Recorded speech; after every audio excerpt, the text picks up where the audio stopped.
Chapter 1. The Birth of the Prince and the Pauper. In the ancient city of London, on a certain autumn day in the second quarter of the 16th century, a boy was born to a poor family of the name of Canty, who didn't want him. On the same day, another English child was born to a rich family of the name of Tudor, who did want him. All England wanted him too. England had so longed for him and hoped for him and prayed God for him that now that he was really come, the people went nearly mad for joy. Mere acquaintances hugged and kissed each other and cried. Everybody took a holiday, and high and low, rich and poor, feasted and danced and sang and got very mellow. And they kept this up for days and nights together. By day, London was a sight to see, with gay banners waving from every balcony and housetop, and splendid pageants marching along. By night it was again a sight to see, with its great bonfires at every corner and its troops of revellers making merry around them.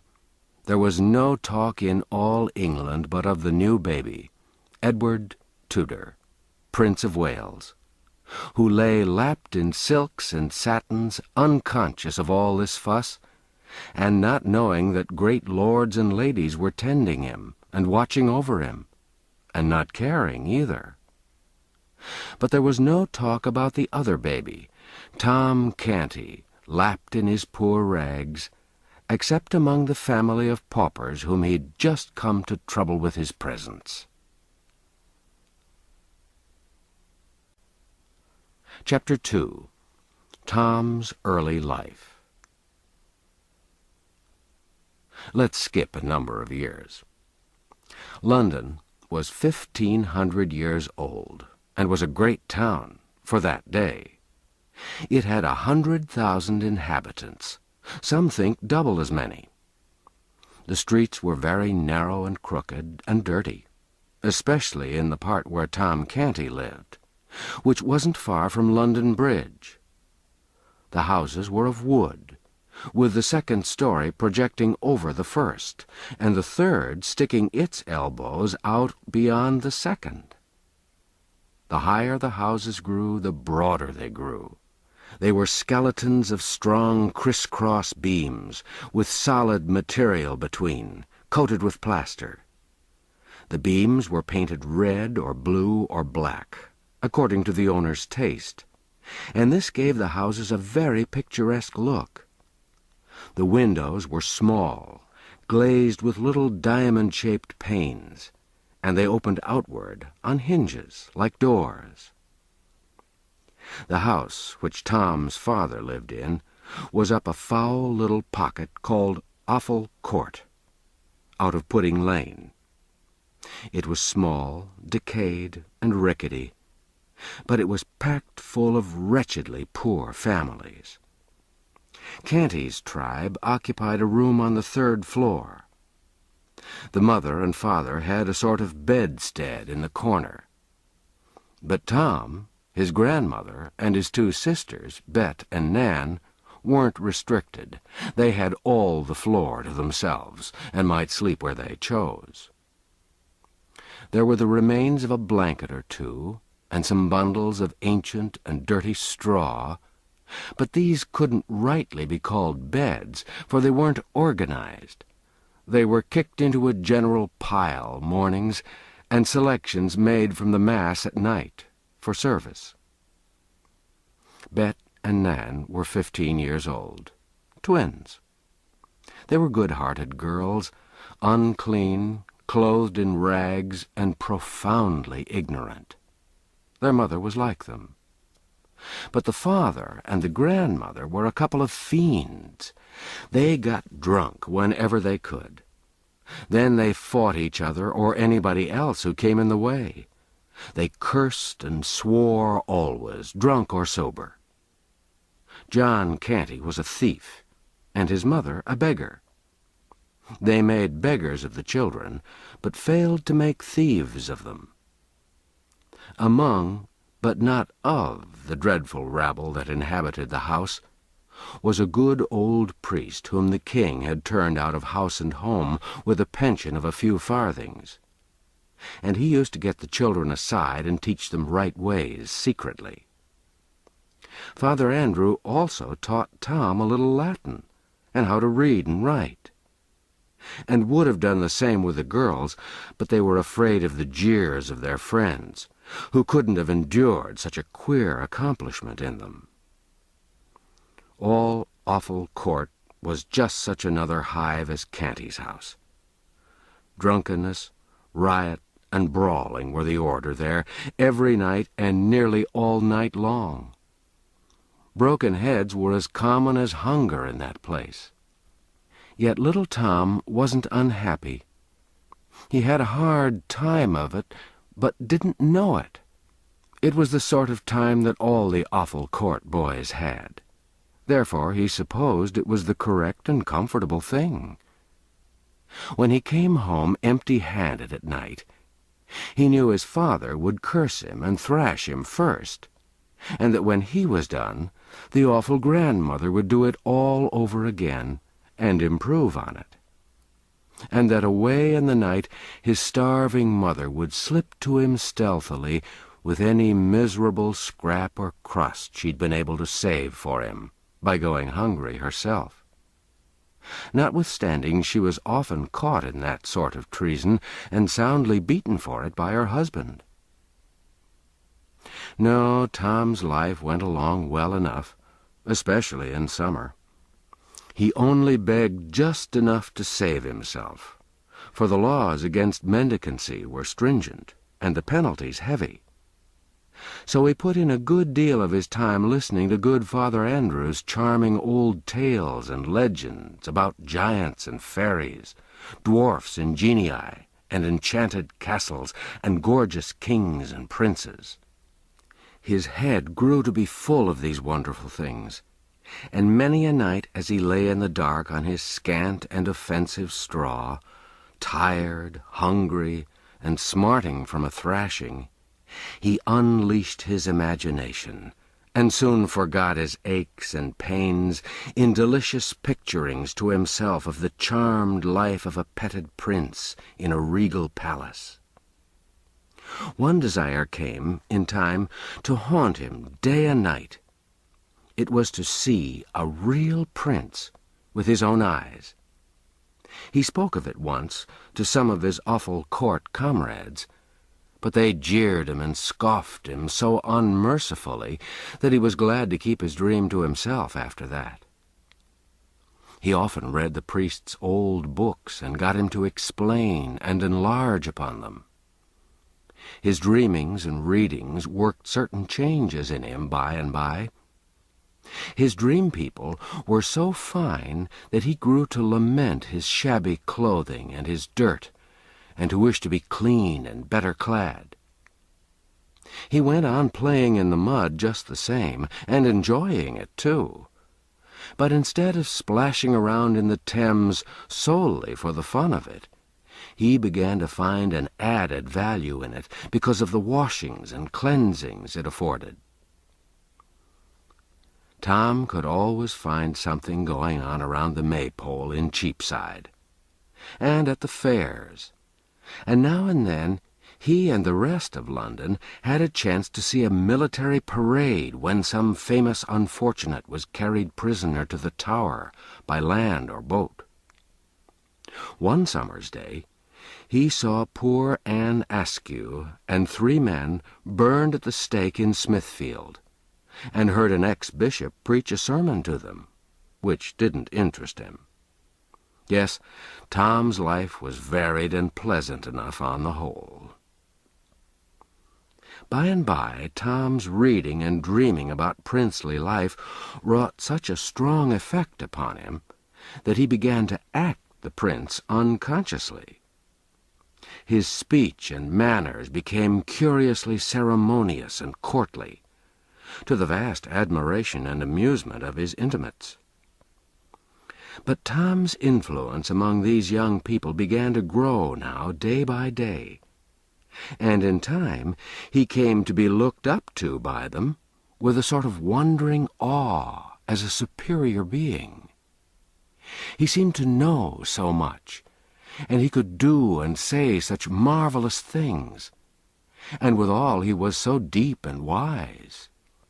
Tom's remarks and Tom's performances were reported by the boys to their elders, and these also presently began to discuss Tom Canty, and to regard him as a most gifted and extraordinary creature.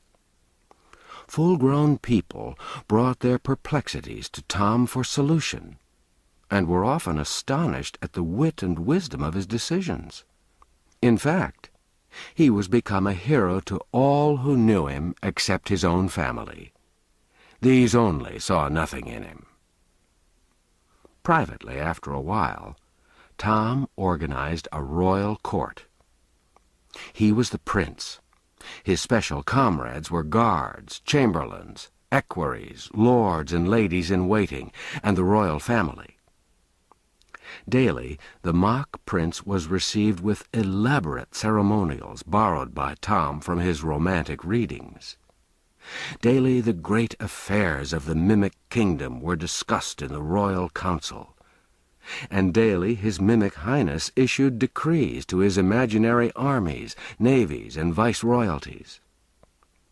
After which he would go forth in his rags and beg a few farthings, eat his poor crust, take his customary cuffs and abuse, and then stretch himself upon his handful of foul straw, and resume his empty grandeurs in his dreams. And still his desire to look just once upon a real prince in the flesh grew upon him day by day and week by week, until at last it absorbed all other desires and became the one passion of his life. One January day, on his usual begging tour, he tramped despondently up and down the region round about Mincing Lane and Little Eastcheap, hour after hour, barefooted and cold, looking in at cook-shop windows and longing for the dreadful pork pies and other deadly inventions displayed there, for to him these were dainties fit for the angels. That is, judging by the smell they were, for it had never been his luck to own and eat one.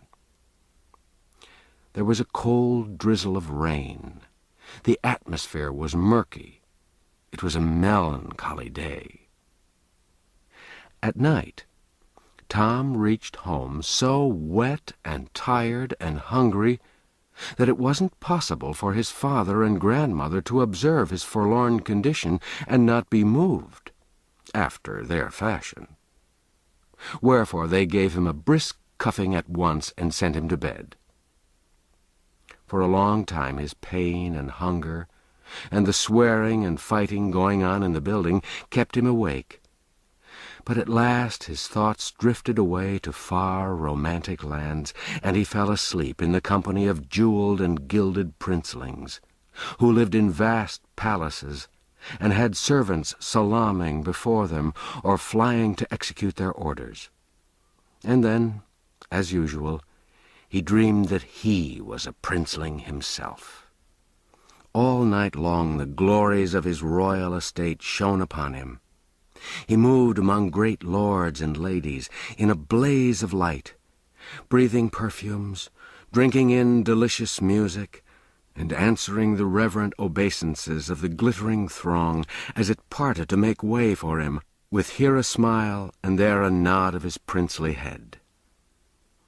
And when he awoke in the morning and looked upon the wretchedness about him, his dream had had its usual effect.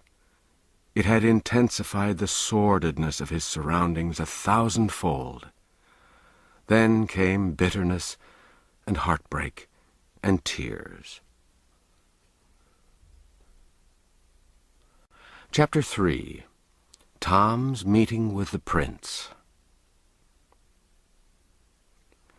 Tom got up hungry, and sauntered hungry away, but with his thoughts busy with the shadowy splendors of his night's dreams. He wandered here and there in the city, hardly noticing where he was going or what was happening around him. People jostled him, and some gave him rough speech, but it was all lost on the musing boy. By and by he found himself at Temple Bar, the farthest from home he'd ever traveled in that direction. He stopped and considered a moment, then fell into his imaginings again, and passed on outside the walls of London.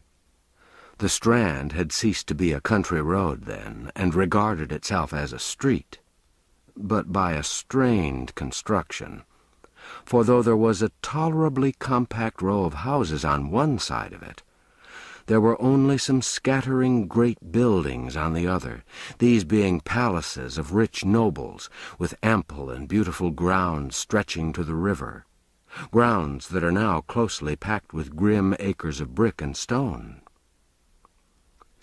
Tom discovered Charing Village presently, and rested himself at the beautiful cross built there by a bereaved king of earlier days. Then idled down a quiet, lovely road, past the great cardinal's stately palace, toward a far more mighty and majestic palace beyond, Westminster. Tom stared in glad wonder at the vast pile of masonry, the wide-spreading wings, the frowning bastions and turrets, the huge stone gateway with its gilded bars and its magnificent array of colossal granite lions, and the other signs and symbols of English royalty. Was the desire of his soul to be satisfied at last? Here indeed was a king's palace. Might he not hope to see a prince now? A prince of flesh and blood, if heaven were willing? At each side of the gilded gate stood a living statue. That's to say, an erect and stately and motionless man-at-arms, clad from head to heel in shining steel armor. At a respectful distance were many country folk and people from the city, waiting for any chance glimpse of royalty that might offer. Splendid carriages, with splendid people in them, and splendid servants outside, were arriving and departing by several other noble gateways that pierced the royal enclosure. Poor little Tom, in his rags, approached and was moving slowly and timidly past the sentinels with a beating heart and a rising hope, when all at once he caught sight through the golden bars of a spectacle that almost made him shout for joy. Within was a comely boy, tanned and brown, with sturdy outdoor sports and exercises, whose clothing was all of lovely silks and satins, shining with jewels. At his hip a little jeweled sword and dagger, dainty buskins on his feet with red heels, and on his head a jaunty crimson cap with drooping plumes fastened with a great sparkling gem. Several gorgeous gentlemen stood near, his servants without a doubt. Oh, he was a prince, a living prince, a real prince, without the shadow of a question. And the prayer of the pauper boy's heart was answered at last. Tom's breath came quick and short with excitement, and his eyes grew big with wonder and delight. Everything gave way in his mind instantly to one desire. That was to get close to the prince and have a good, devouring look at him. Before he knew what he was about, he had his face against the gate bars.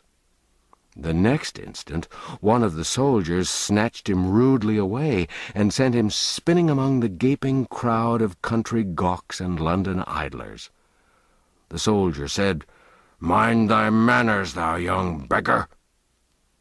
The crowd jeered and laughed. But the young prince sprang to the gate, with his face flushed and his eyes flashing with indignation, and cried out, "How darest thou use a poor lad like that? How darest thou use the king my father's meanest subject so? Open the gates, and let him in." You should have seen that fickle crowd snatch off their hats then. You should have heard them cheer and shout, "Long live the Prince of Wales!"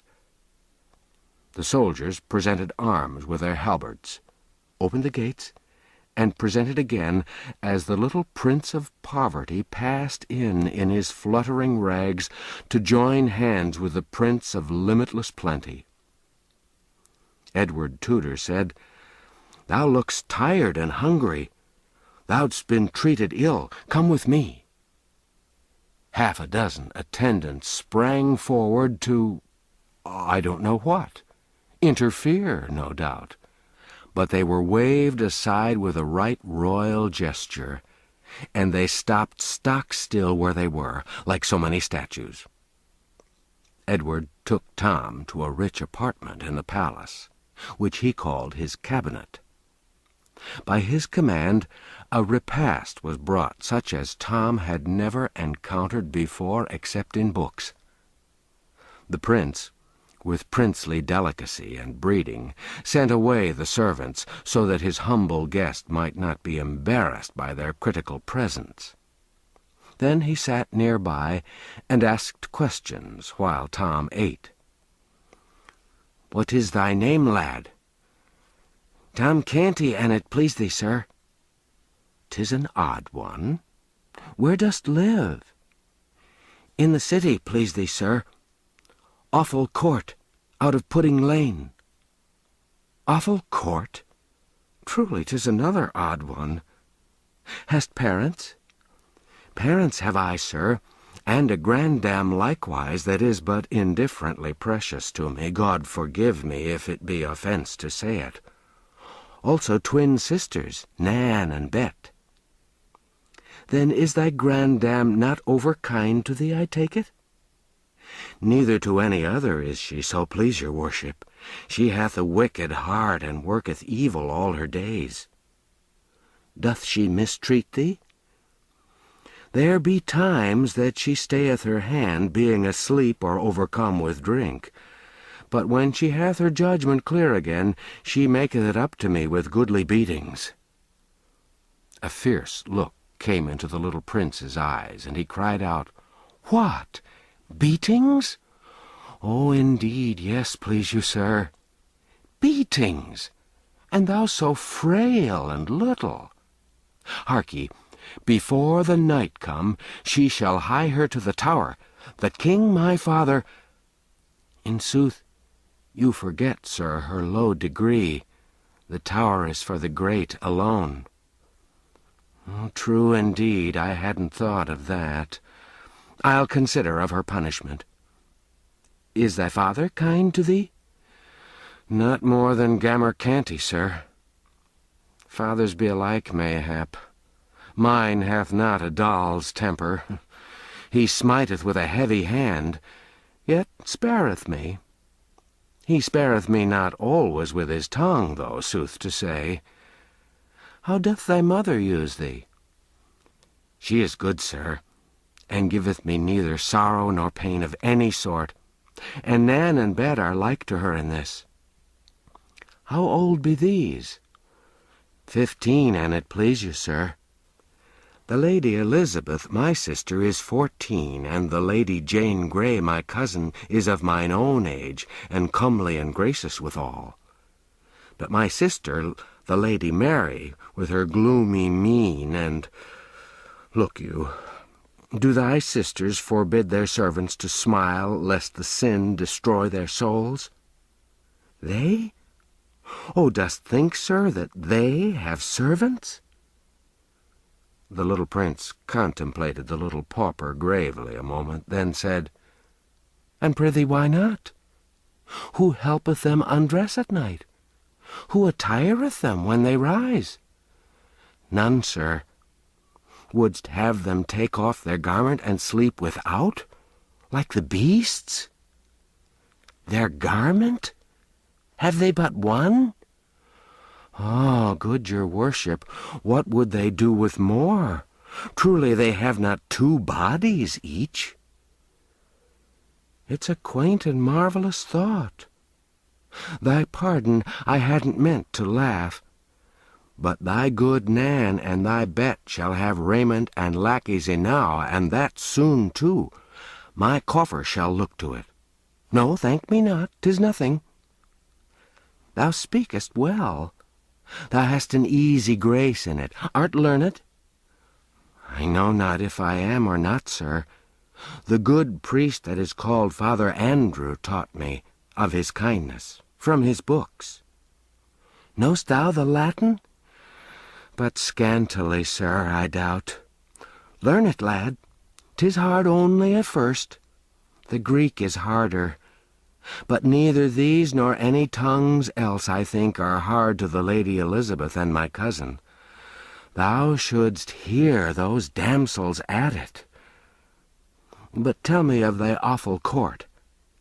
Hast thou a pleasant life there? In truth, yes, so please you, sir, save when one is hungry. There be Punch and Judy shows, and monkeys, oh, such antic creatures, and so bravely dressed. And there be plays wherein they that play do shout and fight till all are slain. And 'tis so fine to see, and costeth but a farthing. Albeit 'tis main hard to get the farthing, please your worship. Tell me more. We lads of awful court do strive against each other with the cudgel, like to the fashion of the prentices sometimes. The prince's eyes flashed. Said he, Marry, that would I not mislike. Tell me more. We strive in races, sir, to see who of us shall be fleetest. That would I like also. Speak on. In summer, sir, we wade and swim in the canals and in the river, and each doth duck his neighbor and spatter him with water, and dive and shout and tumble, and 'twould be worth my father's kingdom but to enjoy it once. Prithee, go on. We dance and sing about the maypole in Cheapside. We play in the sand, each covering his neighbor up. And times we make mud pastry. Oh, the lovely mud! It hath not its like for delightfulness in all the world. We do fairly wallow in the mud, sir, saving your worship's presence. Oh, prithee, say no more, 'tis glorious. If that I could but clothe me in raiment like to thine, and strip my feet and revel in the mud once, just once, with none to rebuke me or forbid, meseemeth I could forego the crown. And if that I could clothe me once, sweet sir, as thou art clad, just once, oh, wouldst like it? Then so shall it be. Doff thy rags and don these splendors, lad. It's a brief happiness, but we'll be not less keen for that. We'll have it while we may, and change again before any come to molest. A few minutes later, the little Prince of Wales was garlanded with Tom's fluttering odds and ends, and the little Prince of Pauperdom was tricked out in the gaudy plumage of royalty. The two went and stood side by side before a great mirror, and lo, a miracle! There didn't seem to have been any change made. They stared at each other, then at the glass, then at each other again. At last, the puzzled princeling said, What dost thou make of this? Oh, good your worship, require me not to answer. It's not meet that one of my degree should utter the thing. Then I will utter it. Thou hast the same hair, the same eyes, the same voice and manner, the same form and stature, the same face and countenance that I bear.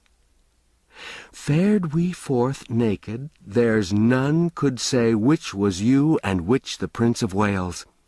And now that I'm clothed as thou wert clothed, it seemeth I should be able the more nearly to feel as thou didst when the brute soldier— Hark ye, isn't this a bruise upon your hand? Yes, but it's a slight thing, and your worship knoweth that the poor man-at-arms— Peace! It was a shameful thing and a cruel, cried the little prince, stamping his bare foot. If the king— Stir not a step till I come again. It is a command. In a moment, he'd snatched up and put away an article of national importance that lay upon a table, and was out at the door and flying through the palace grounds in his bannered rags, with a hot face and glowing eyes. As soon as he reached the great gate, he seized the bars and tried to shake them, shouting, "Open! Unbar the gates!" The soldier that had maltreated Tom obeyed promptly, and as the prince burst through the portal, half smothered with royal wrath, the soldier fetched him a sounding box on the ear that sent him whirling to the roadway, and said, "Take that, thou beggar spawn, for what thou gotst me from his highness." The crowd roared with laughter.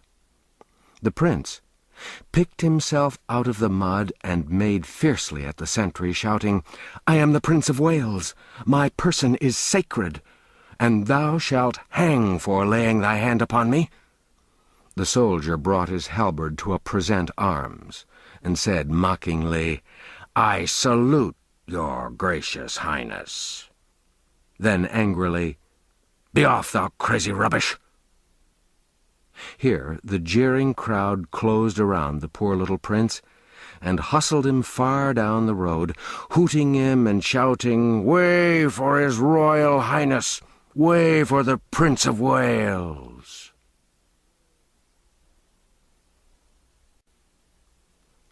Chapter 4. The prince's troubles begin. After hours of persistent pursuit and persecution, the little prince was at last deserted by the rabble and left to himself. As long as he'd been able to rage against the mob and threaten it royally, and royally utter commands that were good stuff to laugh at, he was very entertaining. But when weariness finally forced him to be silent, he was no longer of use to his tormentors, and they sought amusement elsewhere. He looked about him now, but couldn't recognize the locality. He was within the city of London. That was all he knew. He moved on aimlessly, and in a little while the houses thinned, and the passers-by were infrequent. He bathed his bleeding feet in the brook which flowed then where Farringdon Street now is, rested a few moments, then passed on, and presently came upon a great space with only a few scattered houses in it, and a prodigious church. He recognized this church.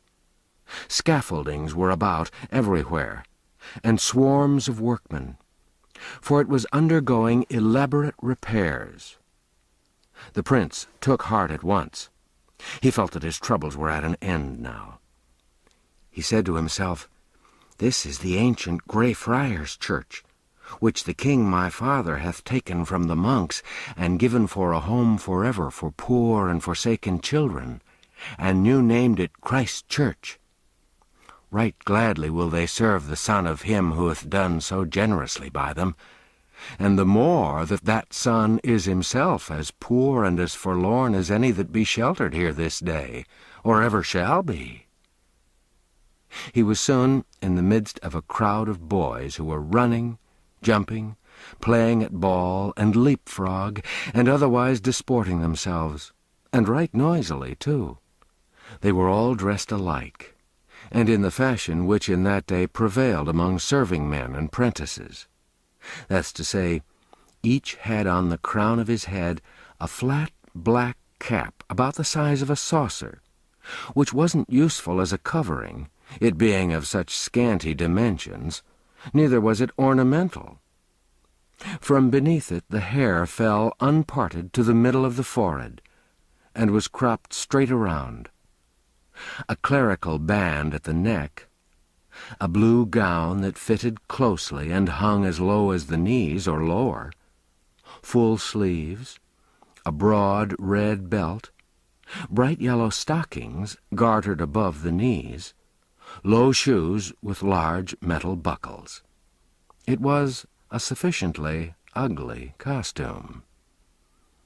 The boys stopped their play and flocked about the prince, who said with native dignity, "Good lads, say to your master that Edward, Prince of Wales, desireth speech with him." A great shout went up at this, and one rude fellow said, "Marry, art thou his grace's messenger, beggar?" The prince's face flushed with anger, and his ready hand flew to his hip. But there was nothing there. There was a storm of laughter, and one boy said, "Didst mark that?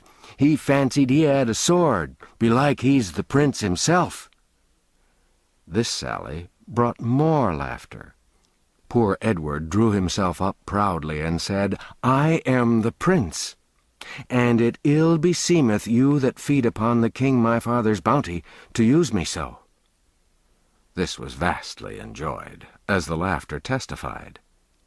The youth who'd first spoken shouted to his comrades, "Ho, swine, slaves, pensioners of his grace's princely father, where be your manners? Down on your marrow bones, all of ye, and do reverence to his kingly port and royal rags." With boisterous mirth they dropped upon their knees in a body, and did mock homage to their prey. The prince spurned the nearest boy with his foot, and said fiercely, "Take thou that, till the morrow come and I build thee a gibbet." Ah, but this wasn't a joke. This was going beyond fun. The laughter ceased on the instant, and fury took its place. A dozen shouted, "Hale him forth! To the horse-pond! To the horse-pond! Where be the dogs? Ho there, lion! Ho, fangs!" Then followed such a thing as England had never seen before. The sacred person of the heir to the throne rudely buffeted by plebeian hands and set upon and torn by dogs. As night drew to a close that day, the prince found himself far down in the close-built portion of the city. His body was bruised, his hands were bleeding, and his rags were all besmirched with mud. He wandered on, and grew more and more bewildered, and so tired and faint he could hardly drag one foot after the other. He'd ceased to ask questions of anyone, since they brought him only insult instead of information. He kept muttering to himself, "Awful Court, that's the name.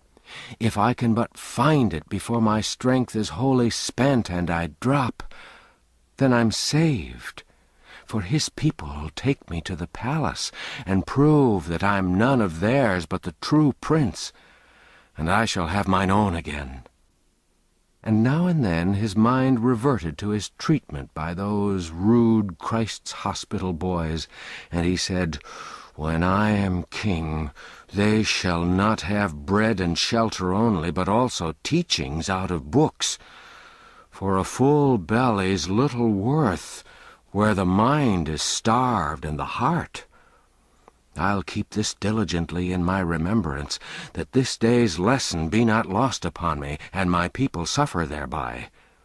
For learning softeneth the heart, and breedeth gentleness and charity."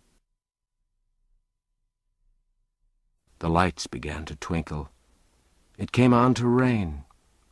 The wind rose, and a raw and gusty night set in. The houseless prince, the homeless heir to the throne of England, still moved on, drifting deeper into the maze of squalid alleys where the swarming hives of poverty and misery were massed together. Suddenly, a great drunken ruffian collared him and said, "Out to this time of night again, and hast not brought a farthing home, I warrant me. If it be so, and I do not break all the bones in thy lean body, then I am not John Canty, but some other." The prince twisted himself loose, unconsciously brushed his profaned shoulder, and eagerly said, "Oh, art his father, truly? Sweet heaven, grant it be so. Then wilt thou fetch him away and restore me." "His father? I know not what thou mean'st. I but know I am thy father, as thou shalt soon have cause to." "Oh, jest not, palter not, delay not. I'm worn, I'm wounded, I can bear no more. Take me to the king, my father, and he'll make thee rich beyond thy wildest dreams. Believe me, man, believe me, I speak no lie, but only the truth. Put forth thy hand and save me. I am indeed the Prince of Wales."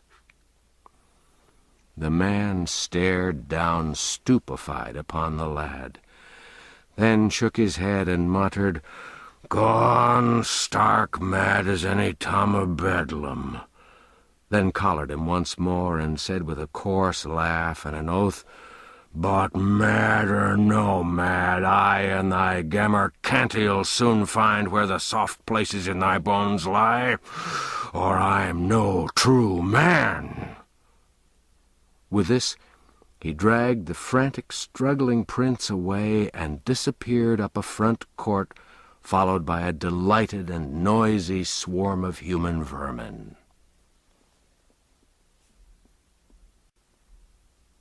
Chapter 5. Tom as a Patrician. Tom Canty, left alone in the prince's cabinet, made good use of his opportunity.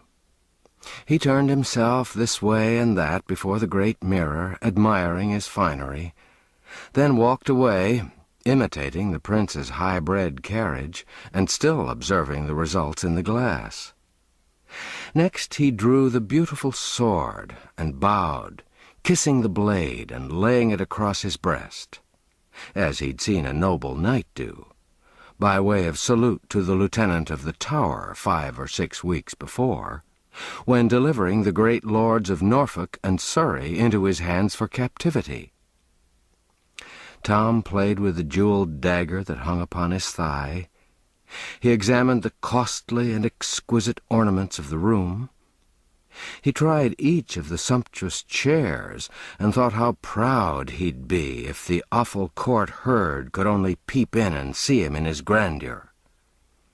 He wondered if they'd believe the marvelous tale he should tell when he got home, or if they'd shake their heads and say his overtaxed imagination had at last upset his reason. At the end of half an hour, it suddenly occurred to him that the prince was gone a long time. Then, right away, he began to feel lonely. Very soon he fell to listening and longing, and ceased to toy with the pretty things about him.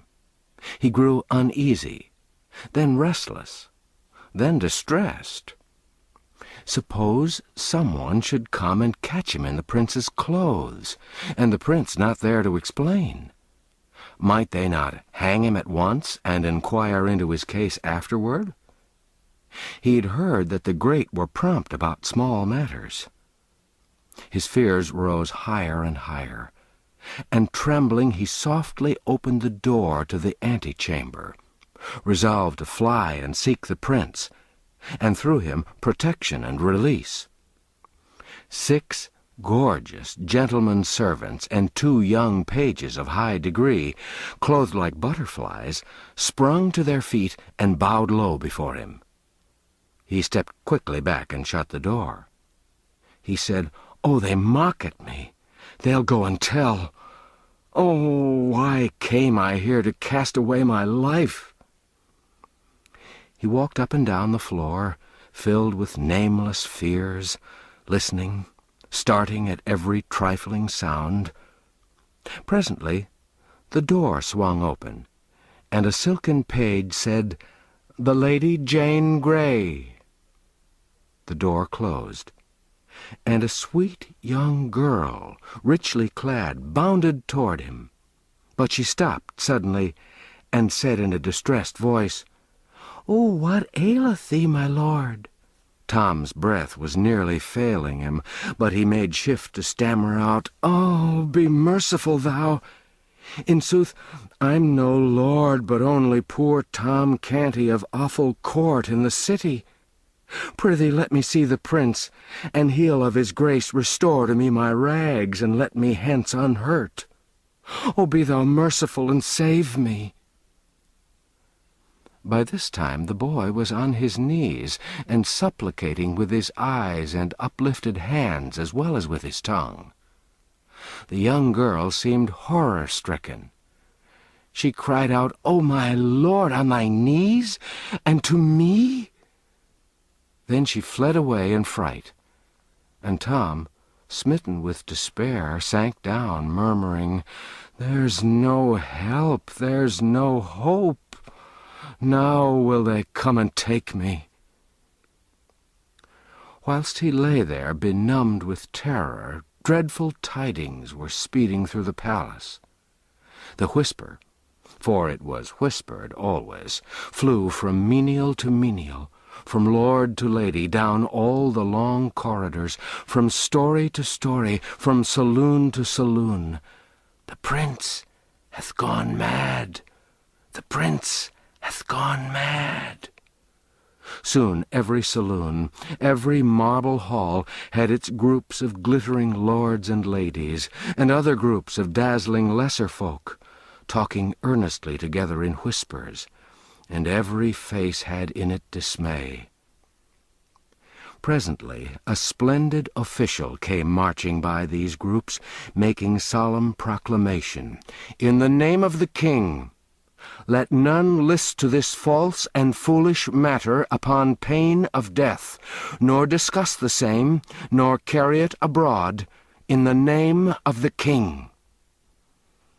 The whisperings ceased as suddenly as if the whisperers had been stricken dumb. Soon there was a general buzz along the corridors of, "The prince! See, the prince comes!" Poor Tom came slowly walking past the low-bowing groups, trying to bow in return, and meekly gazing upon his strange surroundings with bewildered and pathetic eyes. Great nobles walked upon each side of him, making him lean upon them, and so steady his steps. Behind him followed the court physicians and some servants. Presently Tom found himself in a noble apartment of the palace, and heard the door close behind him. Around him stood those who'd come with him.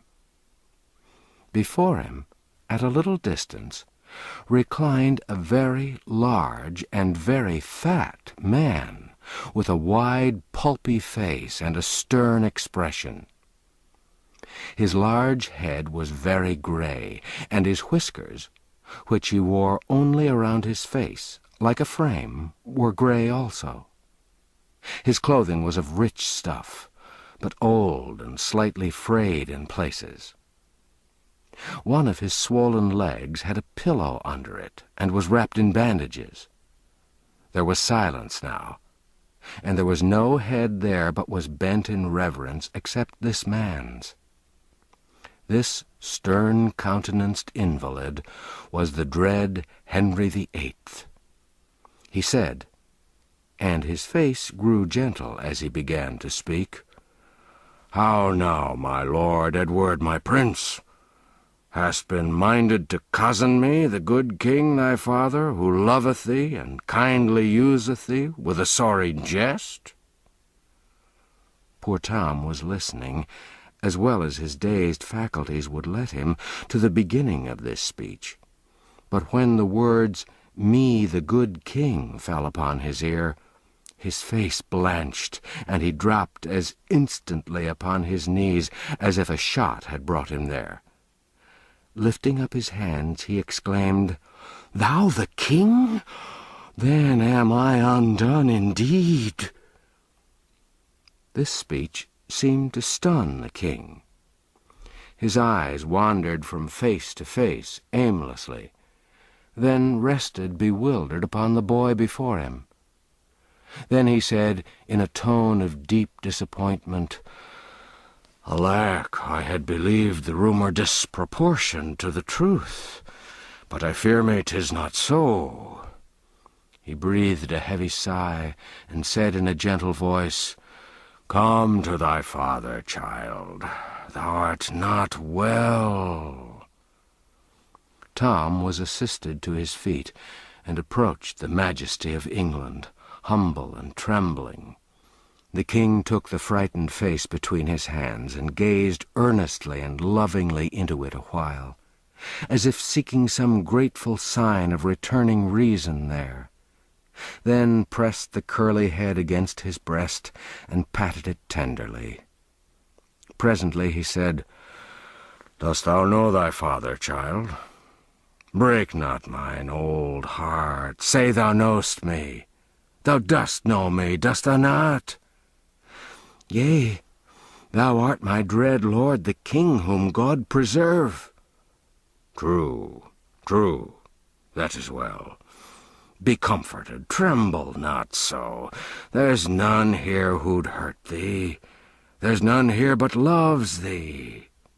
Thou art better now. Thy ill dream passeth. Is't not so? And thou knowest thyself now also. Is't not so? Thou wilt not miscall thyself again, as they say thou didst a little while agone?" "I pray thee of thy grace believe me, I did but speak the truth, most dread lord, for I am the meanest among thy subjects, being a pauper born, and 'tis by a sore mischance and accident I'm here, albeit I was therein nothing blameful. I'm but young to die, and thou canst save me with one little word. Oh, speak it, sir." "Die? Oh, talk not so, sweet prince. Peace, peace to thy troubled heart. Thou shalt not die." Tom dropped upon his knees with a glad cry. "God requite thy mercy, O my king, and save thee long to bless thy land." Then, springing up, he turned a joyful face toward the two lords in waiting, and exclaimed, "Thou heardst it. I'm not to die. The king hath said it." There was no movement, save that all bowed with grave respect, but no one spoke.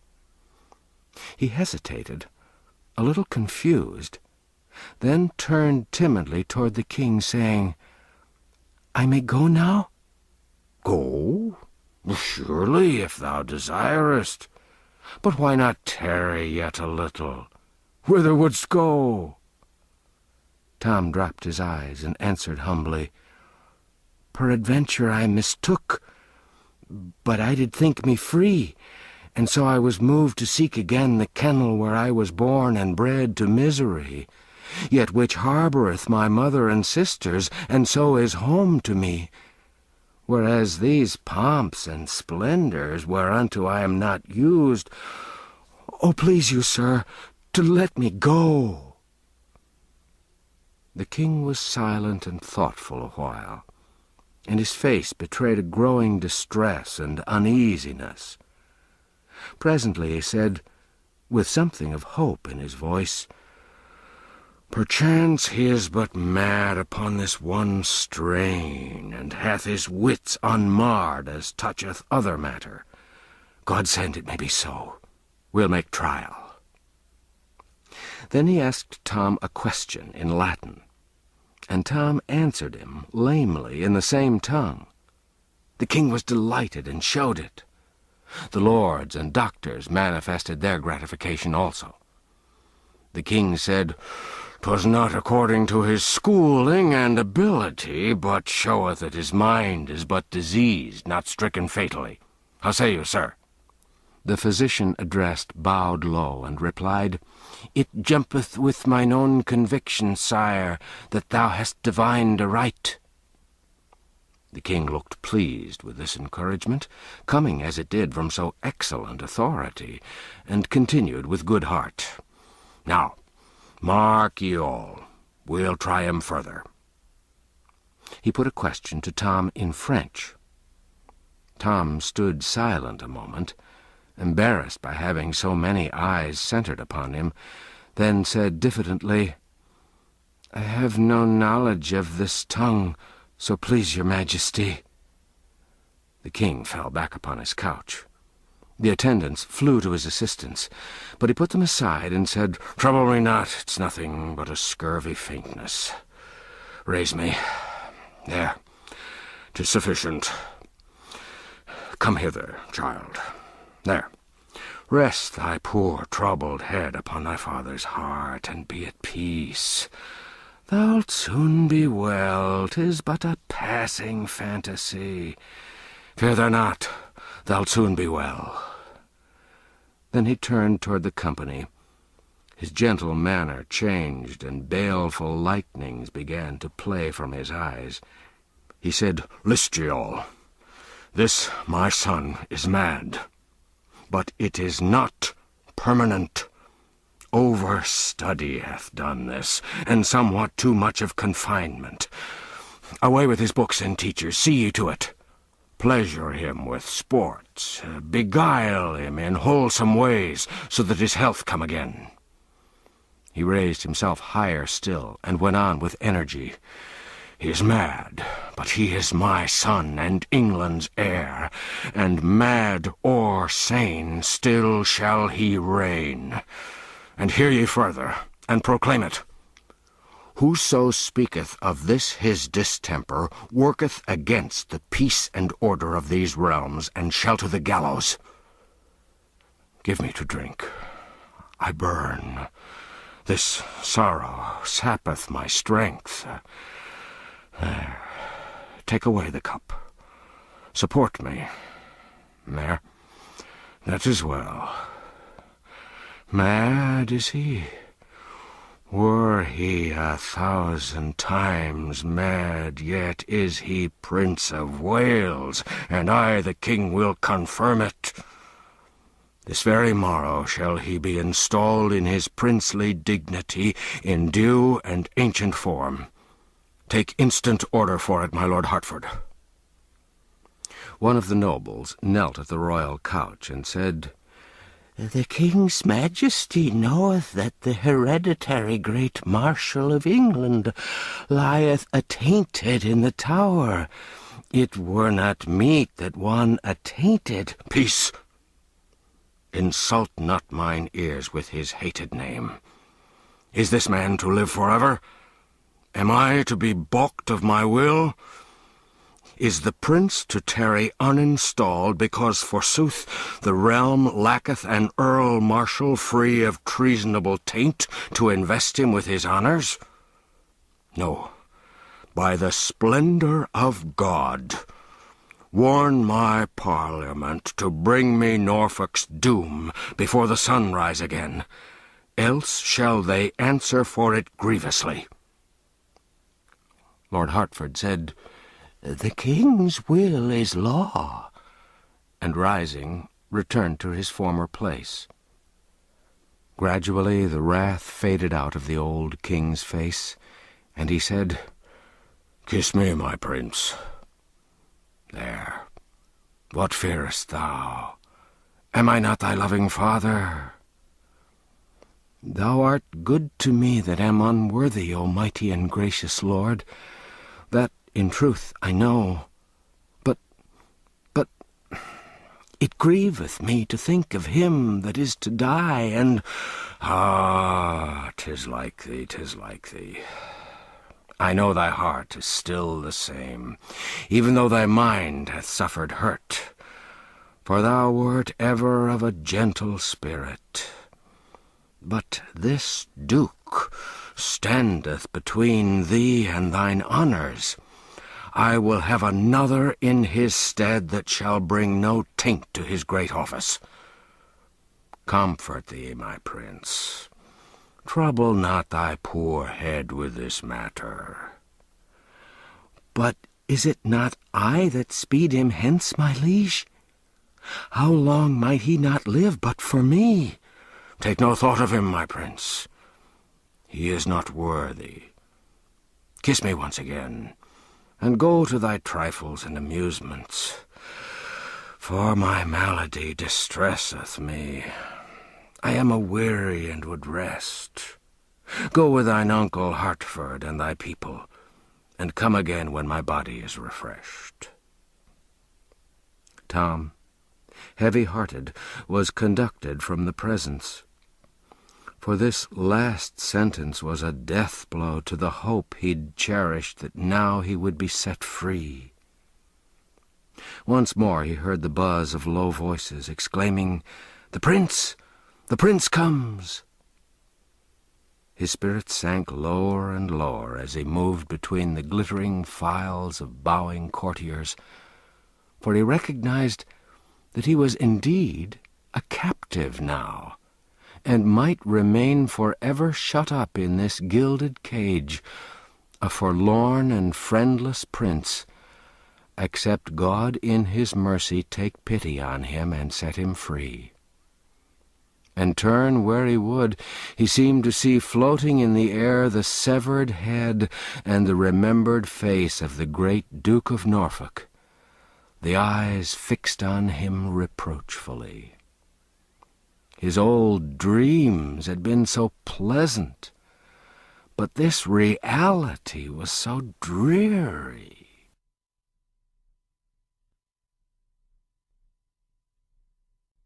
Chapter 6. Tom receives instructions. Tom was conducted to the principal apartment of a noble suite, and made to sit down, a thing which he was loath to do, since there were elderly men and men of high degree about him. He begged them to be seated also, but they only bowed their thanks or murmured them, and remained standing. He would have insisted, but his uncle, the Earl of Hertford, whispered in his ear, "Prithee, insist not, my lord. It is not meet that they sit in thy presence." The Lord St. John was announced, and after making obeisance to Tom, he said, "I come upon the king's errand, concerning a matter which requireth privacy. Will it please your Royal Highness to dismiss all that attend you here, save my lord the Earl of Hertford?" Observing that Tom didn't seem to know how to proceed, Hertford whispered him to make a sign with his hand, and not trouble himself to speak unless he chose. When the waiting gentleman had retired, Lord St. John said, "His Majesty commandeth that for due and weighty reasons of state, the Prince's grace shall hide his infirmity in all ways that be within his power, till it be past, and he be as he was before.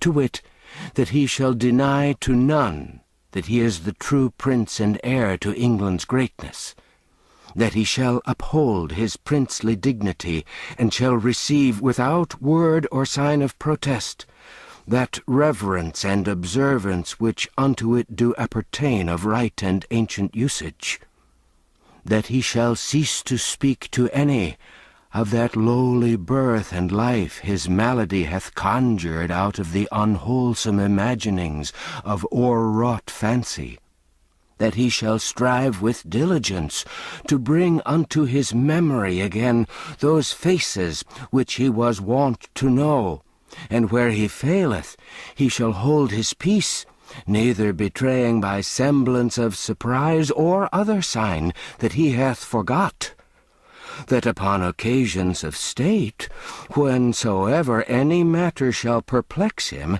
as to the thing he should do or the utterance he should make, he shall show naught of unrest to the curious that look on, but take advice in that matter of the Lord Hertford, or my humble self, which are commanded of the king to be upon this service and close at call till this commandment be dissolved. Thus saith the king's majesty, who sendeth greeting to your royal highness, and prayeth that God will of his mercy quickly heal you, and have you now and ever in his holy keeping." The Lord St. John made reverence and stood aside. Tom replied, resignedly, "The king hath said it. None may palter with the king's command, or fit it to his ease, where it doth chafe with deft evasions. The king shall be obeyed." Lord Hertford said, "Touching the king's majesty's ordainment concerning books and such like serious matters, it may peradventure please your highness to ease your time with lightsome entertainment, lest you go wearied to the banquet and suffer harm thereby." Tom's face showed inquiring surprise, and a blush followed when he saw Lord St. John's eyes bent sorrowfully upon him. His lordship said, "Thy memory still wrongeth thee, and thou hast shown surprise. But suffer it not to trouble thee, for 'tis a matter that will not bide but depart with thy mending malady. My Lord of Hertford speaketh of the city's banquet, which the king's majesty did promise 2 months flown your highness should attend. Thou recallest it now?" "It grieves me to confess it had indeed escaped me," said Tom in a hesitating voice, and blushed again. At that moment, the Lady Elizabeth and the Lady Jane Grey were announced. The 2 lords exchanged significant glances, and Hertford stepped quickly toward the door. As the young girls passed him, he said in a low voice, "I pray ye, ladies, seem not to observe his humours, nor show surprise when his memory doth lapse.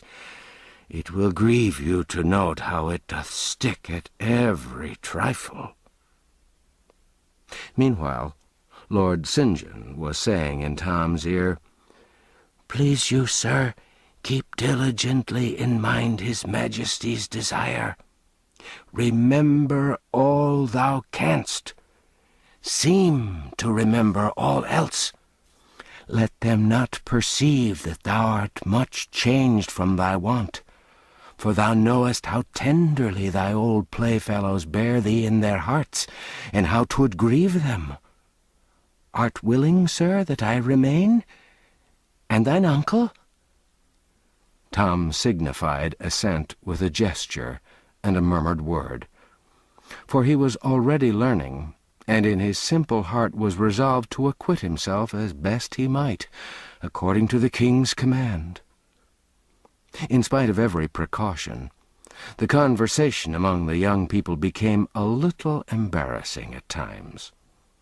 More than once, in truth, Tom was near to breaking down and confessing himself unequal to his tremendous part. But the tact of the Princess Elizabeth saved him, or a word from one or the other of the vigilant lords, thrown in apparently by chance, had the same happy effect. Once, the little Lady Jane turned to Tom and dismayed him with this question, "Hast paid thy duty to the Queen's majesty today, my lord?"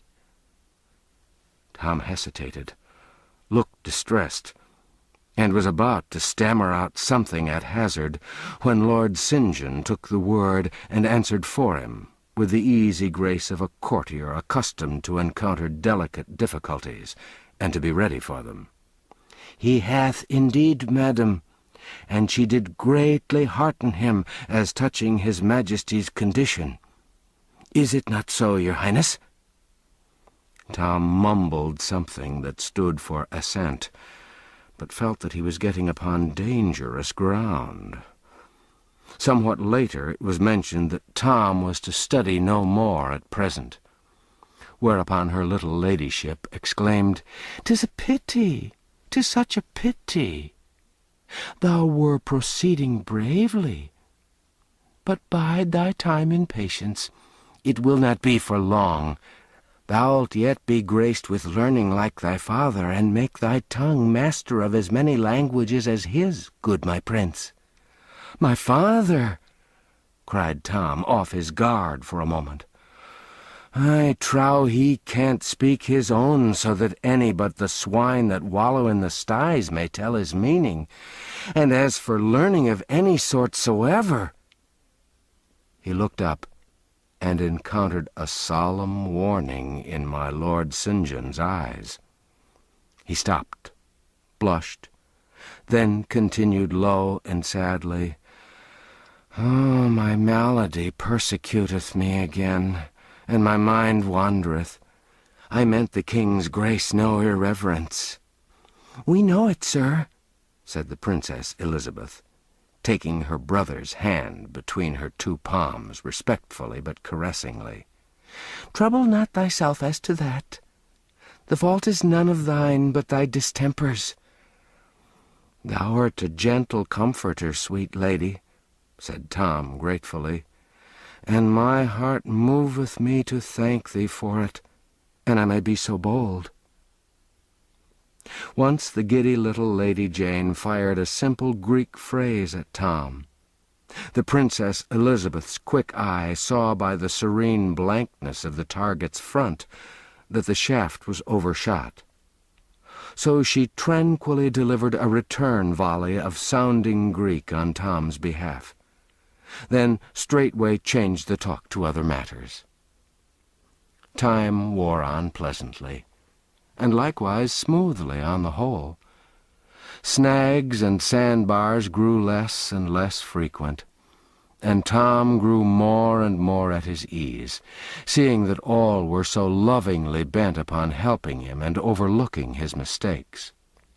When it came out that the little ladies were to accompany him to the Lord Mayor's banquet in the evening, his heart gave a bound of relief and delight, for he felt that he shouldn't be friendless now, among that multitude of strangers, whereas an hour earlier the idea of their going with him would have been an insupportable terror to him.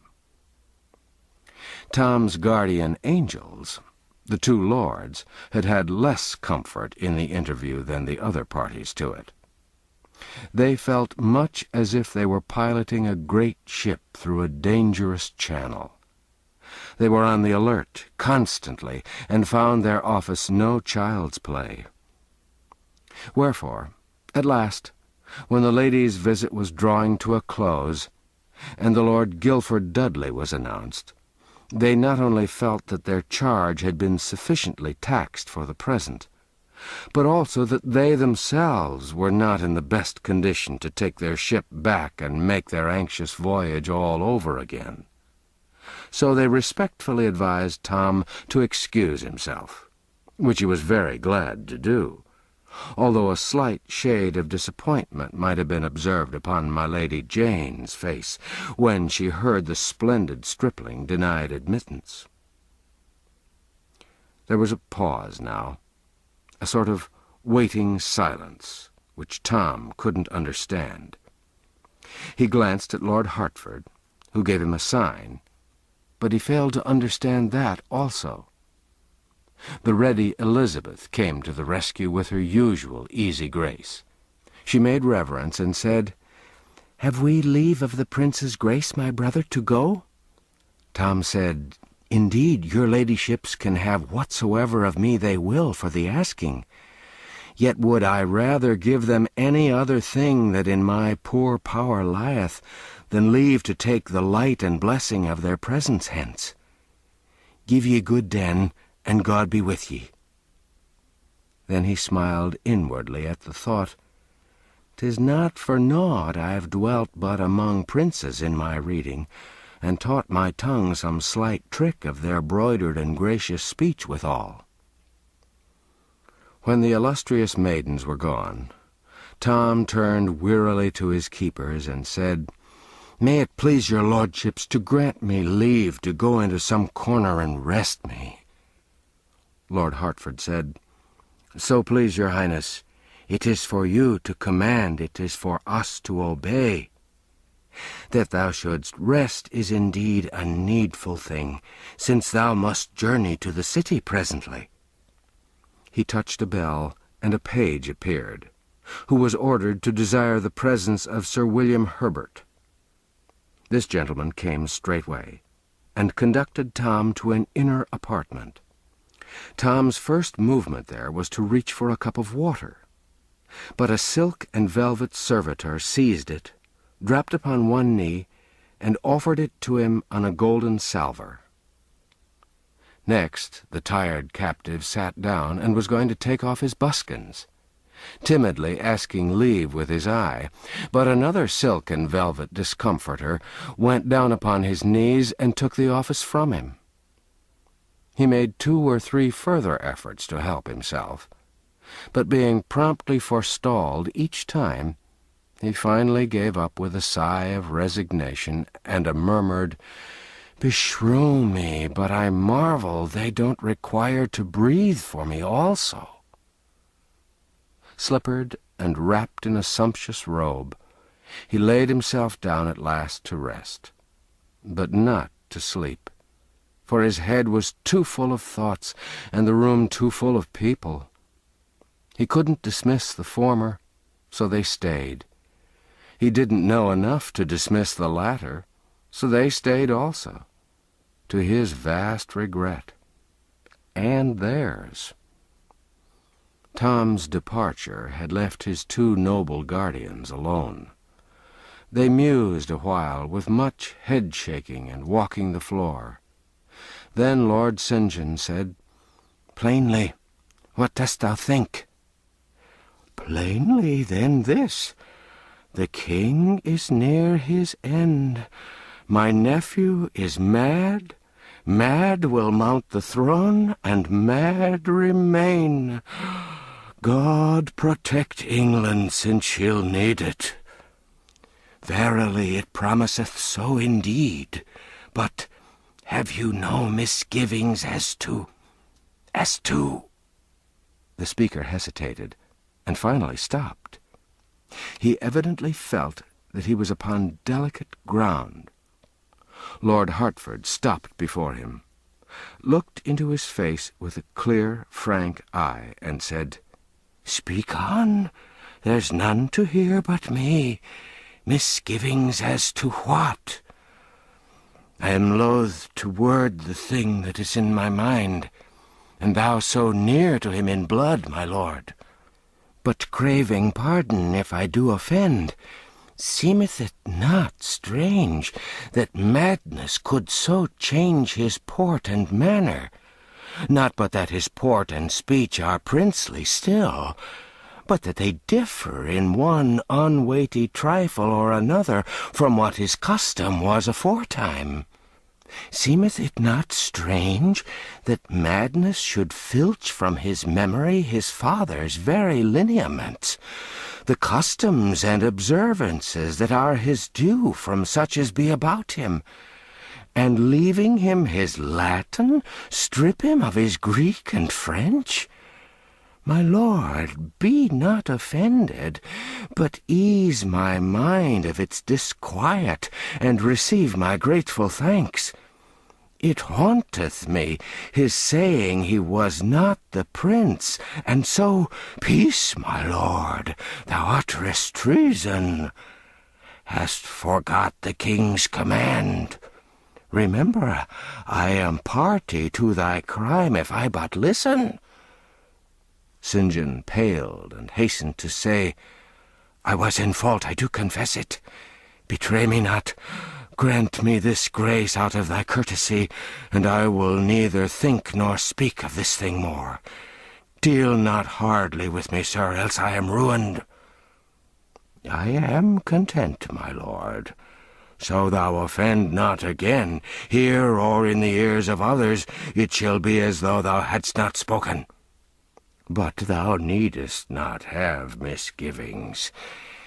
He is my sister's son. Are not his voice, his face, his form familiar to me from his cradle? Madness can do all the odd conflicting things thou seest in him, and more. Dost not recall how that the old Baron Marley, being mad, forgot the favour of his own countenance that he'd known for 60 years, and held it was another's? Nay, even claimed he was the son of Mary Magdalene, and that his head was made of Spanish glass, and sooth to say he suffered none to touch it, lest by mischance some heedless hand might shiver it. Give thy misgivings easement, good my lord. This is the very prince. I know him well, and soon will be thy king. It may advantage thee to bear this in mind, and more dwell upon it than the other. After some further talk, in which the Lord St. John covered up his mistake as well he could by repeated protests that his faith was thoroughly grounded now, and couldn't be assailed by doubts again, the Lord Hertford relieved his fellow-keeper and sat down to keep watch and ward alone. He was soon deep in meditation, and evidently the longer he thought, the more he was bothered. By and by he began to pace the floor and mutter, "Tooh, he must be the prince. Will any he in all the land maintain there can be two, not of one blood and birth, so marvellously twinned? And even were it so, 'twere yet a stranger miracle that chance should cast the one into the other's place. Nay, 'tis folly, folly, folly." Presently he said, "Now, were he impostor, and called himself prince, look you, that would be natural, that would be reasonable.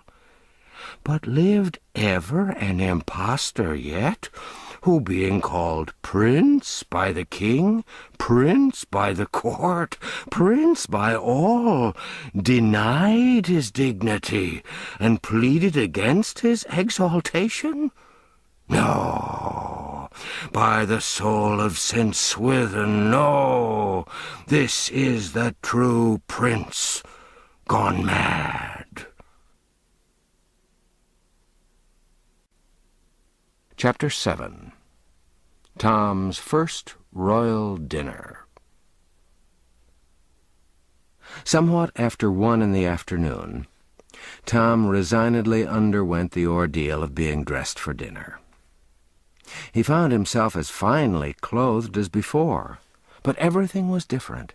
Everything changed, from his ruff to his stockings.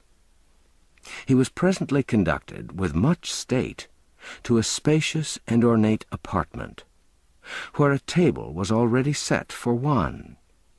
Its furniture was all of massy gold, and beautified with designs which well-nigh made it priceless, since they were the work of Benvenuto. The room was half filled with noble servitors. A chaplain said grace, and Tom was about to fall to, for hunger had long been constitutional with him, but was interrupted by my lord the Earl of Berkeley, who fastened a napkin about his neck, for the great post of diaperers to the princes of Wales was hereditary in this nobleman's family. Tom's cupbearer was present, and forestalled all his attempts to help himself to wine. The taster to His Highness the Prince of Wales was there also, prepared to taste any suspicious dish upon requirement, and run the risk of being poisoned. He was only an ornamental appendage at this time, and was seldom called to exercise his function. But there'd been times, not many generations past, when the office of taster had its perils, and wasn't a grandeur to be desired.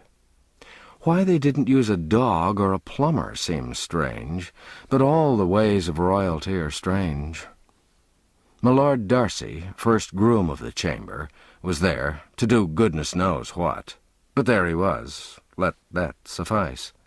The Lord Chief Butler was there, and stood behind Tom's chair, overseeing the solemnities, under command of the Lord Great Steward and the Lord Head Cook, who stood near. Tom had 384 servants besides these. But they weren't all in that room, of course, nor the quarter of them, and neither was Tom aware yet that they existed. All those that were present had been well drilled within the hour to remember that the prince was temporarily out of his head, and to be careful to show no surprise at his vagaries.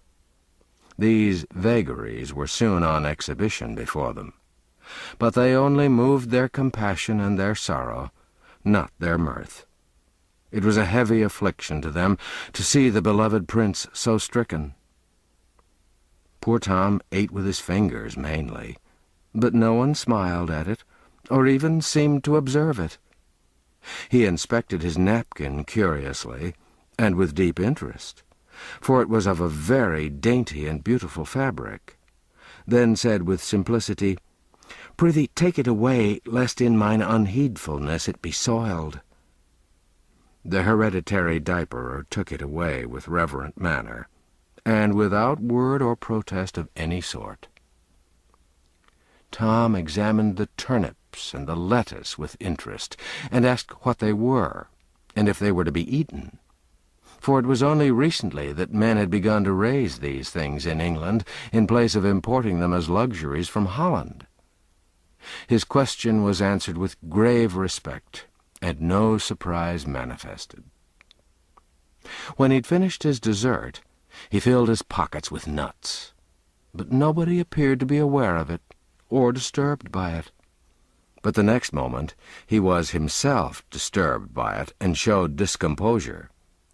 For this was the only service he'd been permitted to do with his own hands during the meal, and he didn't doubt that he'd done a most improper and unprincely thing. At that moment the muscles of his nose began to twitch, and at the end of that organ to lift and wrinkle.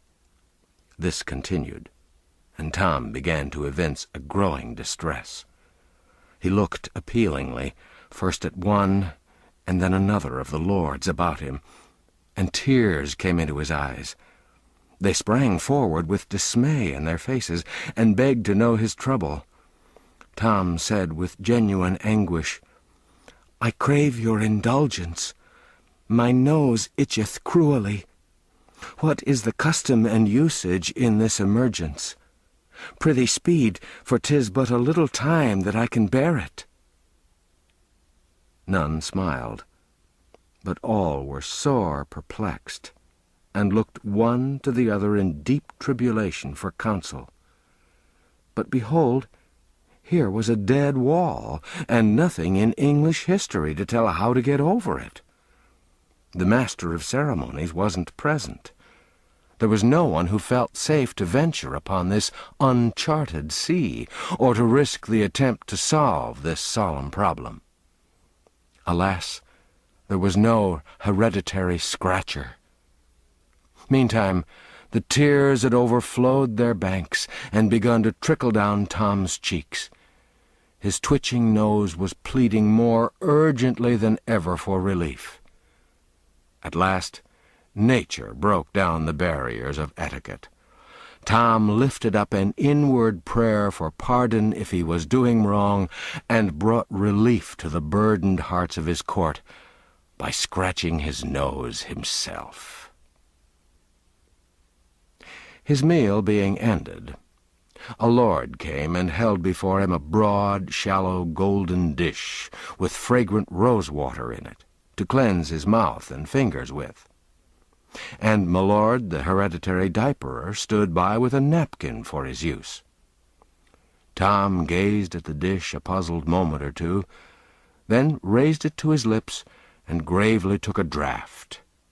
Then he returned it to the waiting lord, and said, "Nay, it likes me not, my lord.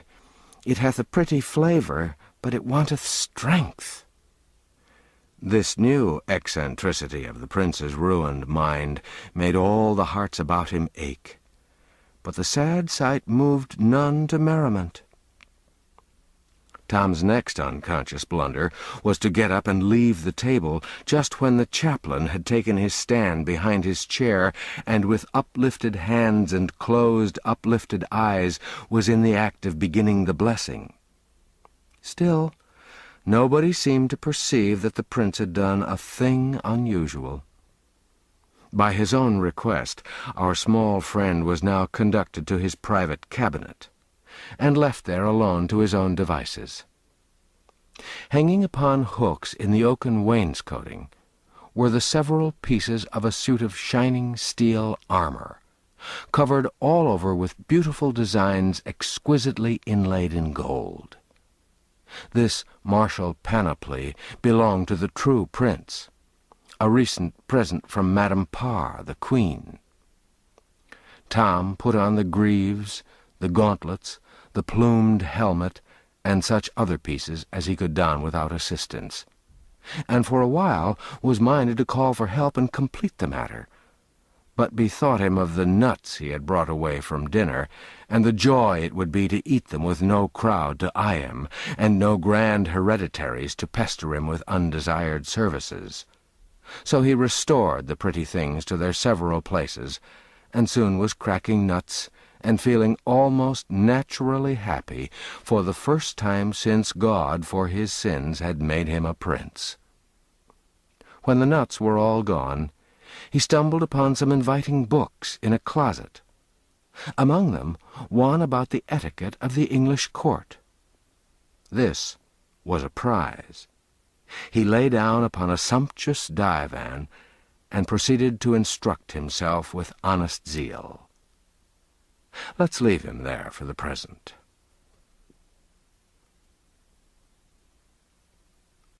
Chapter 8. The Question of the Seal.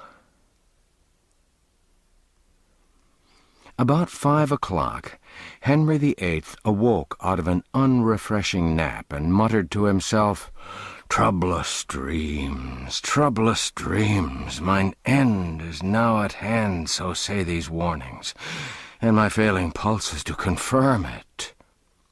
Presently, a wicked light flamed up in his eye, and he muttered, "Yet will not I die till he go before." His attendants, perceiving that he was awake, one of them asked his pleasure concerning the Lord Chancellor, who was waiting without. "Admit him! Admit him!" exclaimed the king eagerly. The Lord Chancellor entered, and knelt by the king's couch, saying, "I have given order, and according to the king's command, the peers of the realm in their robes do now stand at the bar of the house, where, having confirmed the Duke of Norfolk's doom, they humbly wait his Majesty's further pleasure in the matter." The king's face lit up with a fierce joy. Said he, "Lift me up. In mine own person will I go before my Parliament, and with mine own hand will I seal the warrant that rids me of—" His voice failed. An ashen pallor swept the flush from his cheeks, and the attendants eased him back upon his pillows, and hurriedly assisted him with restoratives.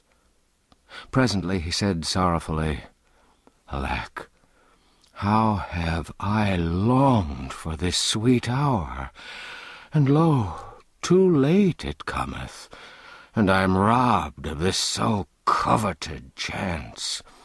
But speed ye, speed ye, let others do this happy office, sith 'tis denied to me. I put my great seal in commission. Choose thou the lords that shall compose it, and get ye to your work.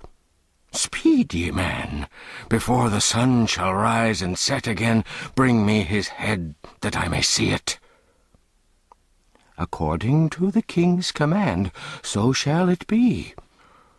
Will it please your Majesty to order that the seal be now restored to me, so that I may forth upon the business?"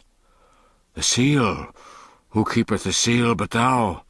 "Please your Majesty, You did take it from me 2 days since, saying it should no more do its office till your own royal hand should use it upon the Duke of Norfolk's warrant. So in sooth I did. I do remember it. What did I with it? I'm very feeble.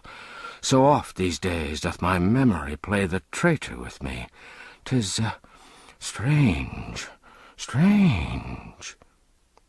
The king dropped into inarticulate mumblings, shaking his grey head weakly from time to time, and gropingly trying to recollect what he had done with the seal. At last, my Lord Hertford ventured to kneel and offer information. "Sire, if that I may be so bold, here be several that do remember with me how that you gave the Great Seal into the hands of His Highness the Prince of Wales, to keep against the day that—" "True, most true," interrupted the king. "Fetch it. Go, time flieth." Lord Hertford flew to Tom, but returned to the king before very long, troubled and empty-handed. He delivered himself to this effect: "It grieveth me, my lord the king, to bear so heavy and unwelcome tidings.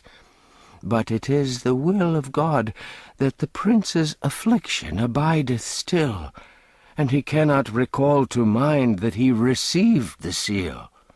So came I quickly to report, thinking it were waste of precious time, and little worth withal, that any should attempt to search the long array of chambers and saloons that belong unto his royal high—" A groan from the king interrupted my lord at this point.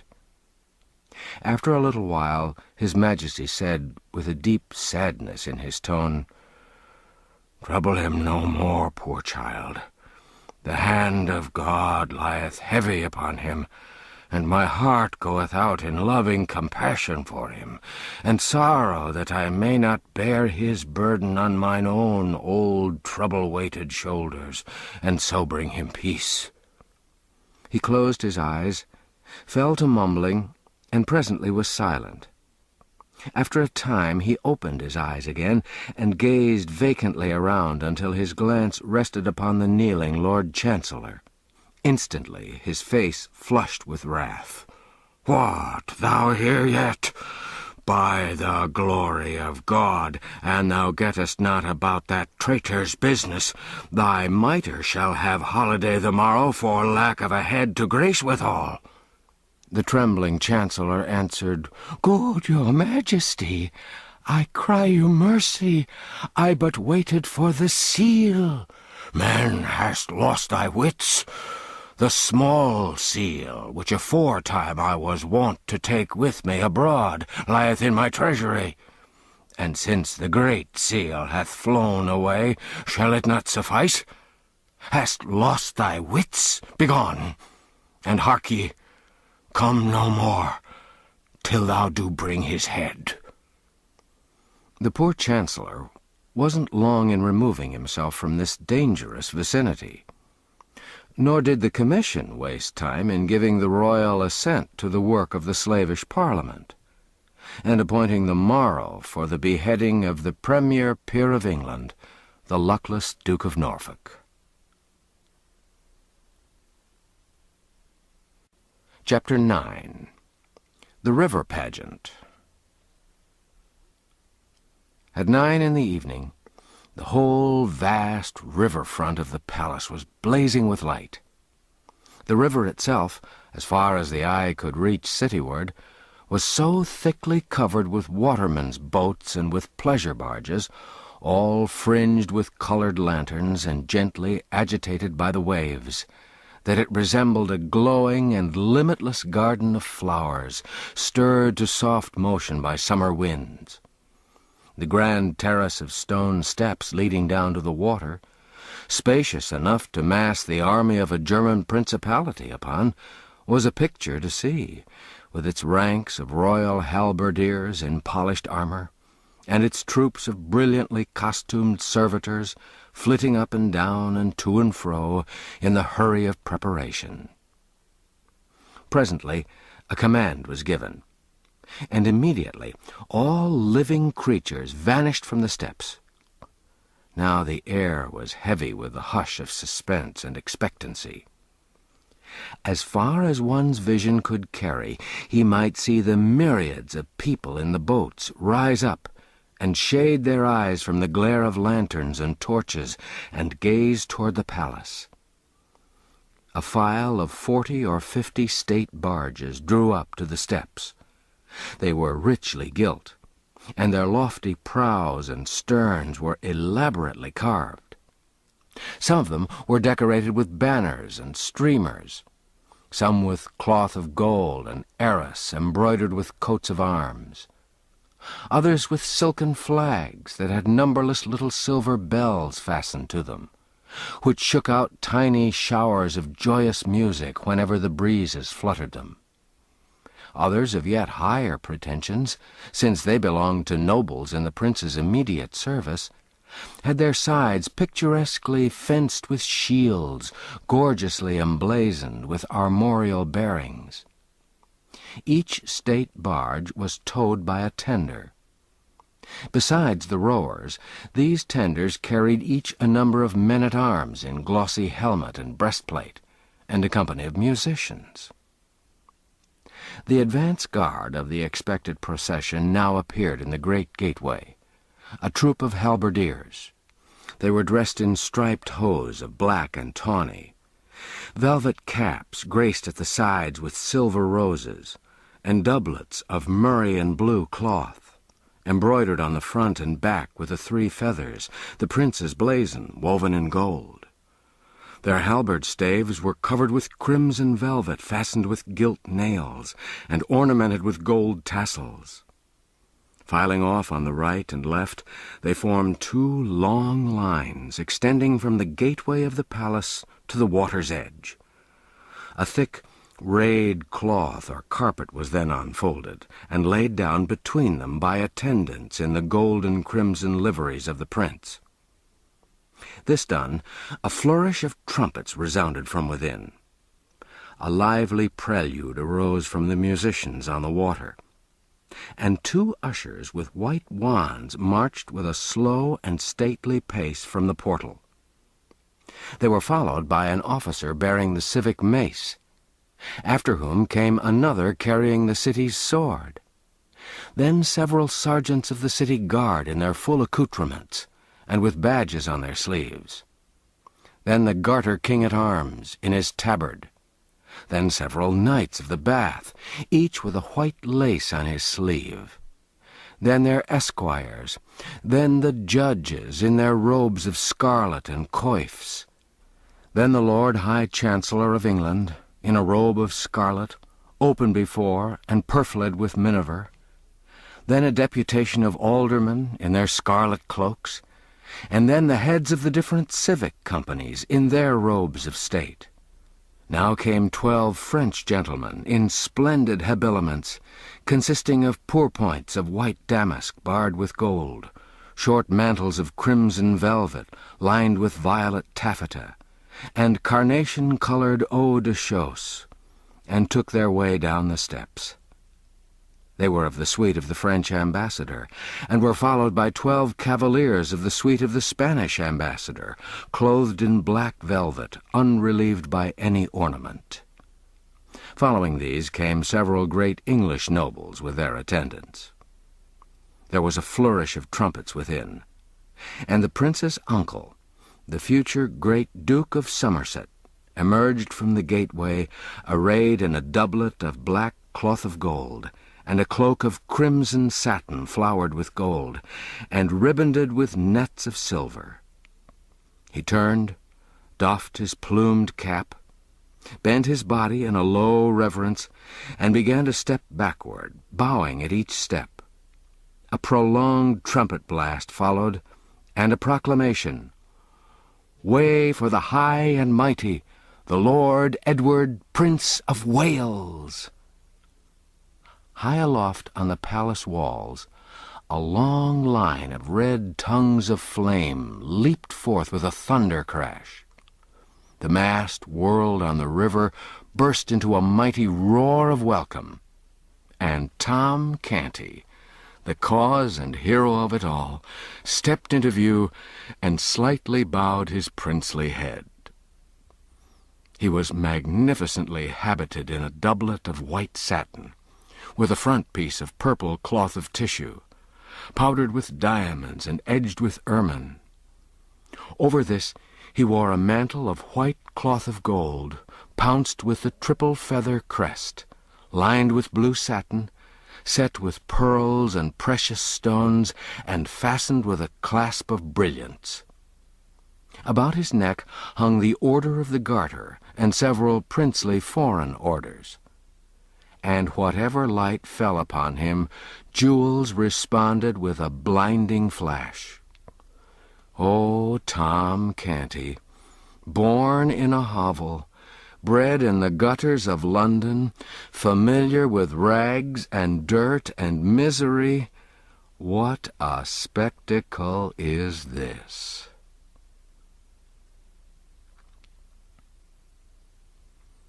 Chapter 10. The Prince in the Toils.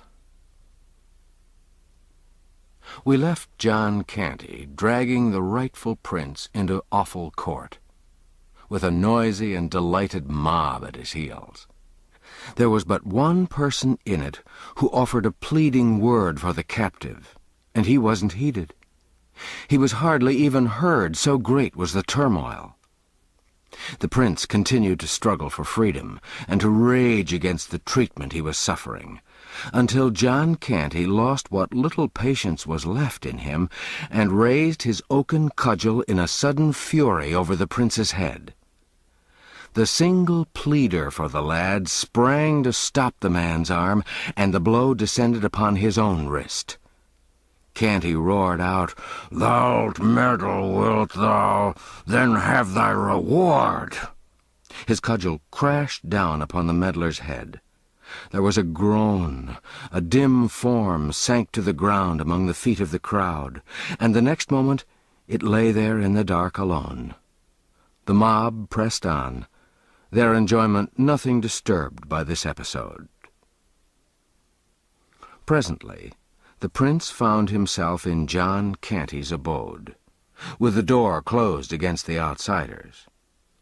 By the vague light of a tallow candle, which was thrust into a bottle, he made out the main features of the loathsome den, and also of the occupants of it. Two frowsy girls and a middle-aged woman cowered against the wall in one corner, with the aspect of animals habituated to harsh usage, and expecting and dreading it now. From another corner stole a withered hag with streaming gray hair and malignant eyes. John Canty said to this one, "Tarry, there's fine mummeries here. Mar 'em not till thou'st enjoyed 'em. Then let thy hand be heavy as thou wilt. Stand forth, lad. Now say thy foolery again, and thou'st not forgot it. Name thy name. Who art thou?" The insulted blood mounted to the little prince's cheek once more, and he lifted a steady and indignant gaze to the man's face, and said, "'Tis but ill-breeding in such as thou to command me to speak. I tell thee now, as I told thee before, I am Edward, Prince of Wales, and none other." The stunning surprise of this reply nailed the hag's feet to the floor where she stood, and almost took her breath. She stared at the prince in stupid amazement, which so amused her ruffianly son that he burst into a roar of laughter. But the effect upon Tom Canty's mother and sisters was different. Their dread of bodily injury gave way at once to distress of a different sort. They ran forward with woe and dismay in their faces, exclaiming, "Oh, poor Tom, poor lad!" The mother fell on her knees before the prince, put her hands upon his shoulders, and gazed yearningly into his face through her rising tears. Then she said, "Oh, my poor boy, thy foolish reading hath wrought its woeful work at last, and ta'en thy wit away. Oh, why didst thou cleave to it when I so warned thee against it? Thus broke thy mother's heart.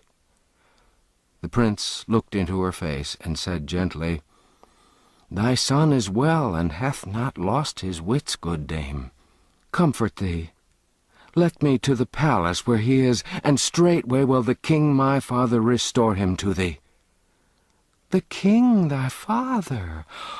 O my child, unsay these words that be freighted with death for thee, and ruin for all that be near to thee. Shake off this gruesome dream. Call back thy poor wandering memory. Look upon me. Am not I thy mother that bore thee and loveth thee? The prince shook his head and reluctantly said, God knoweth I am loath to grieve thy heart, but truly have I never looked upon thy face before. The woman sank back to a sitting posture on the floor, and covering her eyes with her hands, gave way to heartbroken sobs and wailings. "Let the show go on," shouted Canty. "What, Nan? What bet? Mannerless wenches! Will ye stand in the prince's presence? Upon your knees, ye pauper scum, and do him reverence." He followed this with another horse laugh. The girls began to plead timidly for their brother, and Nan said, "An thou wilt but let him to bed, father, rest and sleep will heal his madness. Prithee do." "Do, father," said Bet. "He is more worn than is his wont. Tomorrow will he be himself again, and will beg with diligence, and come not empty home again." This remark sobered the father's joviality, and brought his mind to business. He turned angrily upon the prince, and said, "The morrow must we pay 2 pennies to him that owns this hole. 2 pennies, mark ye, all this money for a half-year's rent, else out of this we go. Show what thou'st gathered with thy lazy begging." The prince said, "Offend me not with thy sordid matters. I tell thee again, I am the king's son." A sounding blow upon the prince's shoulder from Canty's broad palm sent him staggering into Goodwife Canty's arms, who clasped him to her breast, and sheltered him from a pelting rain of cuffs and slaps by interposing her own person. The frightened girls retreated to their corner, but the grandmother stepped eagerly forward to assist her son. The prince sprang away from Mrs. Canty, exclaiming, "Thou shalt not suffer for me, madam. Let these swine do their will upon me alone." This speech infuriated the swine to such a degree that they set about their work without waste of time. Between them they belaboured the boy right soundly, and then gave the girls and their mother a beating for showing sympathy with the victim. "Now," said Canty, "to bed, all of ye. The entertainment has tired me." The light was put out, and the family retired. As soon as the snorings of the head of the house and his mother showed that they were asleep, the young girls crept to where the prince lay, and covered him tenderly from the cold with straw and rags.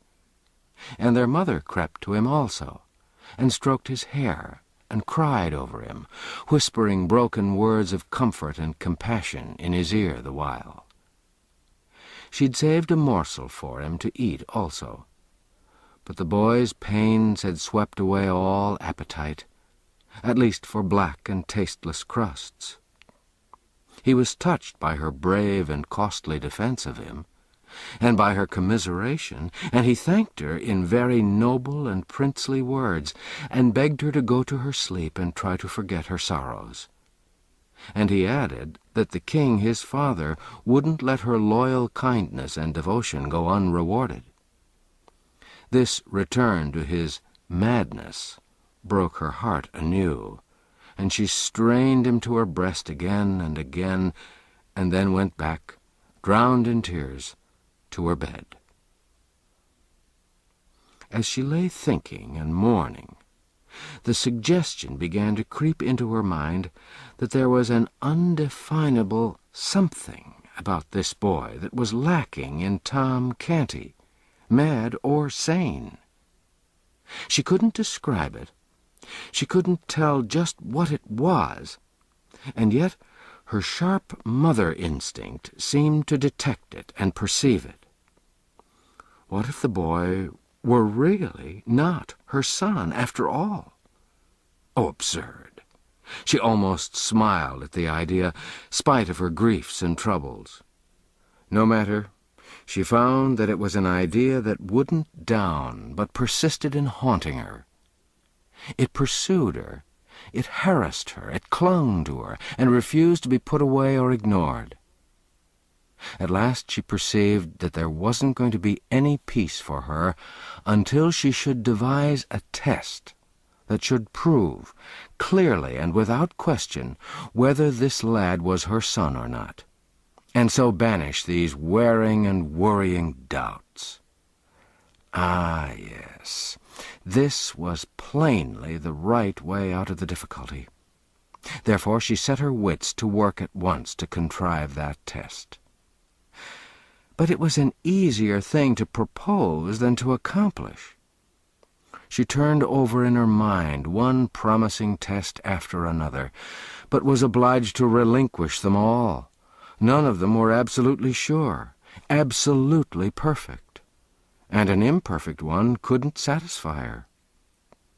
Evidently, she was racking her head in vain. It seemed manifest that she must give the matter up. While this depressing thought was passing through her mind, her ear caught the regular breathing of the boy, and she knew he'd fallen asleep. And while she listened, the measured breathing was broken by a soft, startled cry, such as one utters in a troubled dream. This chance occurrence furnished her instantly with a plan worth all her labored tests combined. She at once set herself feverishly, but noiselessly, to work to relight her candle, muttering to herself, "Had I but seen him then, I should have known. Since that day when he was little, that the powder burst in his face, he hath never been startled of a sudden out of his dreams or out of his thinkings, but he hath cast his hand before his eyes, even as he did that day, and not as others would do it, with the palm inward, but always with the palm turned outward. I've seen it 100 times, and it hath never varied nor ever failed. Yes, I shall soon know now." By this time, she'd crept to the slumbering boy's side with the candle shaded in her hand. She bent heedfully and warily over him, scarcely breathing, in her suppressed excitement, and suddenly flashed the light in his face, and struck the floor by his ear with her knuckles. The sleeper's eyes sprung wide open, and he cast a startled stare about him, but he made no special movement with his hands.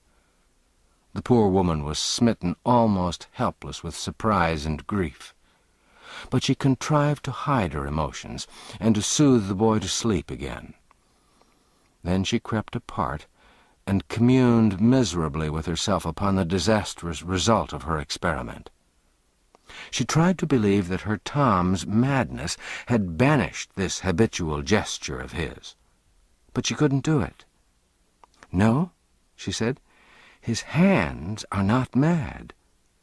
They could not unlearn so old a habit in so brief a time.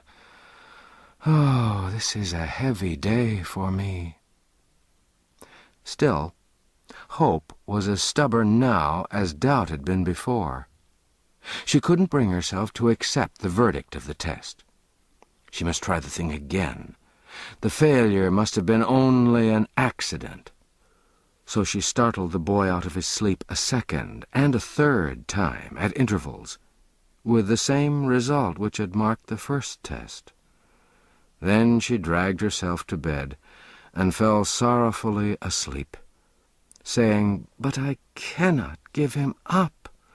Oh, no, I cannot. He must be my boy."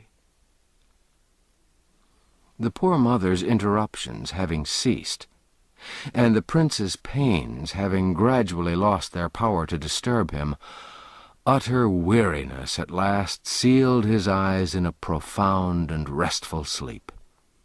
Hour after hour slipped away, and still he slept like the dead. Thus 4 or 5 hours passed. Then his stupor began to lighten. Presently, while half asleep and half awake, he murmured, "Sir William." After a moment, "Ho, Sir William Herbert! Hie thee hither and list to the strangest dream that ever— Sir William, dost hear? Man, I did think me changed to a pauper, and— Ho there! Guards! Sir William! What, is there no groom of the chamber in waiting? Alack, it shall go hard with— What aileth thee? Asked a whisper near him. Who art thou calling? Sir William Herbert. Who art thou? I. Who should I be but thy sister Nan? Oh, Tom, I'd forgot. Thou'rt mad yet, poor lad, thou'rt mad yet. Would I'd never woke to know it again. But prithee, master thy tongue, lest we be all beaten till we die. The startled prince sprang partly up, but a sharp reminder from his stiffened bruises brought him to himself, and he sunk back among his foul straw with a moan and the ejaculation, "Alas, it was no dream, then."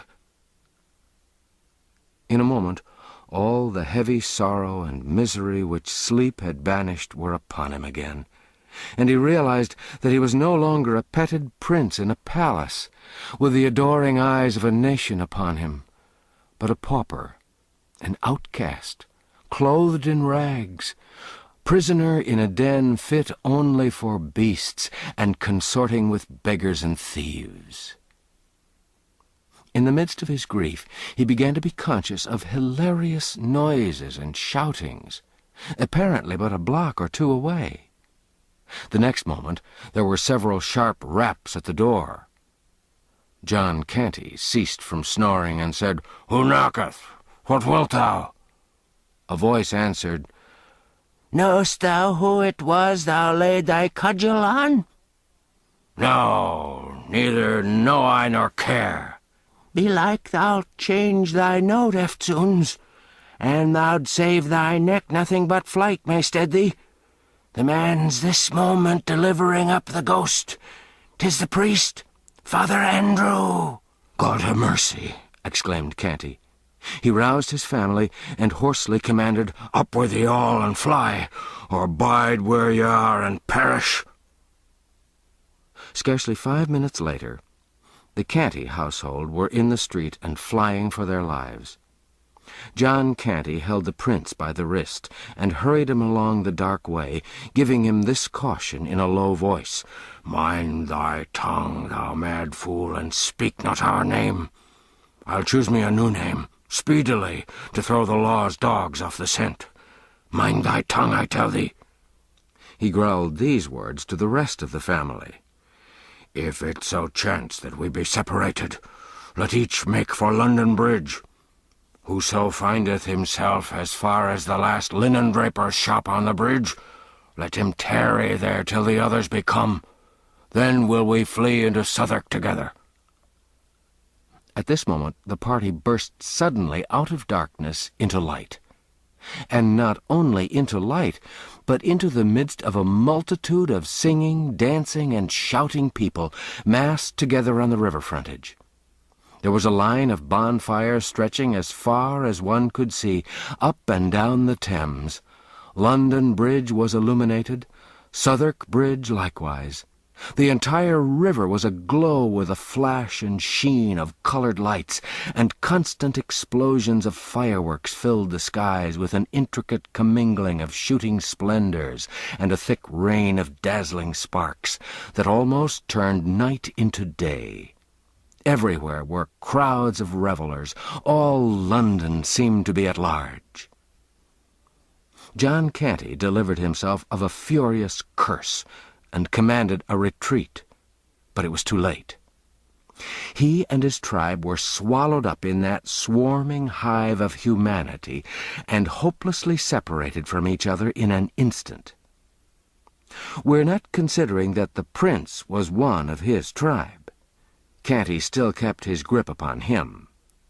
The prince's heart was beating high with hopes of escape now. A burly waterman, considerably exalted with liquor, found himself rudely shoved by Canty in his efforts to plough through the crowd. He laid his great hand on Canty's shoulder and said, "Nay, whither so fast, friend? Dost canker thy soul with sordid business, when all that be leal men and true make holiday? My affairs are mine own. They concern thee not," answered Canty roughly. "Take away thy hand and let me pass." "Sith that is thy humour, thou'lt not pass till thou'st drunk to the Prince of Wales. I tell thee that," said the waterman, barring the way resolutely. "Give me the cup, then, and make speed, make speed." Other revellers were interested by this time. They cried out, "The loving cup, the loving cup! Make the sour knave drink the loving cup, else will we feed him to the fishes." So a huge loving cup was brought.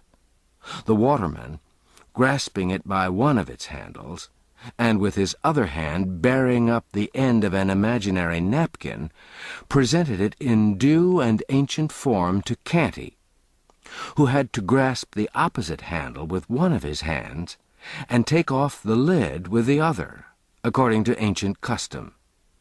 This left the prince hand-free for a second, of course.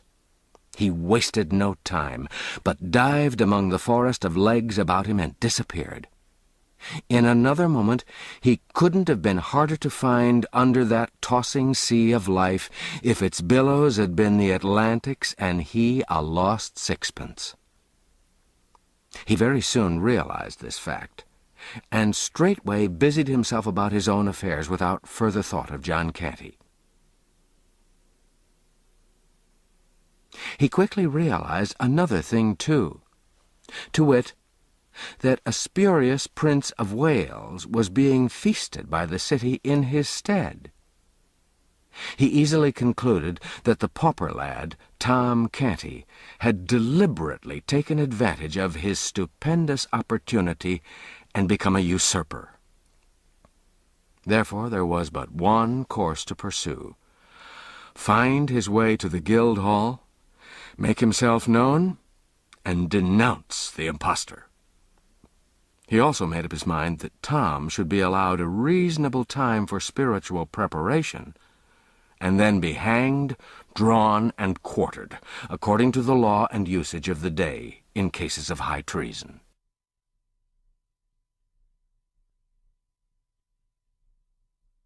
Chapter 11. At Guildhall. The royal barge, attended by its gorgeous fleet, took its stately way down the Thames through the wilderness of illuminated boats. The air was laden with music. The river banks were beruffled with joy flames. The distant city lay in a soft, luminous glow from its countless invisible bonfires. Above it rose many a slender spire into the sky, encrusted with sparkling lights, wherefore, in their remoteness, they seemed like jeweled lances thrust aloft. As the fleet swept along, it was greeted from the banks with a continuous hoarse roar of cheers, and the ceaseless flash and boom of artillery. To Tom Canty, half buried in his silken cushions, these sounds and this spectacle were a wonder unspeakably sublime and astonishing. To his little friends at his side, the Princess Elizabeth and the Lady Jane Grey, they were nothing. Arrived at the Dowgate, the fleet was towed up the limpid Walbrook, whose channel has now been for 2 centuries buried out of sight under acres of buildings, to Bucklersbury, past houses and under bridges populous with merrymakers and brilliantly lighted, and at last came to a halt in a basin where now is Barge Yard, in the centre of the ancient city of London. Tom disembarked, and he and his gallant procession crossed Cheapside and made a short march through the Old Jewry and Bassinghall Street to the Guildhall. Tom and his little ladies were received with due ceremony by the Lord Mayor and the fathers of the city in their gold chains and scarlet robes of state, and conducted to a rich canopy of state at the head of the great hall, preceded by heralds making proclamation, and by the mace and the city sword. The lords and ladies who were to attend upon Tom and his two small friends took their places behind their chairs. At a lower table in the court, grandees and other guests of noble degree were seated, with the magnates of the city. The commoners took places at a multitude of tables on the main floor of the hall. From their lofty vantage ground, the giants Gog and Magog, the ancient guardians of the city, contemplated the spectacle below them with eyes grown familiar to it in forgotten generations. There was a bugle blast, and a proclamation, and a fat butler appeared in a high perch in the leftward wall, followed by his servitors, bearing with impressive solemnity a royal baron of beef, smoking hot and ready for the knife. After grace, Tom, being instructed, rose, and the whole house with him, and drank from a portly golden loving cup with the Princess Elizabeth. From her it passed to the Lady Jane, and then traversed the general assemblage. So the banquet began. By midnight the revelry was at its height. Now came one of those picturesque spectacles so admired in that old day. A description of it is still extant in the quaint wording of a chronicler who witnessed it. Space being made, presently entered a baron and an earl, apparelled after the Turkish fashion, in long robes of bodkin powdered with gold, hats on their heads of crimson velvet, with great rolls of gold, girded with two swords called scimitars, hanging by great baldricks of gold. Next came yet another baron and another earl in two long gowns of yellow satin, traversed with white satin, and in every bend of white was a bend of crimson satin, after the fashion of Russia, with furred hats of grey on their heads, either of them having an hatchet in their hands, and boots with pikes, points a foot long, turned up.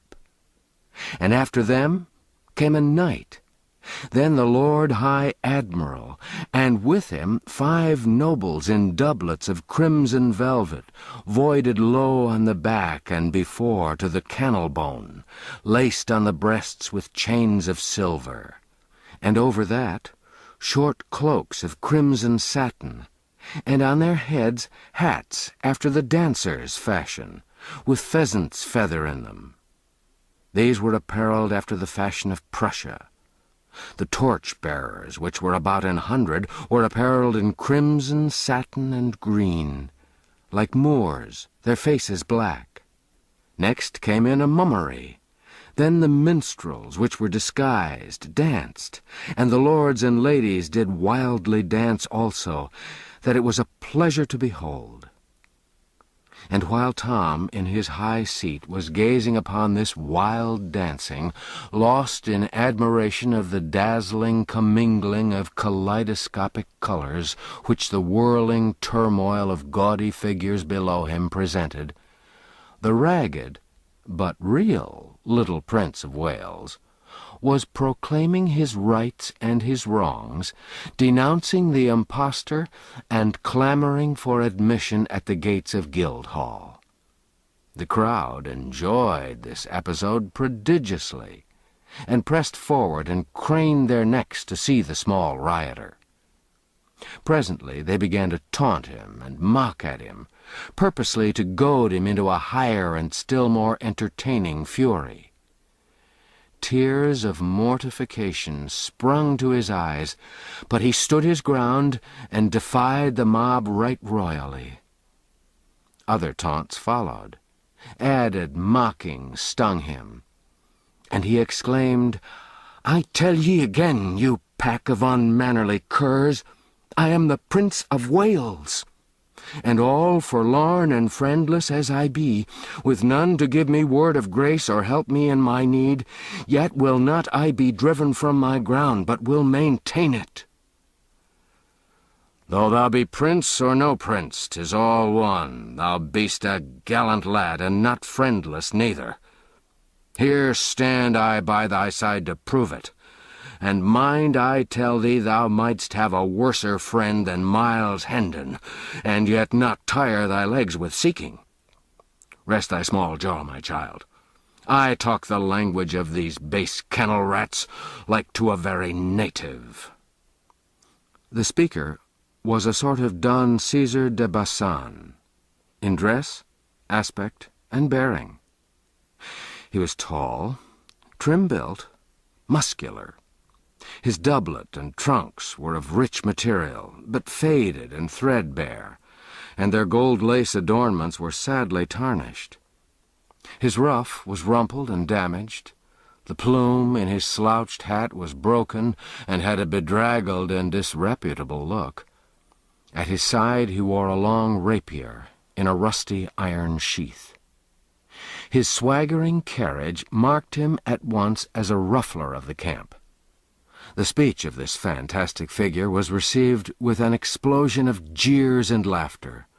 Some cried, "'Tis another prince in disguise! Wear thy tongue, friend, belike he's dangerous. Marry, he looketh it, mark his eye. Pluck the lad from him, to the horse-pond with a cub." Instantly, a hand was laid upon the prince, under the impulse of this happy thought. As instantly, the stranger's long sword was out, and the meddler went to the earth under a sounding thump with the flat of it. The next moment a score of voices shouted, "Kill the dog! Kill him! Kill him!" And the mob closed in on the warrior, who backed himself against a wall and began to lay about him with his long weapon like a madman. His victims sprawled this way and that, but the mob tide poured over their prostrate forms and dashed itself against the champion with undiminished fury. His moments seemed numbered, his destruction certain, when suddenly a trumpet blast sounded, a voice shouted, "Way for the king's messenger!" and a troop of horsemen came charging down upon the mob, who fled out of harm's reach as fast as their legs could carry them. The bold stranger caught up the prince in his arms and was soon far away from danger and the multitude. Return we within Guildhall. Suddenly, high above the jubilant roar and thunder of the revel, broke the clear peal of a bugle note. There was instant silence, a deep hush. Then a single voice rose, that of the messenger from the palace, and began to pipe forth a proclamation. The whole multitude standing listening. The closing words, solemnly pronounced, were, "The king is dead." The great assemblage bent their heads upon their breasts with one accord, remained so in profound silence a few moments, then all sunk upon their knees in a body, stretched out their hands toward Tom, and a mighty shout burst forth that seemed to shake the building. "Long live the king!" Poor Tom's dazed eyes wandered abroad over this stupefying spectacle, and finally rested dreamily upon the kneeling princesses beside him a moment, then upon the Earl of Hertford. A sudden purpose dawned in his face. He said, in a low tone, at Lord Hertford's ear, "Answer me truly, on thy faith and honour. Uttered I here a command, the which none but a king might hold privilege and prerogative to utter, would such a commandment be obeyed, and none rise up to say me nay? None, my liege, in all these realms. In thy person bides the majesty of England. Thou art the king, thy word is law. Tom responded in a strong, earnest voice, and with great animation. Then shall the king's law be law of mercy from this day, and never more be law of blood. Up from thy knees and away to the Tower, and say the king decrees the Duke of Norfolk shall not die. The words were caught up and carried eagerly from lip to lip, far and wide over the hall, and as Hertford hurried from the presence, another prodigious shout burst forth. The reign of blood is ended. Long live Edward, King of England! Chapter 12. The Prince and His Deliverer. As soon as Miles Hendon and the little prince were clear of the mob, they struck down through back lanes and alleys toward the river. Their way was unobstructed until they approached London Bridge. Then they ploughed into the multitude again, Hendon keeping a fast grip on the prince's, the king's, wrist.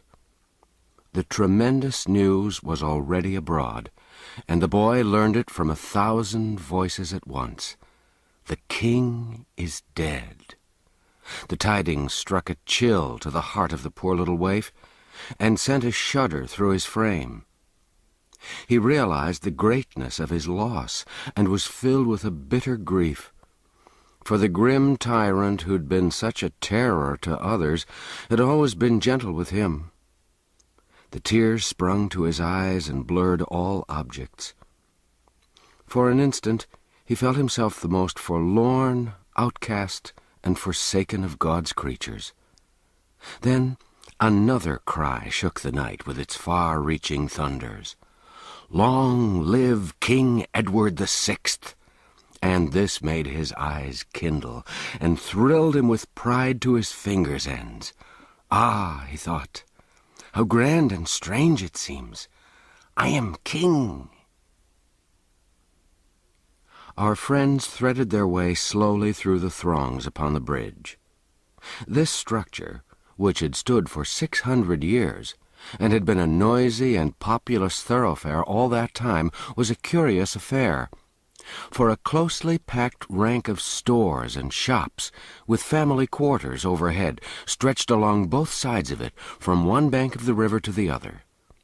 The bridge was a sort of town to itself. It had its inn, its beer-houses, its bakeries, its haberdasheries, its food markets, its manufacturing industries, and even its church. It looked upon the two neighbors which it linked together, London and Southwark, as being well enough as suburbs, but not otherwise particularly important. It was a close corporation, so to speak. It was a narrow town of a single street 1/5 of a mile long. Its population was but a village population, and everybody in it knew all his fellow townsmen intimately, and had known their fathers and mothers before them, and all their little family affairs into the bargain. It had its aristocracy, of course, its fine old families of butchers and bakers and what-not, who'd occupied the same old premises for 500 or 600 years, and knew the great history of the bridge from beginning to end, and all its strange legends, and who always talked bridgy talk, and thought bridgy thoughts, and lied in a long, level, direct, substantial, bridgy way. It was just the sort of population to be narrow and ignorant and self-conceited. Children were born on the bridge, were reared there, grew to old age, and finally died without ever having set a foot upon any part of the world but London Bridge alone. Such people would naturally imagine that the mighty and interminable procession which moved through its streets night and day, with its confused roar of shouts and cries, its neighings and bellowings and bleatings, and its muffled thunder tramp, was the one great thing in this world, and themselves somehow the proprietors of it. And so they were, in effect. At least they could exhibit it from their windows, and did for a consideration, whenever a returning king or hero gave it a fleeting splendor. For there was no place like it for affording a long, straight, uninterrupted view of marching columns. Men born and reared upon the bridge found life unendurably dull and inane elsewhere. History tells of one of these who left the bridge at the age of 71 and retired to the country. But he could only fret and toss in his bed. He couldn't go to sleep. The deep stillness was so painful, so awful, so oppressive. When he was worn out with it, at last he fled back to his old home, a lean and haggard spectre, and fell peacefully to rest and pleasant dreams under the lulling music of the lashing waters and the boom and crash and thunder of London Bridge. In the times of which we're writing, the bridge furnished object lessons in English history for its children, namely, the livid and decaying heads of renowned men impaled upon iron spikes atop of its gateways. But we digress. Hendon's lodgings were in the little inn on the bridge. As he neared the door with his small friend, a rough voice said, "So thou'rt come at last. Thou'lt not escape again, I warrant thee, and if pounding thy bones to a pudding can teach thee somewhat, thou'lt not keep us waiting another time, mayhap."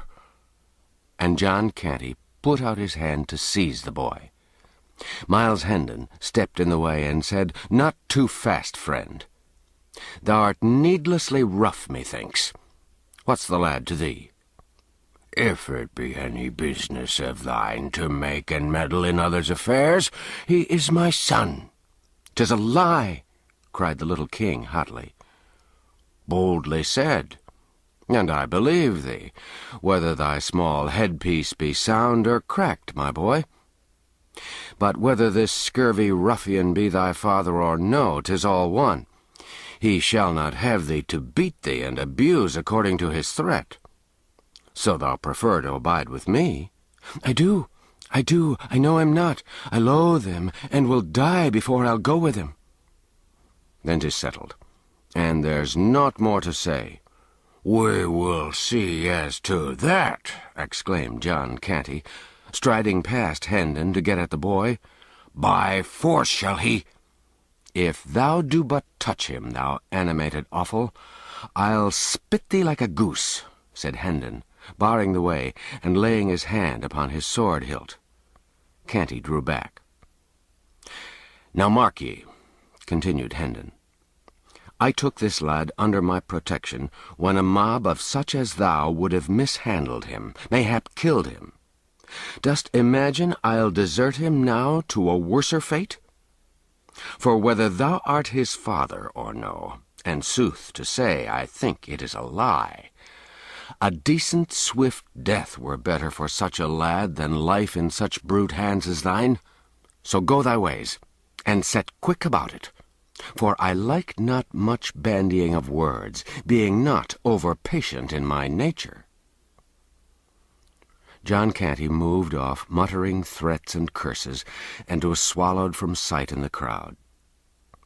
Hendon ascended 3 flights of stairs to his room with his charge, after ordering a meal to be sent thither. It was a poor apartment, with a shabby bed and some odds and ends of furniture in it, and was vaguely lighted by a couple of sickly candles. The little king dragged himself to the bed and lay down upon it, almost exhausted with hunger and fatigue. He'd been on his feet a good part of a day and a night, for it was now 2 or 3 o'clock in the morning, and had eaten nothing meantime. He murmured drowsily, "Prithee call me when the table is spread," and sunk into a deep sleep immediately. A smile twinkled in Hendon's eye, and he said to himself, "By the mass, the little beggar takes to one's quarters and usurps one's bed with as natural and easy a grace as if he owned them, with never a by your leave or so please it you or anything of the sort." In his diseased ravings he called himself the Prince of Wales, and bravely doth he keep up the character. Poor little friendless rat! Doubtless his mind's been disordered with ill usage. Well, I'll be his friend. I've saved him, and it draweth me strongly to him. Already I love the bold-tongued little rascal. How soldier-like he faced the smutty rabble and flung back his high defiance. And what a comely, sweet, and gentle face he hath, now that sleep hath conjured away its troubles and its griefs. I'll teach him. I'll cure his malady. Yea, I'll be his elder brother, and care for him, and watch over him.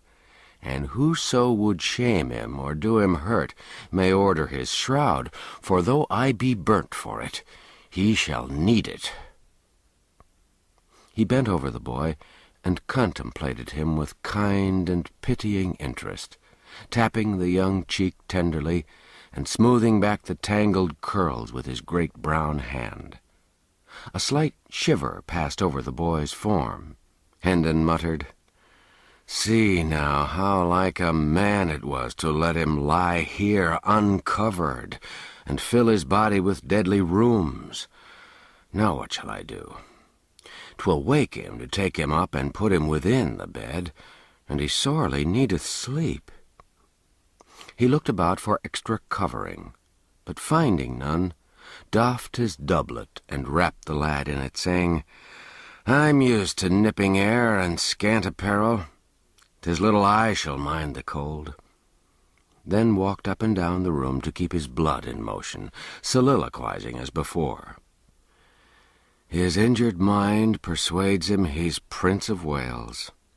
'Twill be odd to have a Prince of Wales still with us, now that he that was the prince is prince no more but king. For this poor mind is set upon the one fantasy, and will not reason out that now it should cast by the prince and call itself the king. If my father liveth still, after these 7 years that I've heard naught from home in my foreign dungeon, he'll welcome the poor lad and give him generous shelter for my sake. So will my good elder brother Arthur. My other brother Hugh. But I'll crack his crown and he interfere, the fox-hearted, ill-conditioned animal. Yes, thither will we fare, and straightway too." A servant entered with a smoking meal, disposed upon a small deal table, placed the chairs, and took his departure, leaving such cheap lodgers as these to wait upon themselves. The door slammed after him, and the noise woke the boy, who sprung to a sitting posture and shot a glad glance about him. Then a grieved look came into his face, and he murmured to himself with a deep sigh, "Alack, it was but a dream, woe is me." Next he noticed Miles Hendon's doublet, glanced from that to Hendon, comprehended the sacrifice that had been made for him, and said gently, "Thou art good to me, yes, thou art very good to me. Take it and put it on. I'll not need it more." Then he got up and walked to the washstand in the corner, and stood there, waiting. Hendon said in a cheery voice, "We'll have a right hearty sup and bite now, for everything is savory and smoking hot. And that and thy nap together will make thee a little man again, never fear." The boy made no answer, but bent a steady look that was filled with grave surprise. and also somewhat touched with impatience upon the tall knight of the sword. Hendon was puzzled and said, "What's amiss?" "Good sir, I would wash me." "Oh, is that all? Ask no permission of Miles Hendon for aught thou cravest. Make thyself perfectly free here, and welcome with all that are his belongings." Still the boy stood and moved not. More, he tapped the floor once or twice with his small impatient foot. Hendon was wholly perplexed. Said he, "Bless us, what is it?" "Prithee, pour the water, and make not so many words." Hendon, suppressing a horse laugh and saying to himself, "By all the saints, but this is admirable," stepped briskly forward and did the small insolent's bidding. Then stood by, in a sort of stupefaction, until the command, "Come, the towel!" woke him sharply up. He took up a towel from under the boy's nose and handed it to him, without comment. He now proceeded to comfort his own face with a wash, and while he was at it, his adopted child seated himself at the table and prepared to fall to. Hendon dispatched his ablutions with alacrity, then drew back the other chair and was about to place himself at table, when the boy said indignantly, "Forbear! Wouldst sit in the presence of the king?" This blow staggered Hendon to his foundations. He muttered to himself, "Lo, the poor thing's madness is up with the time. It hath changed with the great change that's come to the realm, and now, in fancy, is he king. Good lack, I must humour the conceit, too. There's no other way. Faith, he'd order me to the Tower, else." And pleased with this jest, he removed the chair from the table, took his stand behind the king, and proceeded to wait upon him in the courtliest way he was capable of. When the king ate, the rigour of his royal dignity relaxed a little, and with his growing contentment came a desire to talk. He said, "I think thou call'st thyself Miles Hendon, if I heard thee aright." "Yes, sire," Miles replied. Then observed to himself, "If I must humour the poor lad's madness, I must sire him, I must majesty him, I mustn't go by halves, I must stick at nothing that belongeth to the part I play, else shall I play it ill and work evil to this charitable and kindly cause." The king warmed his heart with a second glass of wine, and said, "I would know thee. Tell me thy story. Thou hast a gallant way with thee, and a noble. Art nobly born?" "We're of the tail of the nobility, good your majesty. My father is a baronet, one of the smaller lords by knight service, Sir Richard Hendon of Hendon Hall, by Monksholm in Kent." "The name has escaped my memory. Go on, tell me thy story." "'Tis not much, your majesty. Yet perchance it may beguile a short half-hour for want of a better. My father, Sir Richard, is very rich, and of a most generous nature. My mother died whilst I was yet a boy. I have two brothers, Arthur, my elder, with a soul like to his father's, and Hugh, younger than I, a mean spirit, covetous, treacherous, vicious, underhanded, a reptile. Such was he from the cradle. Such was he 10 years past when I last saw him, a ripe rascal at 19, I being 20 then, and Arthur 22. There's none other of us but the Lady Edith, my cousin. She was 16 then, beautiful, gentle, good, the daughter of an earl, the last of her race, heiress of a great fortune and a lapsed title. My father was her guardian. I loved her, and she loved me. But she was betrothed to Arthur from the cradle, and Sir Richard wouldn't suffer the contract to be broken. Arthur loved another maid, and bade us be of good cheer and hold fast to the hope that delay and luck together would some day give success to our several causes. Hugh loved the Lady Edith's fortune, though in truth he said it was herself he loved. But then 'twas his way alway to say one thing and mean the other. But he lost his arts upon the girl. He could deceive my father, but none else. My father loved him best of us all, and trusted and believed him, for he was the youngest child, and others hated him, these qualities being in all ages sufficient to win a parent's dearest love. And he had a smooth, persuasive tongue, with an admirable gift of lying, and these be qualities which do mightily assist a blind affection to cozen itself. I was wild. In troth, I might go yet farther and say very wild, though 'twas a wildness of an innocent sort, since it hurt none but me, brought shame to none nor loss, nor had in it any taint of crime or baseness, or what might not beseem mine honourable degree. Yet did my brother Hugh turn these faults to good account, he seeing that our brother Arthur's health was but indifferent, and hoping the worst might work him profit were I swept out of the path.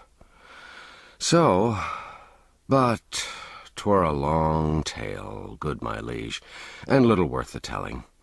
Briefly, then, this brother did deftly magnify my faults and make them crimes, ending his base work with finding a silken ladder in mine apartments, conveyed thither by his own means, and did convince my father by this, and suborned evidence of servants and other lying knaves, that I was minded to carry off my Edith and marry with her, in rank defiance of his will. 3 years of banishment from home and England might make a soldier and a man of me, my father said, and teach me some degree of wisdom. I fought out my long probation in the Continental Wars, tasting sumptuously of hard knocks, privation, and adventure. But in my last battle I was taken captive, and during the 7 years that have waxed and waned since then, a foreign dungeon hath harboured me.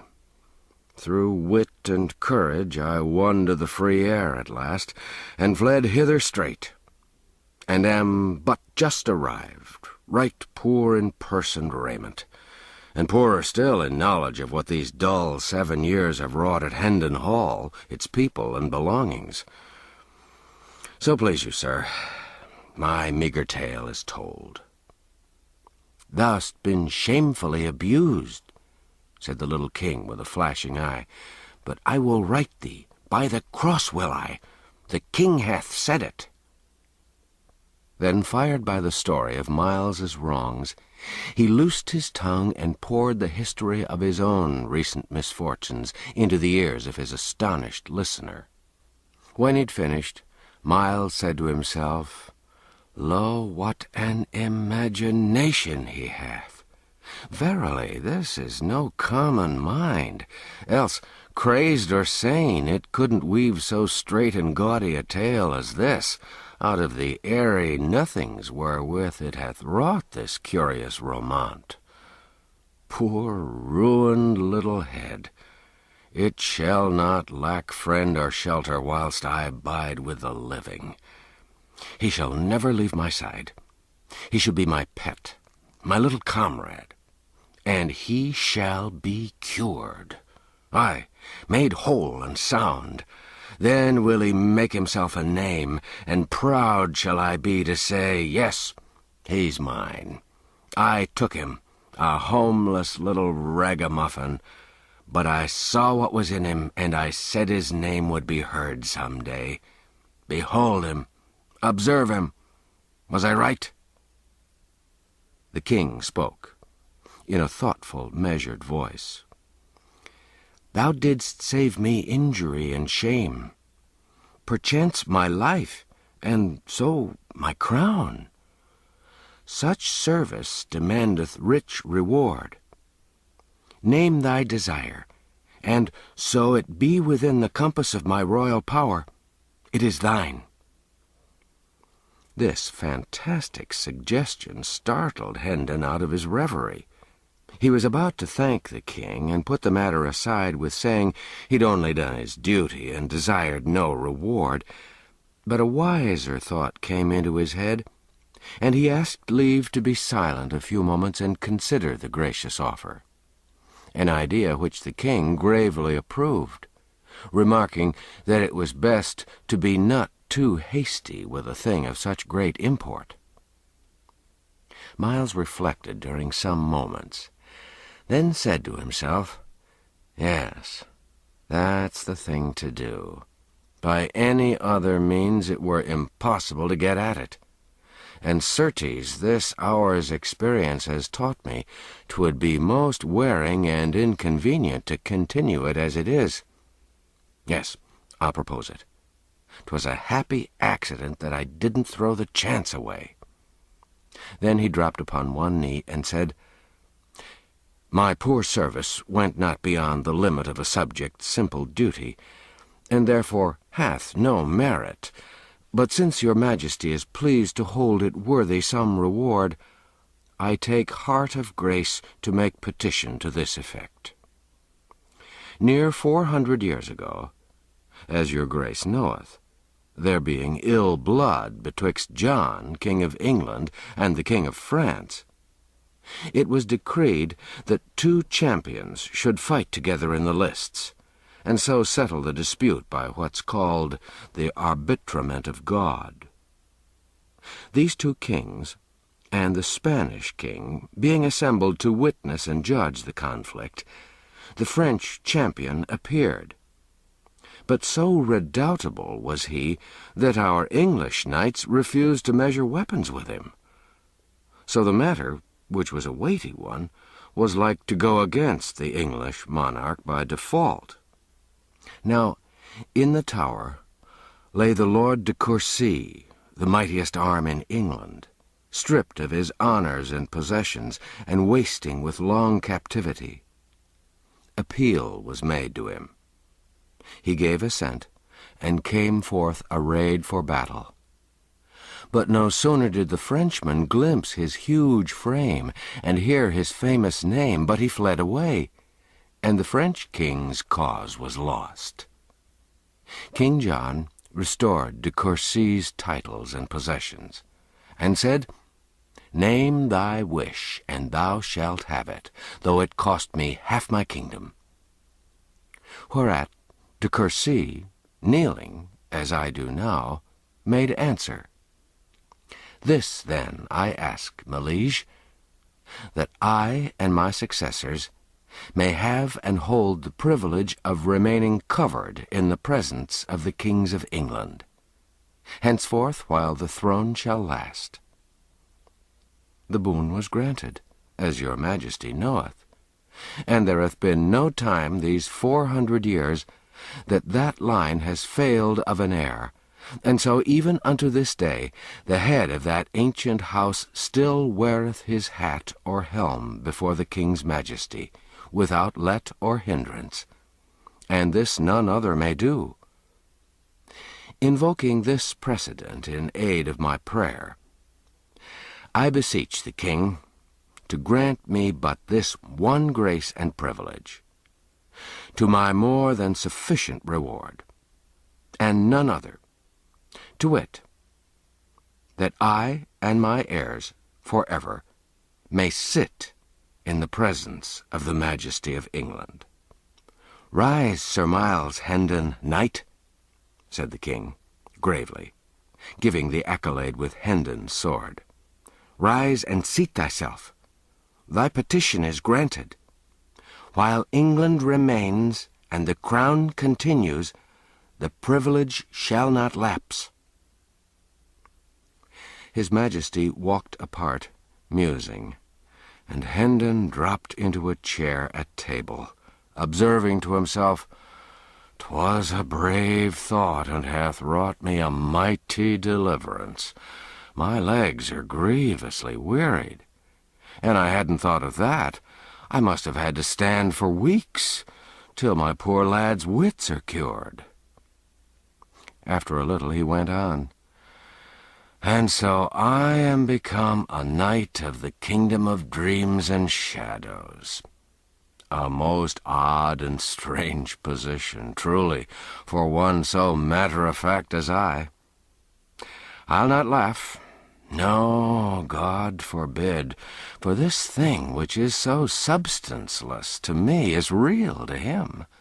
And to me also, in one way, it's not a falsity, for it reflects with truth the sweet and generous spirit that's in him."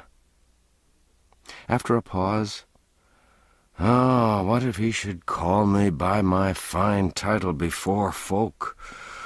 There'd be a merry contrast betwixt my glory and my raiment. But no matter.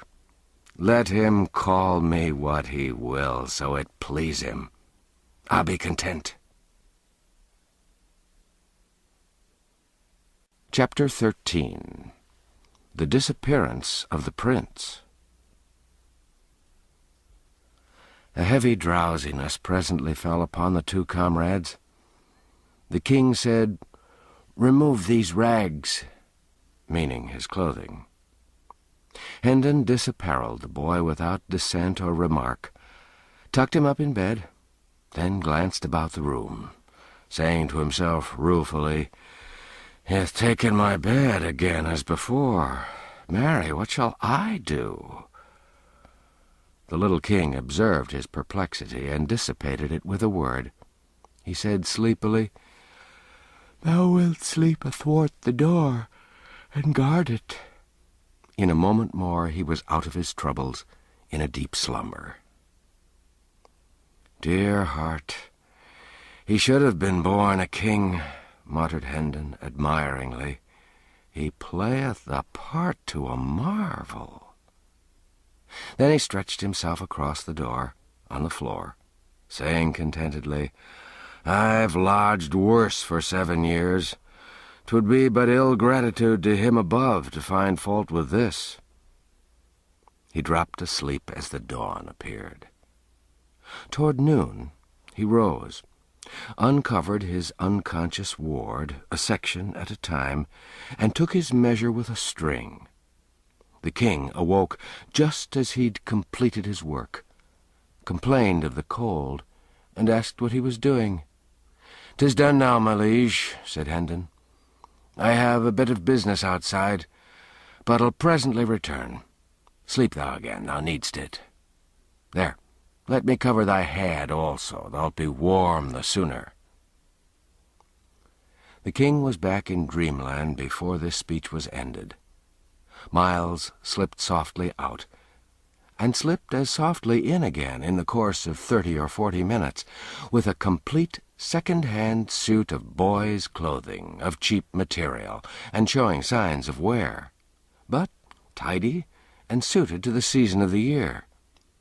He seated himself and began to overhaul his purchase, mumbling to himself, "A longer purse would have got a better sort. But when one hasn't the long purse, one must be content with what a short one may do. There was a woman in our town did dwell." He stirred, methinks. I must sing in a less thunderous key. It's not good to mar his sleep, with this journey before him, and he so wearied out, poor chap. This garment, 'tis well enough. A stitch here and another one there'll set it aright. This other's better, albeit a stitch or two won't come amiss in it likewise. These be very good and sound, and'll keep his small feet warm and dry. An odd new thing to him, belike, since he's doubtless been used to foot it bare, winters and summers the same. Would thread were bread, seeing one getteth a year's sufficiency for a farthing, and such a brave big needle without cost for mere love. Now shall I have the demon's own time to thread it. And so he had.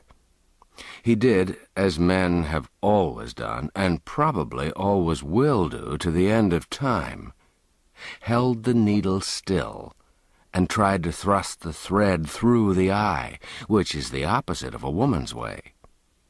Time and time again the thread missed the mark, going sometimes on one side of the needle, sometimes on the other, sometimes doubling up against the shaft. But he was patient, having been through these experiences before when he was soldiering. He succeeded at last, and took up the garment that had lain waiting meantime across his lap, and began his work. The inn's paid, the breakfast that's to come included, and there's wherewithal left to buy a couple of donkeys and meet our little costs for the 2 or 3 days betwixt this and the plenty that awaits us at Hendon Hall. She loved her body o' me, I've driven the needle under my nail. It matters little. 'Tis not a novelty, yet 'tis not a convenience neither. We shall be merry there, little one, never doubt it. Thy troubles'll vanish there, and likewise thy sad distemper. She loved her husband dearly, but another man. These be noble large stitches, holding the garment up and viewing it admiringly. They've a grandeur and a majesty that do cause these small, stingy ones of the tailor-man to look mighty paltry and plebeian. She loved her husband dearly, but another man he loved she. Marry, 'tis done. A goodly piece of work, too, and wrought with expedition. Now will I wake him, apparel him, pour for him, feed him, and then we'll hie us to the mart by the Tabard Inn in Southwark. And be pleased to rise, my liege. He answereth not. But ho, my liege. Of a truth must I profane his sacred person with a touch, sith his slumber is deaf to speech? What? He threw back the covers. The boy was gone. He stared about him in speechless astonishment for a moment, noticed for the first time that his ward's ragged raiment was also missing. Then he began to rage and storm and shout for the innkeeper. At that moment a servant entered with the breakfast. "Explain, thou limb of Satan, or thy time is come," roared the man of war, and made so savage a spring toward the waiter that this latter couldn't find his tongue for the instant for fright and surprise. "Where is the boy?" In disjointed and trembling syllables the man gave the information desired. "You were hardly gone from the place, your worship, when a youth came running and said it was your worship's will that the boy come to you straight, at the bridge and on the Southwark side. I brought him thither, and when he woke the lad and gave his message, the lad did grumble some little for being disturbed so early, as he called it, but straightway trussed on his rags and went with the youth, only saying it had been better manners that your worship came yourself, not sent a stranger. And so thou'rt a fool and easily cozened, hang all thy breed. Yet mayhap no hurt is done, possibly no harm is meant the boy. I'll go fetch him. Make the table ready. Stay. The coverings of the bed were disposed as if one lay beneath them. Happened that by accident? I know not, good your worship. I saw the youth meddle with them, he that came for the boy. 1,000 deaths, it was done to deceive me. 'Tis plain 'twas done to gain time. Hark ye, was that youth alone? All alone, your worship. Art sure? Sure, your worship. Collect thy scattered wits. Bethink thee. Take time, man. After a moment's thought, the servant said, When he came, none came with him. But now I remember me that as the two stepped into the throng of the bridge, a ruffian-looking man plunged out from some near place, and just as he was joining them— What then? Out with it! Thundered the impatient Hendon, interrupting. Just then The crowd lapped him up and closed him in, and I saw no more, being called by my master, who was in a rage because a joint that the scrivener had ordered was forgot. Though I take all the saints to witness that to blame me for that miscarriage were like holding the unborn babe to judgment for sins come out of my sight, idiot. Thy prating drives me mad. Hold, whither art flying? Canst not bide still an instant? Went they toward Southwark?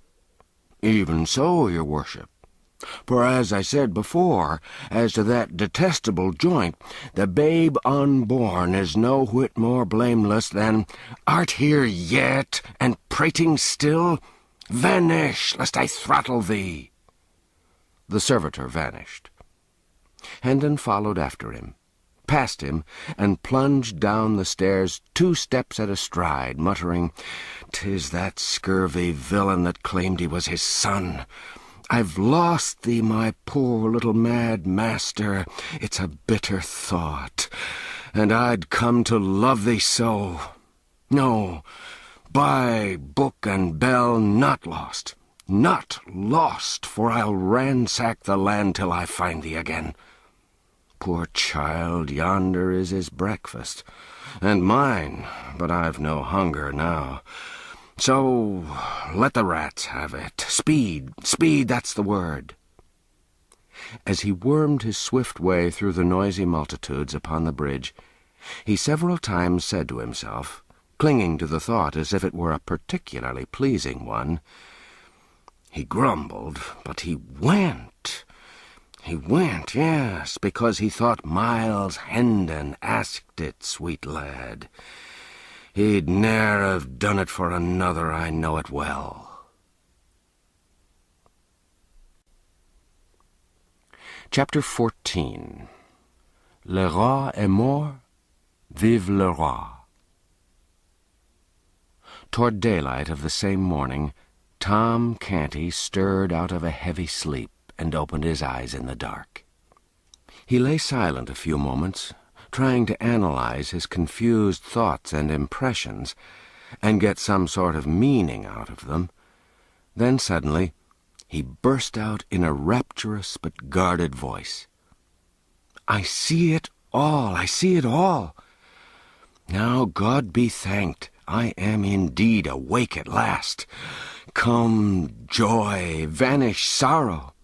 Ho, Nan, Bet, kick off your straw, and hie ye hither to my side, till I do pour into your unbelieving ears the wildest madcap dream that ever the spirits of night did conjure up, to astonish the soul of man withal.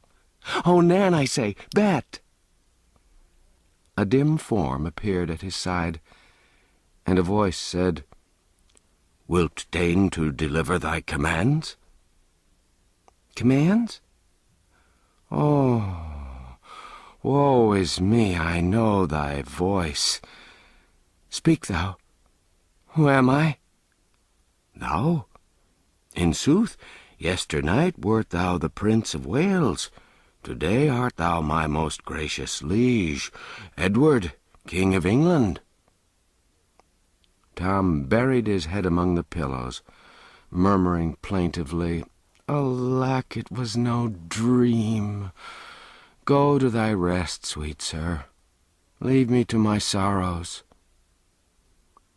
Tom slept again, and after a time he had this pleasant dream.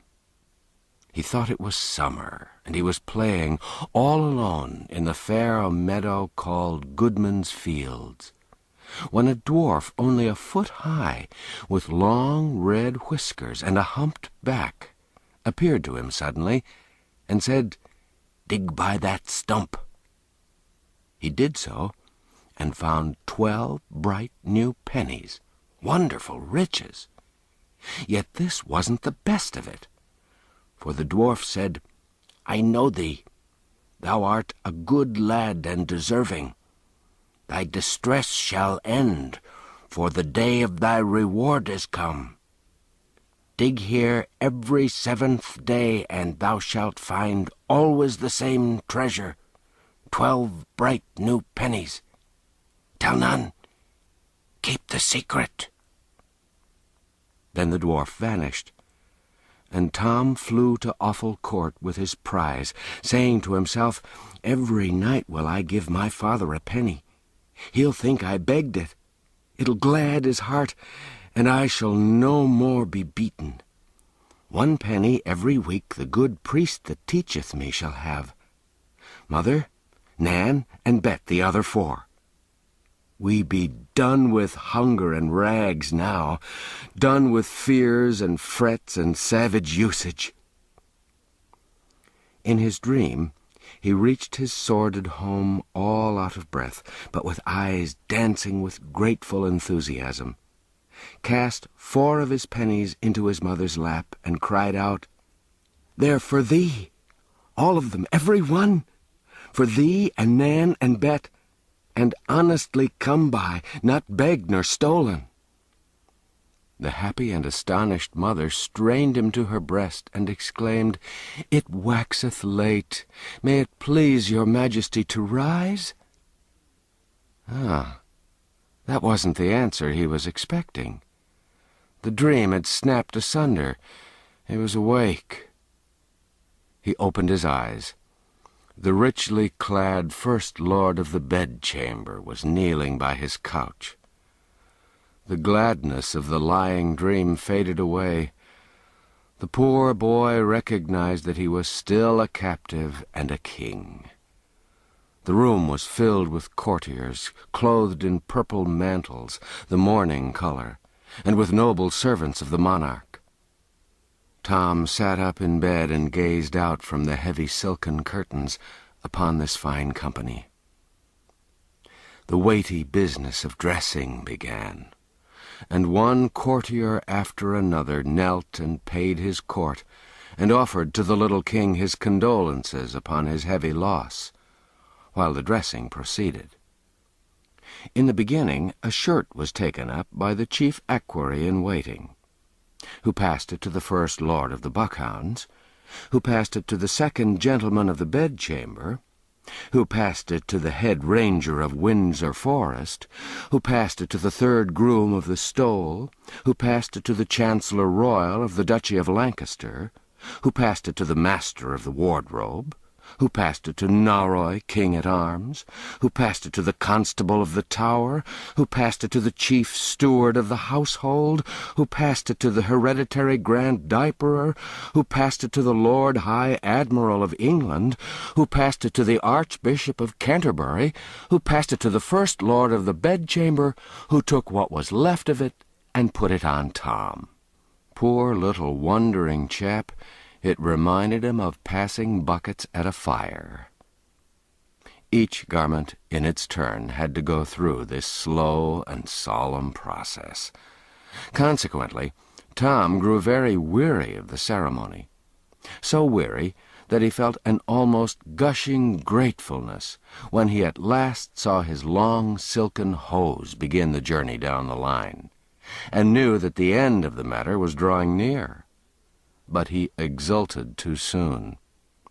The First Lord of the Bedchamber received the hose and was about to encase Tom's legs in them, when a sudden flush invaded his face, and he hurriedly hustled the things back into the hands of the Archbishop of Canterbury, with an astounded look and a whispered, "See, my lord," pointing to a something connected with the hose. The Archbishop paled, then flushed, and passed the hose to the Lord High Admiral, whispering, "See, my lord." The Admiral passed the hose to the Hereditary Grand Diaperer, and had hardly breath enough in his body to ejaculate, "See, my lord."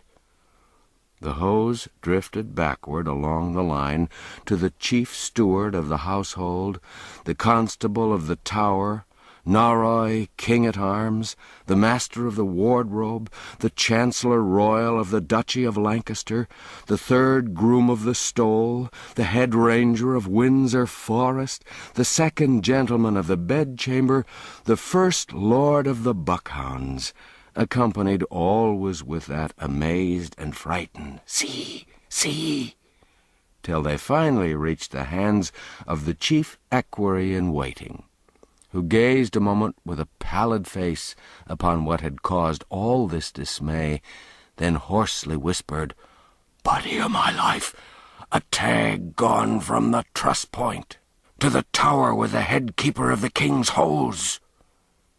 After which he leaned upon the shoulder of the first lord of the Buckhounds to regather his vanished strength, while fresh hose, without any damaged strings to them, were brought. But all things must have an end, and so, in time, Tom Canty was in a condition to get out of bed.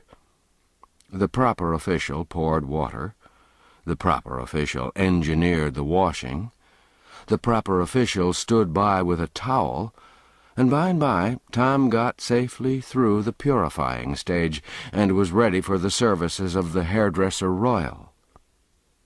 When he at length emerged from his master's hands, he was a gracious figure and as pretty as a girl in his mantle and trunks of purple satin and purple-plumed cap. He now moved in state toward his breakfast-room, through the midst of the courtly assemblage. And as he passed, these fell back, leaving his way free, and dropped upon their knees.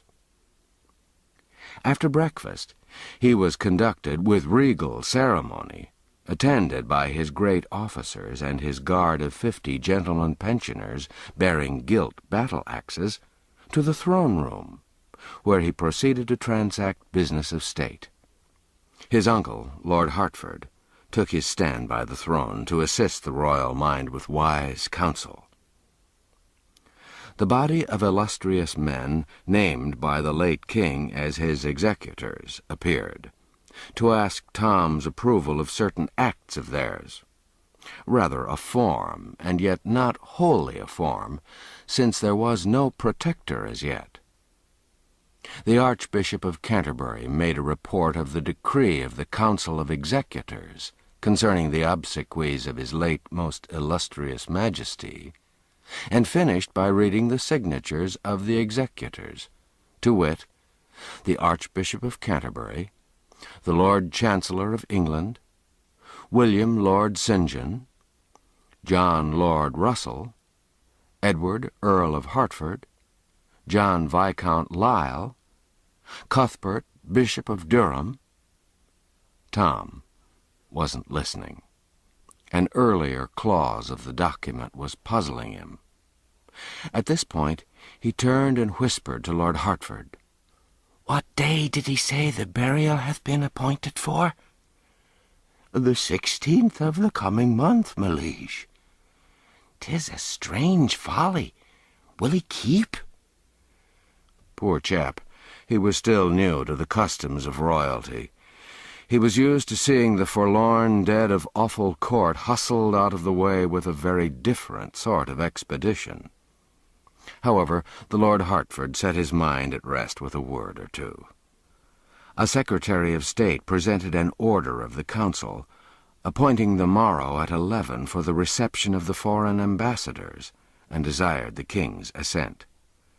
Tom turned an inquiring look toward Hertford, who whispered, "Your Majesty will signify consent. They come to testify their royal master's sense of the heavy calamity which hath visited your grace and the realm of England." Tom did as he was bidden. Another secretary began to read a preamble concerning the expenses of the late king's household, which had amounted to £28,000 during the preceding 6 months. A sum so vast that it made Tom Canty gasp. He gasped again when the fact appeared that £20,000 of this money were still owing and unpaid, and once more when it appeared that the king's coffers were about empty, and his 1,200 servants much embarrassed for lack of the wages due them. Tom spoke out with lively apprehension. "We be going to the dogs, 'tis plain. 'Tis meet and necessary that we take a smaller house, and set the servants at large, sith they be of no value but to make delay, and trouble one with offices that harass the spirit and shame the soul, they misbecoming any but a doll, that hath nor brains nor hands to help itself withal. I remember me of a small house that standeth over against the fish market by Billingsgate." A sharp pressure upon Tom's arm stopped his foolish tongue, and sent a blush to his face. But no countenance there betrayed any sign that this strange speech had been remarked, or given concern. A secretary made a report that forasmuch as the late king had provided in his will for conferring the ducal degree upon the Earl of Hertford, and raising his brother Sir Thomas Seymour to the peerage, and likewise Hertford's son to an earldom, together with similar aggrandizements to other great servants of the crown, the council had resolved to hold a sitting on the 16th of February for the delivering and confirming of these honours, and that meantime, the late king not having granted in writing estates suitable to the support of these dignities, the council, knowing his private wishes in that regard, had thought proper to grant to Seymour 500 lands, and to Hertford's son 800 lands, and 300 of the next bishop's lands which should fall vacant, his present majesty being willing. Tom was about to blurt out something about the propriety of paying the late king's debts first, before squandering all his money, but a timely touch upon his arm from the thoughtful Hertford saved him this indiscretion. Wherefore he gave the royal assent without spoken comment, but with much inward discomfort. While he sat reflecting a moment over the ease with which he was doing strange and glittering miracles, a happy thought shot into his mind.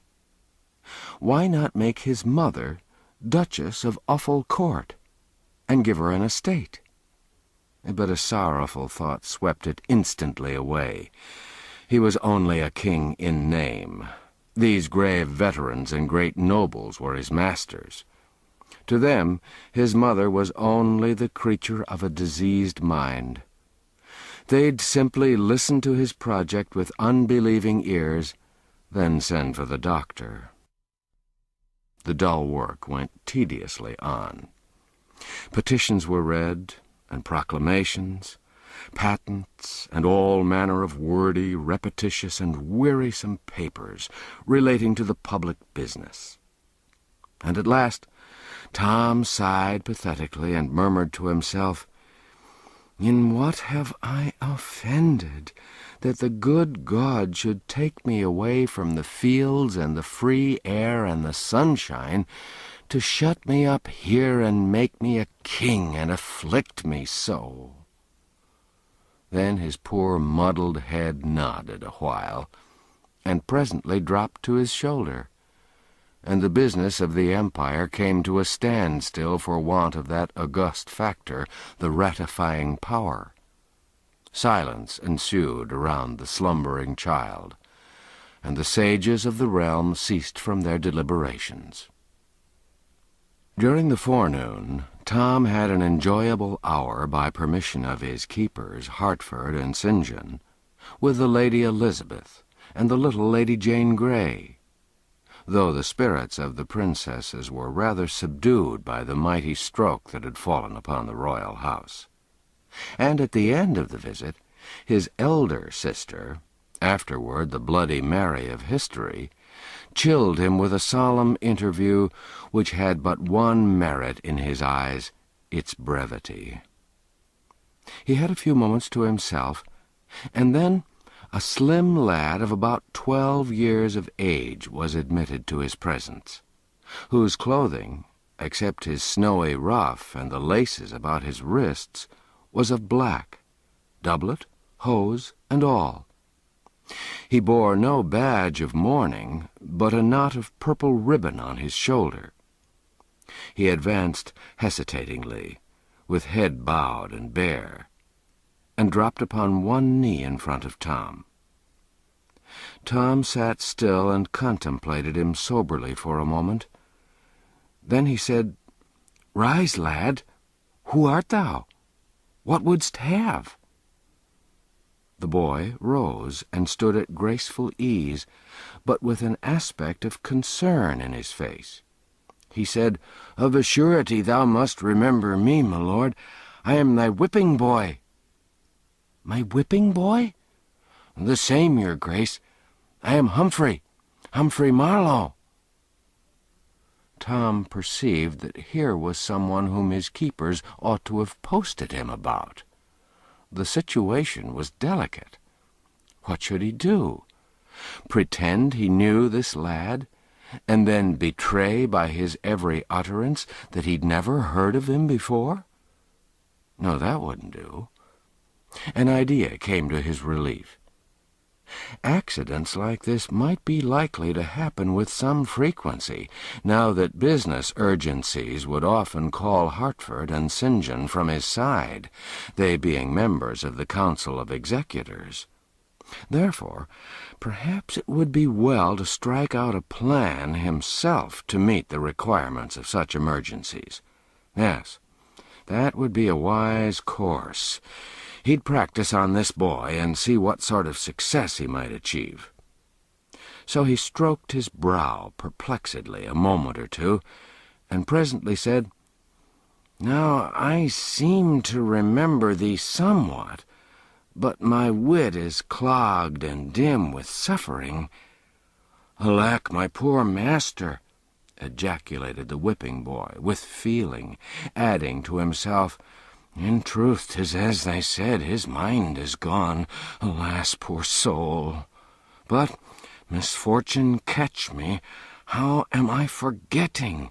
They said one mustn't seem to observe that aught is wrong with him." "'Tis strange how my memory doth wanton with me these days," said Tom. "But mind it not, I mend apace. A little clue doth often serve to bring me back again the things and names which had escaped me. And not they only, forsooth, but e'en such as I ne'er heard before, as this lad shall see. Give thy business speech." "'Tis matter of small weight, my liege, yet will I touch upon it, an it please your grace. 2 days gone by, when your majesty faulted thrice in your Greek, in the morning lessons, dost remember it?" "Yes, methinks I do." "It's not much of a lie. An I had meddled with the Greek at all, I'd not faulted simply thrice, but 40 times. "Yes, I do recall it now. Go on." "The master being wroth with what he termed such slovenly and doltish work, did promise that he would soundly whip me for it, and—" "Whip thee?" said Tom, astonished out of his presence of mind. "Why should he whip thee for faults of mine?" "Ah, your grace forgetteth again. He always scourgeth me when thou dost fail in thy lessons." True, I'd forgot. Thou teachest me in private. Then if I fail, he argueth that thy office was lamely done, and— Oh, my liege, what words are these? I, the humblest of thy servants, presume to teach thee? Then where is thy blame? What riddle is this? Am I in truth gone mad, or is it thou? Explain, speak out." "But, good your majesty, there's naught that needeth simplifying. None may visit the sacred person of the Prince of Wales with blows. Wherefore, when he faulteth, 'tis I that take them, and meet it is, and right, for that it is mine office and my livelihood." Tom stared at the tranquil boy, observing to himself, "Lo, it is a wonderful thing, a most strange and curious trade. I marvel they've not hired a boy to take my combings and my dressings for me. Would heaven they would! And they'll do this thing, I'll take my lashings in mine own person, giving God thanks for a change." Then he said aloud, And hast thou been beaten, poor friend, according to the promise?" "No, good your majesty, my punishment was appointed for this day, and peradventure it may be annulled, as unbefitting the season of mourning that's come upon us. I know not, and so've made bold to come hither and remind your grace about your gracious promise to intercede in my behalf." "With the master? To save thee thy whipping? Ah, thou dost remember. My memory mendeth, thou seest. Set thy mind at ease. Thy back shall go unscathed. I'll see to it." "Oh, thanks, my good lord," cried the boy, dropping upon his knee again. "Mayhap I have ventured far in now, and yet—" Seeing Master Humphrey hesitate, Tom encouraged him to go on, saying he was in the granting mood. "Then will I speak it out, for it lieth near my heart. Since thou art no more Prince of Wales, but king, thou canst order matters as thou wilt, with none to say thee nay. Wherefore it's not in reason that thou wilt longer vex thyself with dreary studies, but wilt burn thy books and turn thy mind to things less irksome. Then am I ruined, and mine orphan sisters with me." "Ruined? Prithee, how?" "My back is my bread, O my gracious liege. If I go idle, I starve. And thou cease from study, mine office is gone. Thou'lt need no whipping boy. Don't turn me away." Tom was touched with this pathetic distress. He said with a right royal burst of generosity, "Discomfort thyself no further, lad. Thine office shall be permanent in thee and thy line forever." Then he struck the boy a light blow on the shoulder with the flat of his sword, exclaiming, "Rise, Humphrey Marlowe, hereditary grand whipping boy to the royal house of England. Banish sorrow. I will betake me to my books again, and study so ill that they must in justice treble thy wage, so mightily shall the business of thine office be augmented." The grateful Humphrey responded fervidly, "Thanks, O most noble master. This princely lavishness doth far surpass my most distempered dreams of fortune. Now shall I be happy all my days, and all the house of Marlowe after me." Tom had wit enough to perceive that here was a lad who could be useful to him. He encouraged Humphrey to talk, and he was nothing loath. He was delighted to believe that he was helping in Tom's cure, for always, as soon as he'd finished calling back to Tom's diseased mind the various particulars of his experiences and adventures in the royal schoolroom and elsewhere about the palace, he noticed that Tom was then able to recall the circumstances quite clearly. At the end of an hour, Tom found himself well freighted with very valuable information concerning personages and matters pertaining to the court. So he resolved to draw instruction from this source daily, and to this end he would give order to admit Humphrey to the royal closet whenever he might come, provided the Majesty of England was not engaged with other people. Humphrey had hardly been dismissed when my Lord Hertford arrived with more trouble for Tom. He said that the lords of the council, fearing that some overwrought report of the king's damaged health might have leaked out and got abroad, they deemed it wise and best that his Majesty should begin to dine in public after a day or two.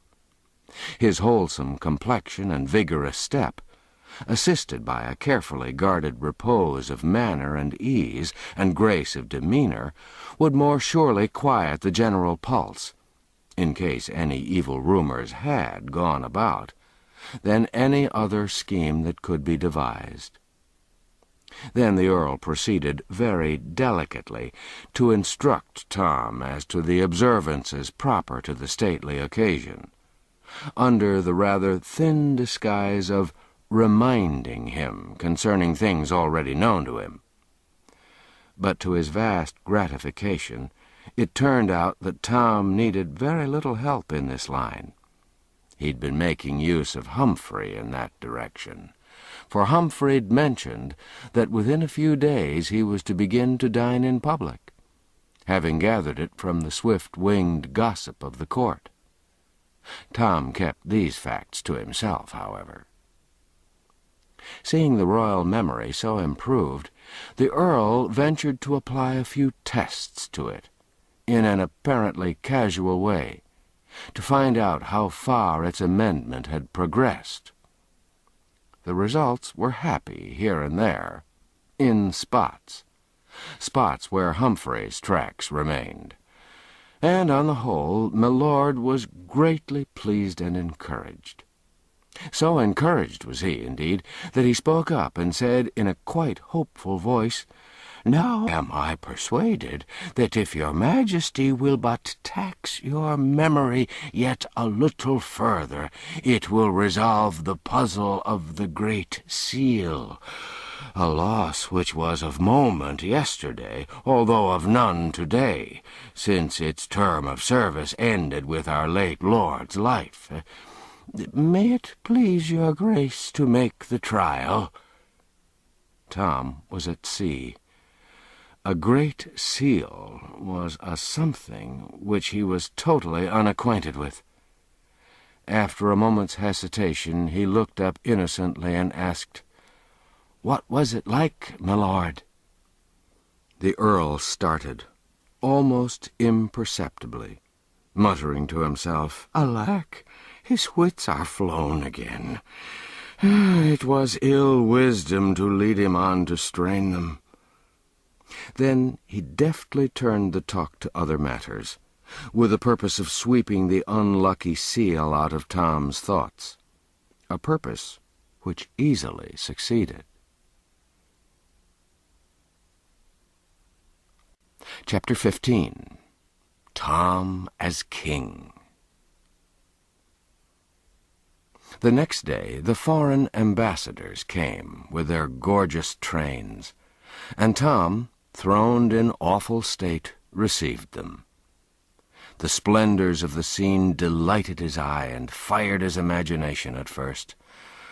But the audience was long and dreary, and so were most of the addresses. Wherefore, what began as a pleasure grew into weariness and homesickness by and by. Tom said the words which Hertford put into his mouth from time to time, and tried hard to acquit himself satisfactorily, but he was too new to such things and too ill at ease to accomplish more than a tolerable success.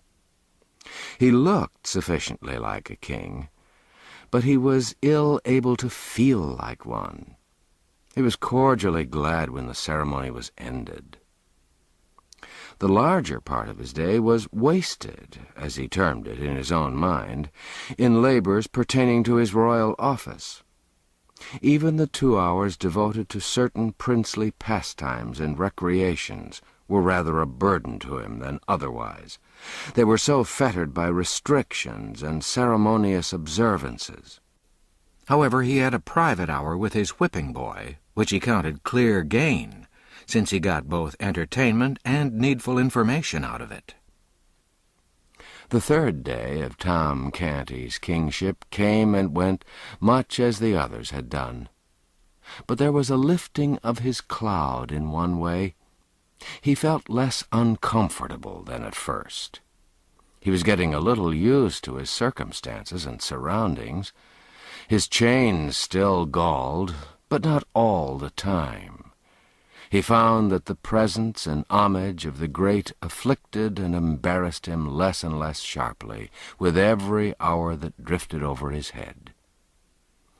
But for one single dread, he could have seen the fourth day approach without serious distress. The dining in public. It was to begin that day. There were greater matters in the program, for on that day he would have to preside at a council, which would take his views and commands concerning the policy to be pursued toward various foreign nations, scattered far and near over the great globe. On that day, too, Hertford would be formally chosen to the grand office of Lord Protector.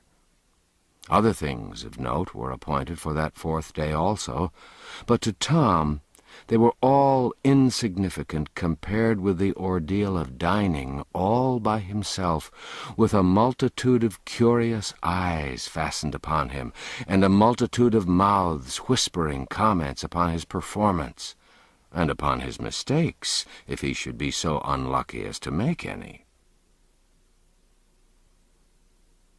Still, nothing could stop that 4th day, and so it came.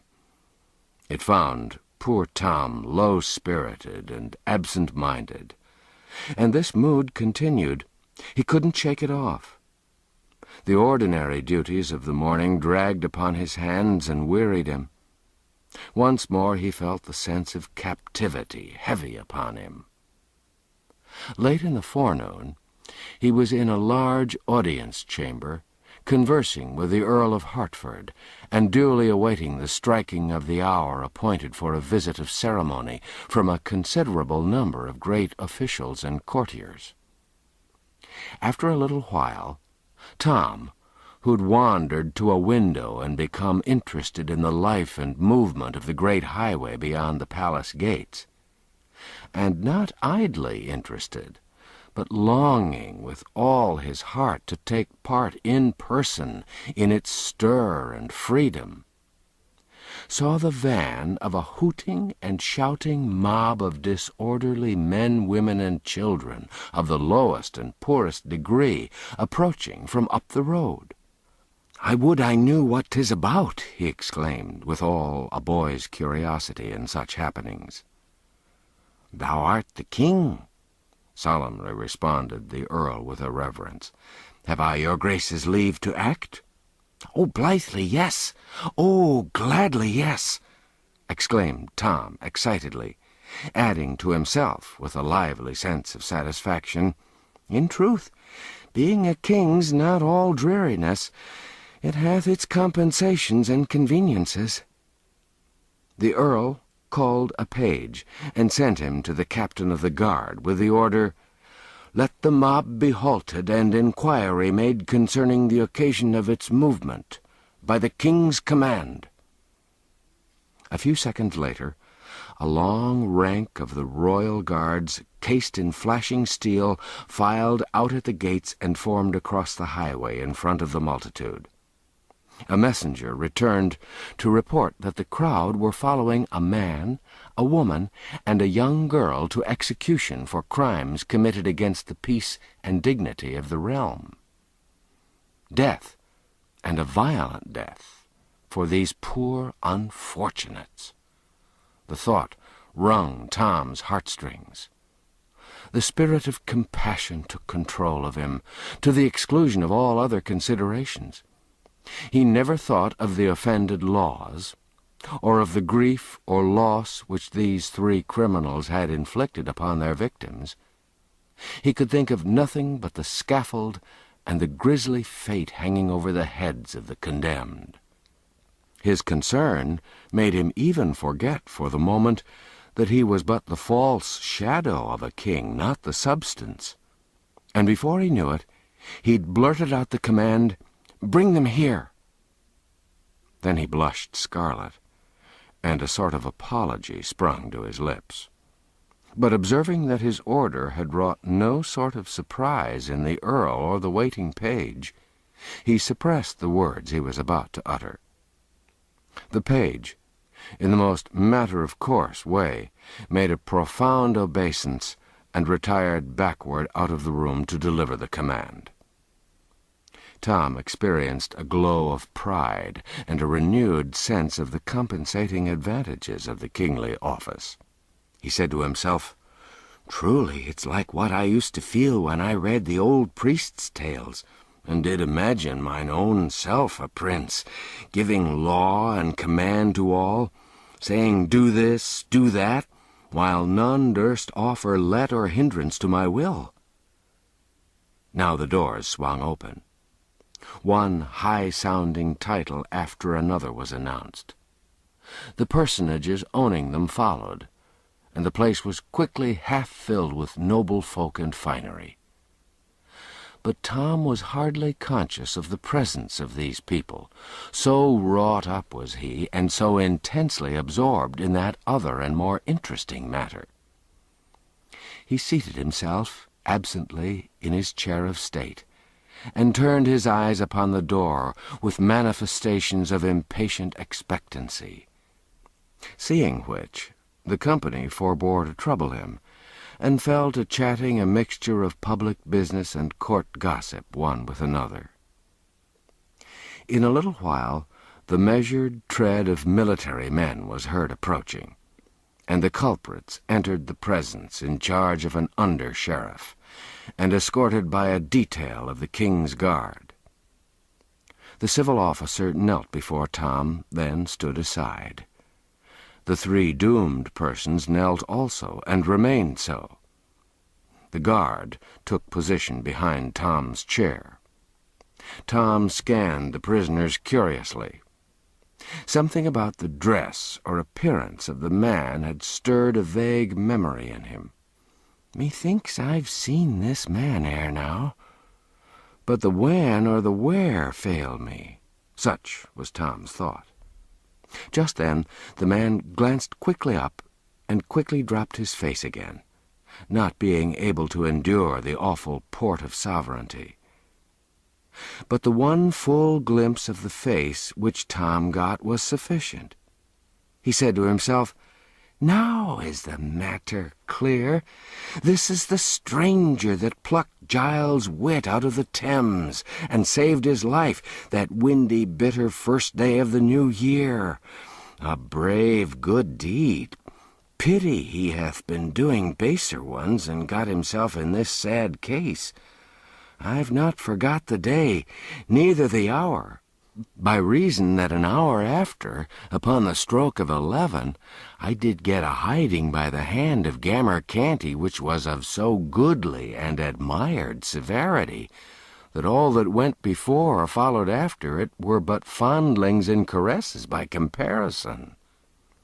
Tom now ordered that the woman and the girl be removed from the presence for a little time, then addressed himself to the under-sheriff, saying, "Good sir, what is this man's offence?" The officer knelt and answered, "So please your majesty, he hath taken the life of a subject by poison." Tom's compassion for the prisoner and admiration of him, as the daring rescuer of a drowning boy, experienced a most damaging shock. "The thing was proven upon him?" he asked. "Most clearly, sir." Tom sighed and said, "Take him away. He hath earned his death. 'Tis a pity, for he was a brave heart. Nay, I mean he hath the look of it." The prisoner clasped his hands together with sudden energy and wrung them despairingly, at the same time appealing imploringly to the king in broken and terrified phrases. "O my lord the king, an thou canst pity the lost, have pity upon me. I am innocent, neither hath that wherewith I'm charged been more than but lamely proved. Yet I speak not of that. The judgment's gone forth against me, and may not suffer alteration. Yet in mine extremity I beg a boon, for my doom is more than I can bear. A grace, my lord the king, in thy royal compassion grant my prayer. Give commandment that I be hanged." Tom was amazed. This wasn't the outcome he'd looked for. Odds my life, a strange boon. Was it not the fate intended thee? "O good my liege, not so. It's ordered that I be boiled alive." The hideous surprise of these words almost made Tom spring from his chair. As soon as he could recover his wits, he cried out, "Have thy wish, poor soul! and thou had poisoned 100 men, thou shouldst not suffer so miserable a death." The prisoner bowed his face to the ground and burst into passionate expressions of gratitude, ending with, "If ever thou shouldst know misfortune, which God forbid, may thy goodness to me this day be remembered and requited." Tom turned to the Earl of Hertford and said, "My lord, is it believable that there was a warrant for this man's ferocious doom?" "It is the law, your grace, for poisoners. In Germany, coiners be boiled to death in oil, not cast in of a sudden, but by a rope let down into the oil by degrees and slowly. First the feet, then the legs, then—" "Oh, prithee, no more, my lord. I cannot bear it," cried Tom, covering his eyes with his hands to shut out the picture. "I beseech your good lordship that order be taken to change this law. Oh, let no more poor creatures be visited with its tortures." The Earl's face showed profound gratification, for he was a man of merciful and generous impulses, a thing not very common with his class in that fierce age. He said, "These your grace's noble words have sealed its doom. History will remember it to the honor of your royal house." The under-sheriff was about to remove his prisoner. Tom gave him a sign to wait, then said, "Good sir, I would look into this matter further. The man has said his deed was but lamely proved. Tell me what thou knowest." "If the king's grace please, it did appear upon the trial that this man entered into a house in the hamlet of Islington, where one lay sick. 3 witnesses say it was at 10 o'clock in the morning, and 2 say it was some minutes later, the sick man being alone at the time and sleeping. And presently the man came forth again and went his way. The sick man died within the hour, being torn with spasm and retchings." "Did any see the poison given? Was poison found?" "Marry, no, my liege." "Then how doth one know there was poison given at all?" "Please your majesty, the doctors testified that none die with such symptoms but by poison." Weighty evidence, this, in that simple age. Tom recognized its formidable nature and said, "The doctor knoweth his trade. Belike they were right. The matter hath an ill look for this poor man." "Yet was not this all, your majesty. There's more and worse. Many testified that a witch, since gone from the village, none know whither, did foretell and speak it privately in their ears that the sick man would die by poison, and more, that a stranger would give it, a stranger with brown hair and clothed in a worn and common garb. And surely this prisoner doth answer woundily to the bill. Please your majesty to give the circumstance that solemn weight which is its due, seeing it was foretold." This was an argument of tremendous force in that superstitious day. Tom felt that the thing was settled. If evidence was worth anything, this poor fellow's guilt was proved. Still, he offered the prisoner a chance, saying, "If thou canst say aught in thy behalf, speak." "Naught that will avail, my king. I am innocent, yet cannot I make it appear. I have no friends, else might I show that I was not in Islington that day. So also might I show that at that hour they name I was above a league away, seeing I was at Wapping Oldstairs. Yea, more, my king, for I could show that while they say I was taking life, I was saving it. A drowning boy—" "Peace. Sheriff, name the day the deed was done." "At 10 in the morning, or some minutes later, The first day of the new year, most illustrious. Let the prisoner go free. It is the king's will." Another blush followed this unregal outburst, and he covered his indecorum as well as he could by adding, "It enrageth me that a man should be hanged upon such idle, hair-brained evidence." A low buzz of admiration swept through the assemblage. It wasn't admiration of the decree that had been delivered by Tom, for the propriety or expediency of pardoning a convicted prisoner was a thing which few there would have felt justified in either admitting or admiring. No, the admiration was for the intelligence and spirit which Tom had displayed. Some of the low-voiced remarks were to this effect: "This is no mad king, he hath his wits sound. How sanely he put his questions! How like his former natural self was this abrupt, imperious disposal of the matter! God be thanked, his infirmity is spent. This is no weakling, but a king. He hath borne himself like to his own father." The air being filled with applause, Tom's ear necessarily caught a little of it. The effect which this had upon him was to put him greatly at his ease, and also to charge his system with very gratifying sensations. However, his juvenile curiosity soon rose superior to these pleasant thoughts and feelings. He was eager to know what sort of deadly mischief the woman and the little girl could have been about.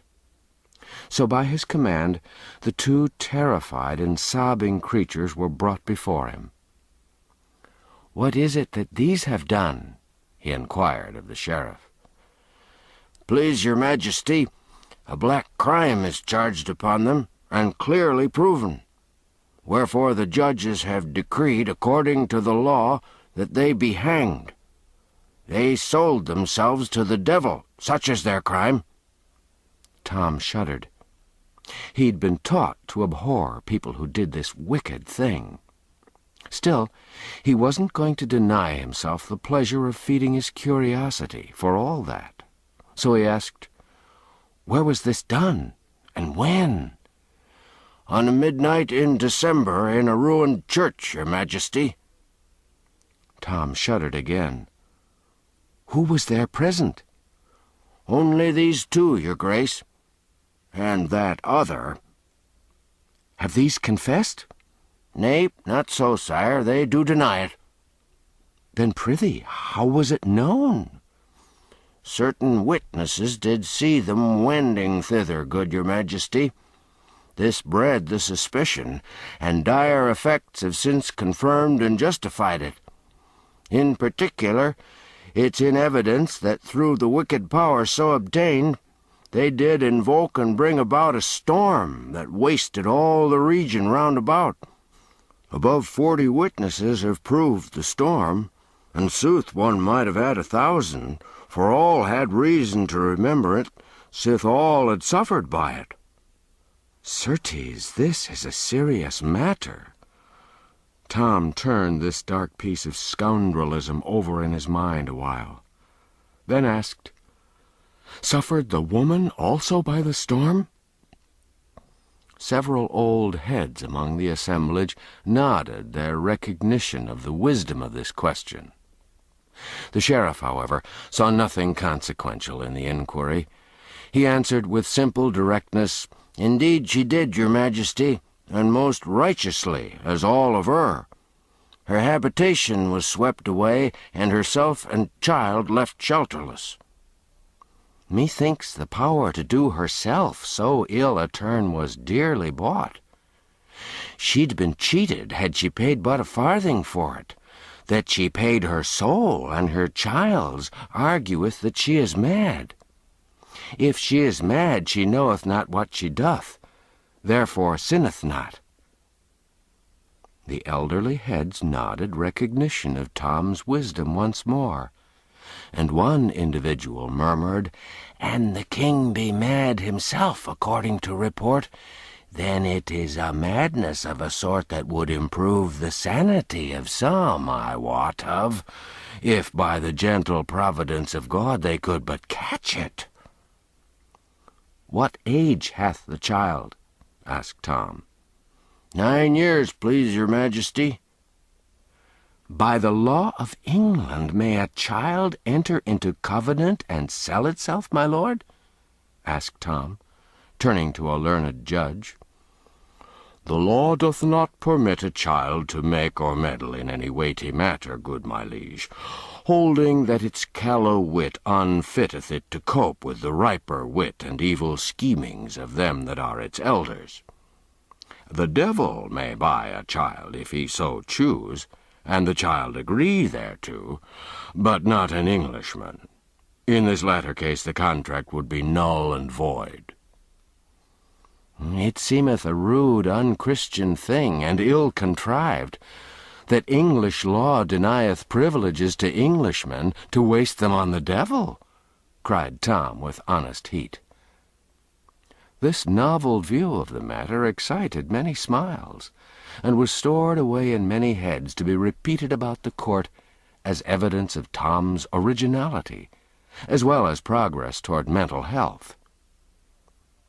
The elder culprit had ceased from sobbing, and was hanging upon Tom's words with an excited interest and a growing hope.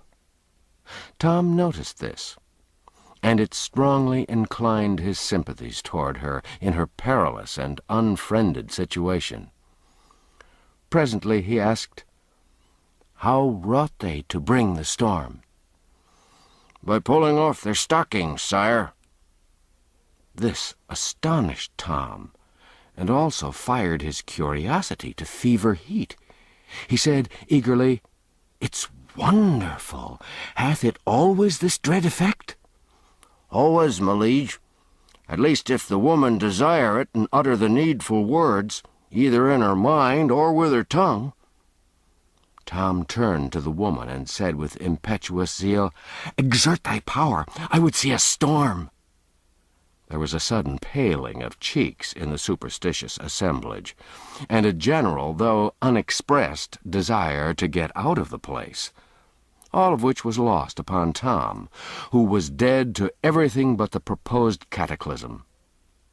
Seeing a puzzled and astonished look in the woman's face, he added excitedly, "Never fear, thou shalt be blameless.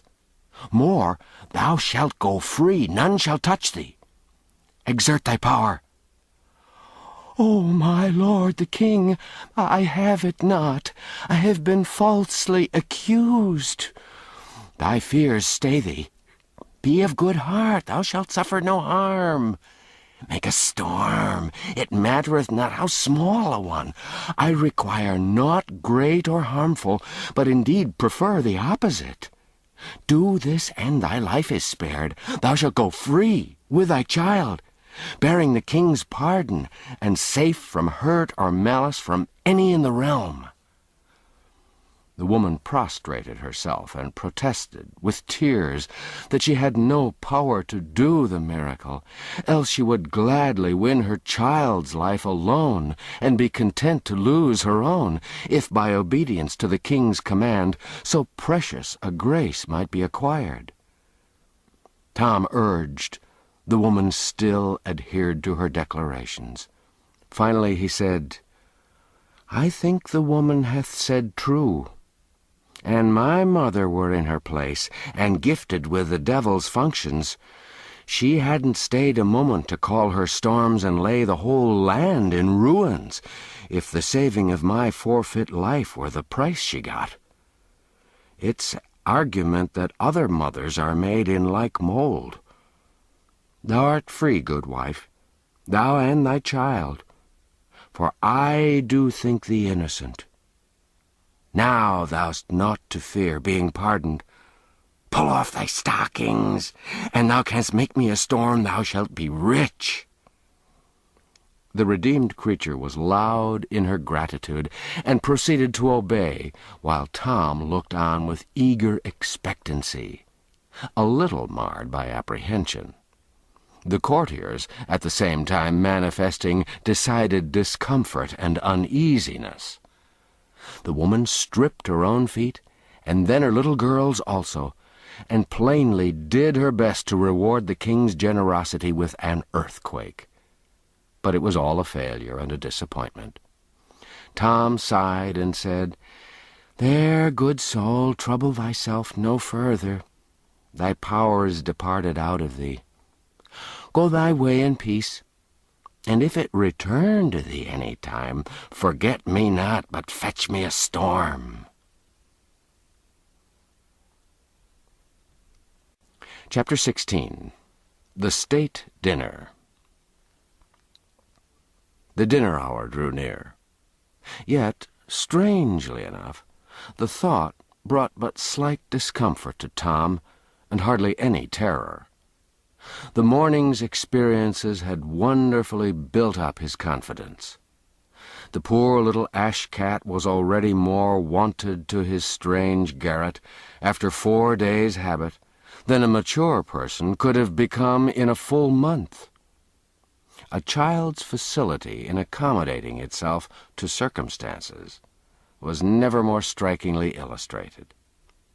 Let us privileged ones hurry to the great banqueting room and have a glance at matters there, while Tom is being made ready for the imposing occasion. It's a spacious apartment, with gilded pillars and pilasters and pictured walls and ceilings. At the door stand tall guards, as rigid as statues, dressed in rich and picturesque costumes, and bearing halberds. In a high gallery, which runs all around the place, is a band of musicians, and a packed company of citizens of both sexes, in brilliant attire. In the center of the room, upon a raised platform, is Tom's table. Now let the ancient chronicler speak. A gentleman enters the room bearing a rod, and along with him another bearing a tablecloth, which, after they've both kneeled 3 times with the utmost veneration, he spreads upon the table, and after kneeling again they both retire.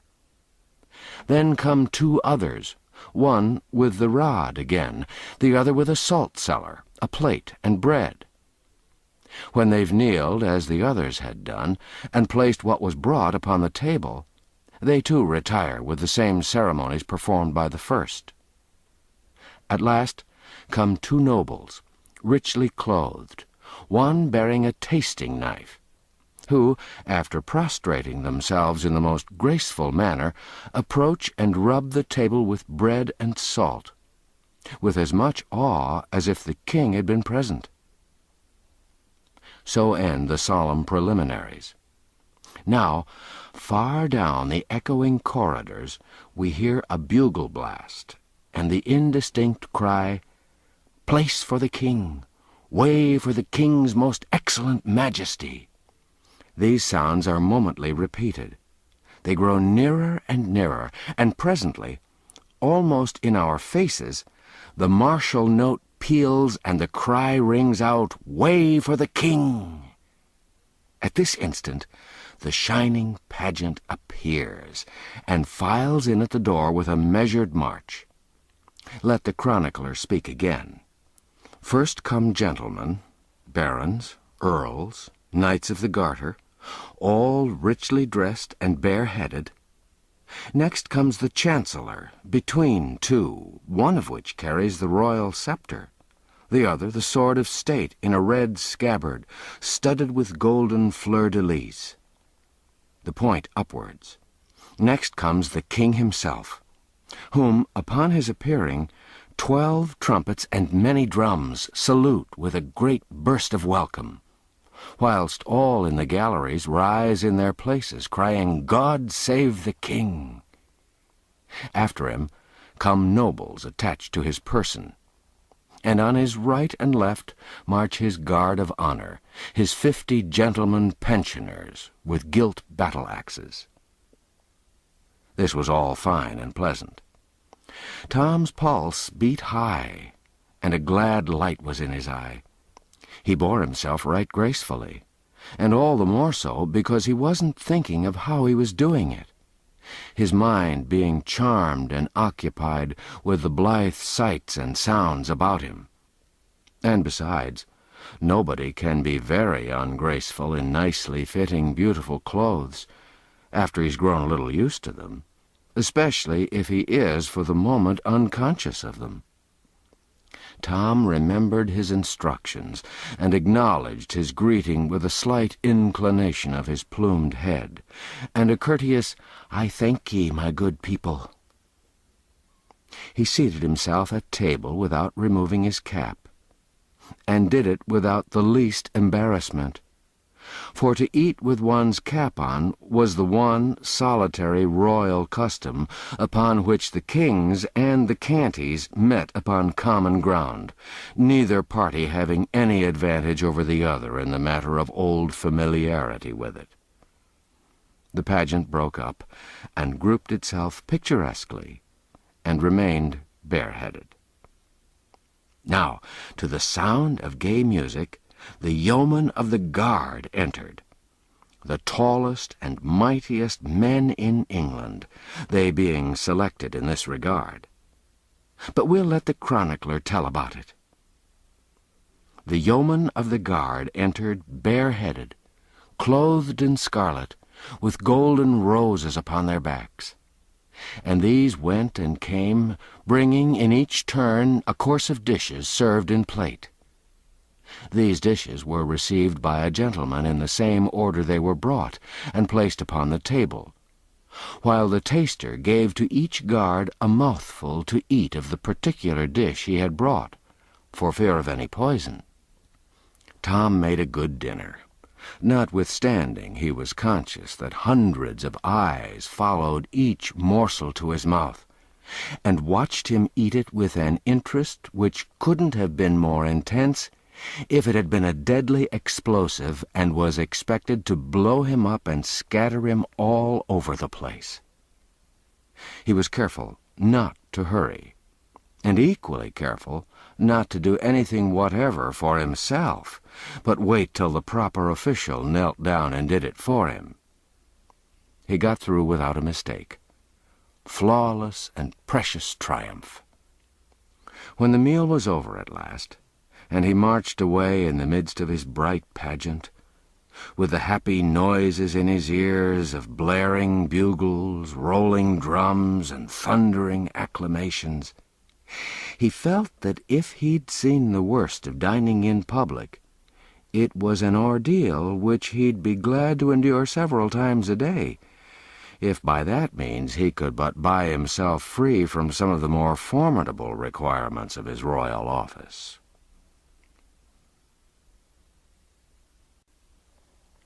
Chapter 17. Fufu the First.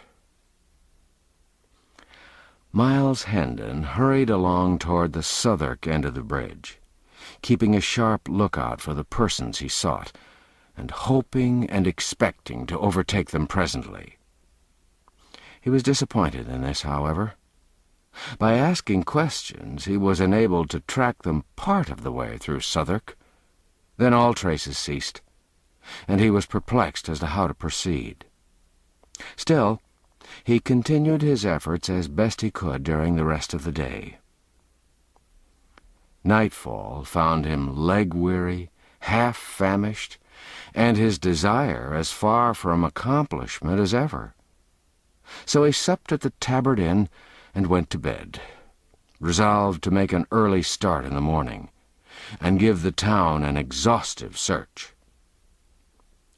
As he lay thinking and planning, he presently began to reason thus. The boy would escape from the ruffian, his reputed father, if possible. Would he go back to London and seek his former haunts? No, he'd not do that. He would avoid recapture. What then would he do? Never having had a friend in the world, or a protector, until he met Miles Hendon, he'd naturally try to find that friend again, provided the effort didn't require him to go toward London and danger. He'd strike for Hendon Hall, that's what he would do. For he knew Hendon was homeward bound, and there he might expect to find him. Yes, the case was plain to Hendon. He must lose no more time in Southwark, but move at once through Kent toward Monksholm, searching the wood and inquiring as he went. Let's return to the vanished little king now. The ruffian, whom the waiter at the inn on the bridge saw about to join the youth and the king, didn't exactly join them, but fell in close behind them and followed their steps. He said nothing. His left arm was in a sling, and he wore a large green patch over his left eye. He limped slightly, and used an oaken staff as a support. The youth led the king a crooked course through Southwark, and by struck into the high road beyond. The king was irritated now, and said he'd stop here. It was Hendon's place to come to him, not his to go to Hendon. He wouldn't endure such insolence. He'd stop where he was. The youth said, "Thou'lt tarry here, and thy friend lying wounded in the wood yonder? So be it, then." The king's manner changed at once. He cried out, "Wounded? And who hath dared to do it? But that is apart. Lead on, lead on. Faster, sirrah, art shod with lead? Wounded is he? Now, though the doer of it be a duke's son, he shall rue it." It was some distance to the wood, but the space was speedily traversed. The youth looked about him, discovered a bough sticking in the ground with a small bit of rag tied to it, then led the way into the forest, watching for similar boughs and finding them at intervals. They were evidently guides to the point he was aiming at. By and by an open place was reached, where were the charred remains of a farmhouse, and near them a barn which was falling to ruin and decay. There was no sign of life anywhere, and utter silence prevailed. The youth entered the barn, the king following eagerly upon his heels. No one there! The king shot a surprised and suspicious glance at the youth, and asked, "Where is he?" A mocking laugh was his answer. The king was in a rage in a moment. He seized a billet of wood and was in the act of charging upon the youth when another mocking laugh fell upon his ear. It was from the lame ruffian who'd been following at a distance. The king turned and said angrily, "Who art thou? What is thy business here?" "Leave thy foolery," said the man, "and quiet thyself. My disguise is none so good that thou canst pretend thou knowest not thy father through it." "Thou art not my father. I know thee not. I am the king. If thou hast hid my servant, find him for me, or thou shalt sup sorrow for what thou hast done." John Canty replied in a stern and measured voice, "It's plain thou'rt mad, and I'm loath to punish thee, but if thou provoke me, I must. Thy prating doth no harm here, where there are no ears that need to mind thy follies.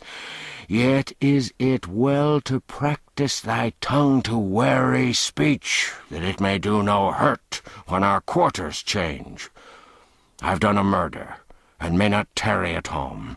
Neither shalt thou, seeing I need thy service.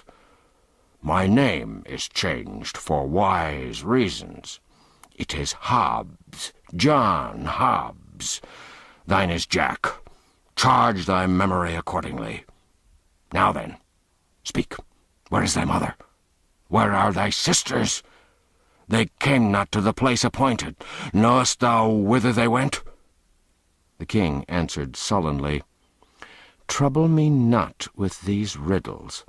My mother is dead, My sisters are in the palace." The youth nearby burst into a derisive laugh, and the king would have assaulted him, but Canty, or Hobbs, as he now called himself, prevented him and said, "Peace, Hugo, vex him not.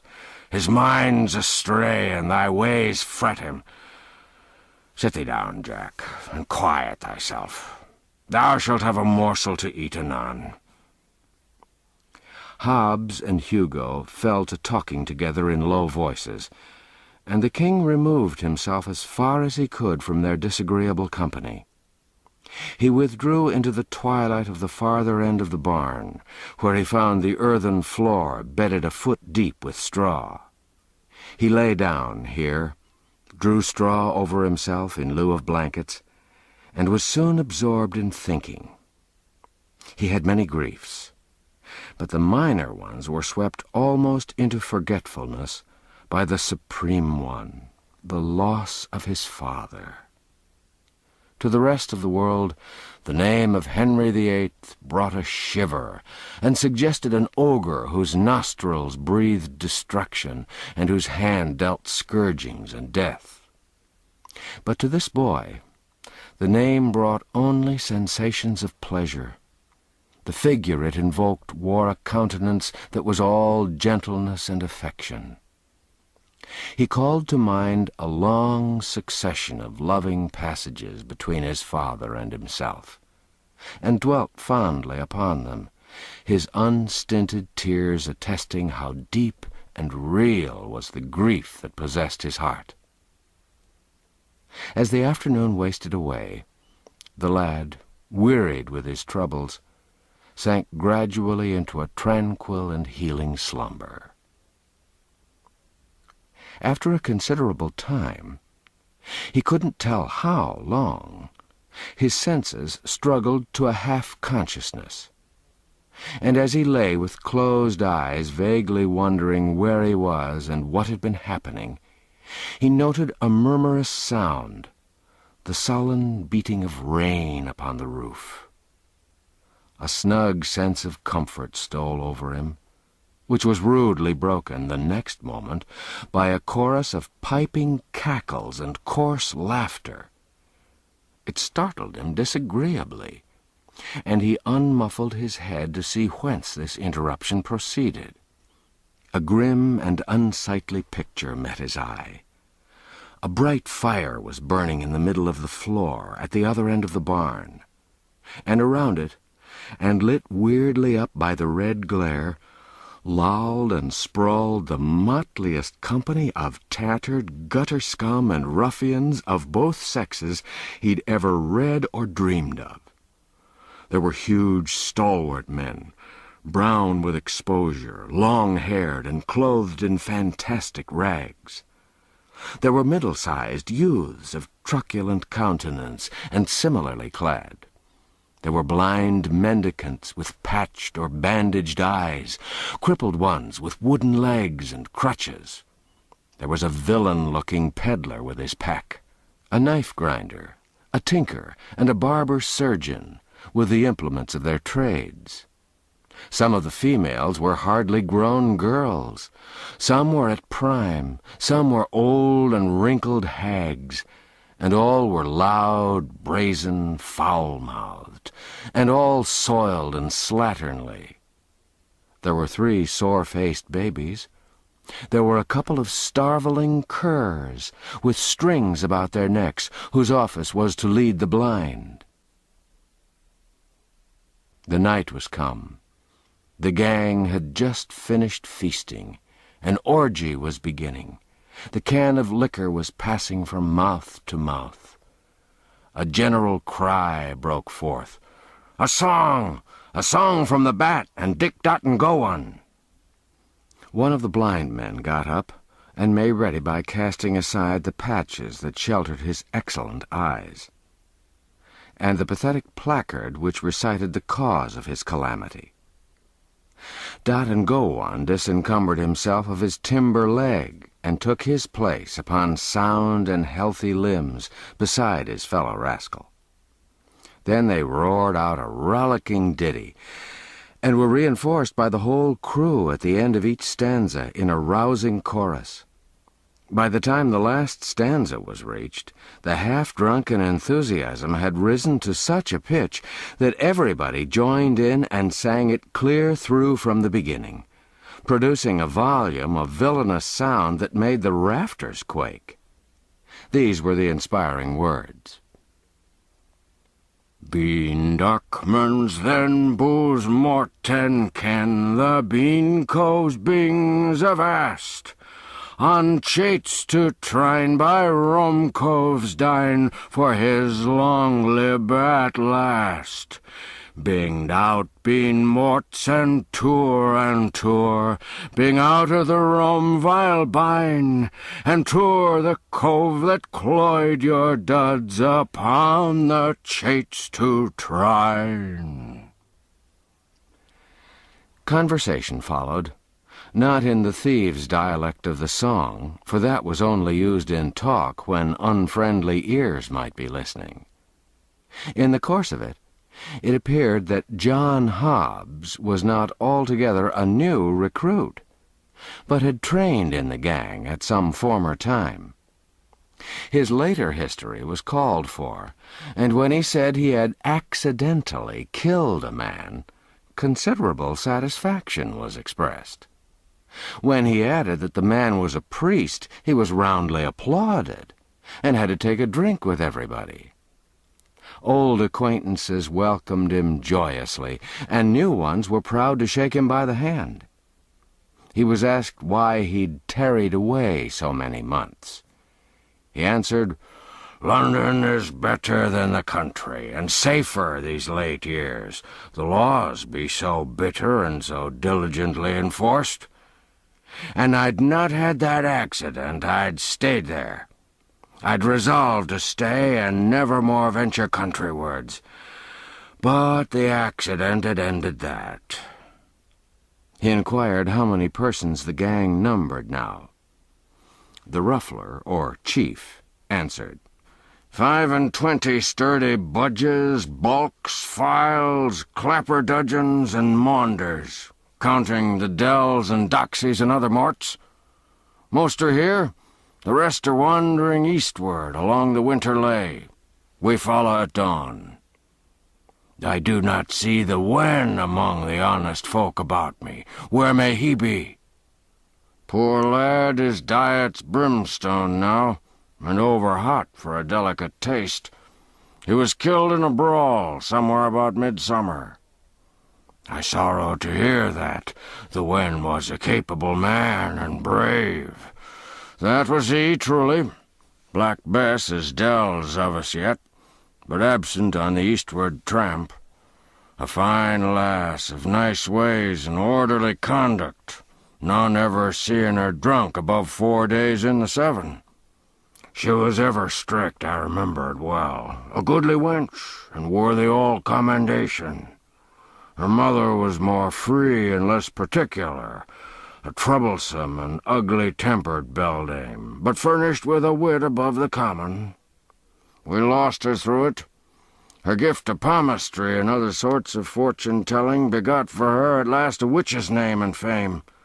The law roasted her to death at a slow fire. It did touch me to a sort of tenderness to see the gallant way she met her lot, cursing and reviling all the crowd that gaped and gazed around her, whilst the flames licked upward toward her face and catched her thin locks and crackled about her old grey head. Cursing them, said I, cursing them. Why, an thou shouldst live 1,000 years, thou'dst never hear so masterful a cursing. Alack, her art died with her.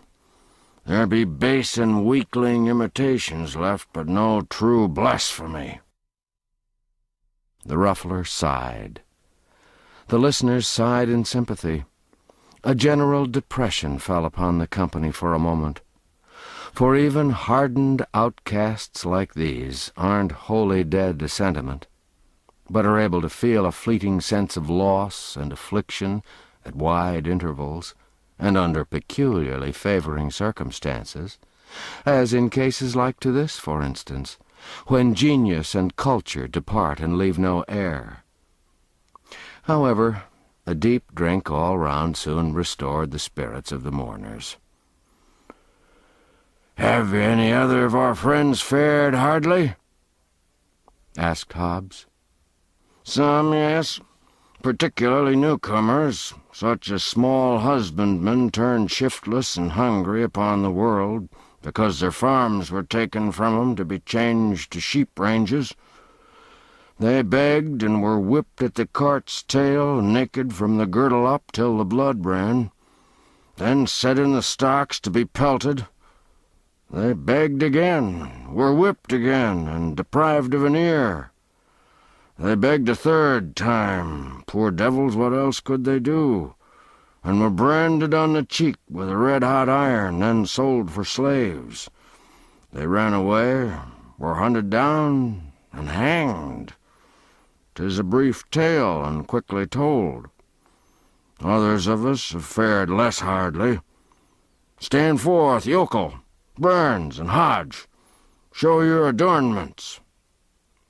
These stood up and stripped away some of their rags, exposing their backs, criss-crossed with ropey old welts left by the lash. One turned up his hair and showed the place where a left ear had once been.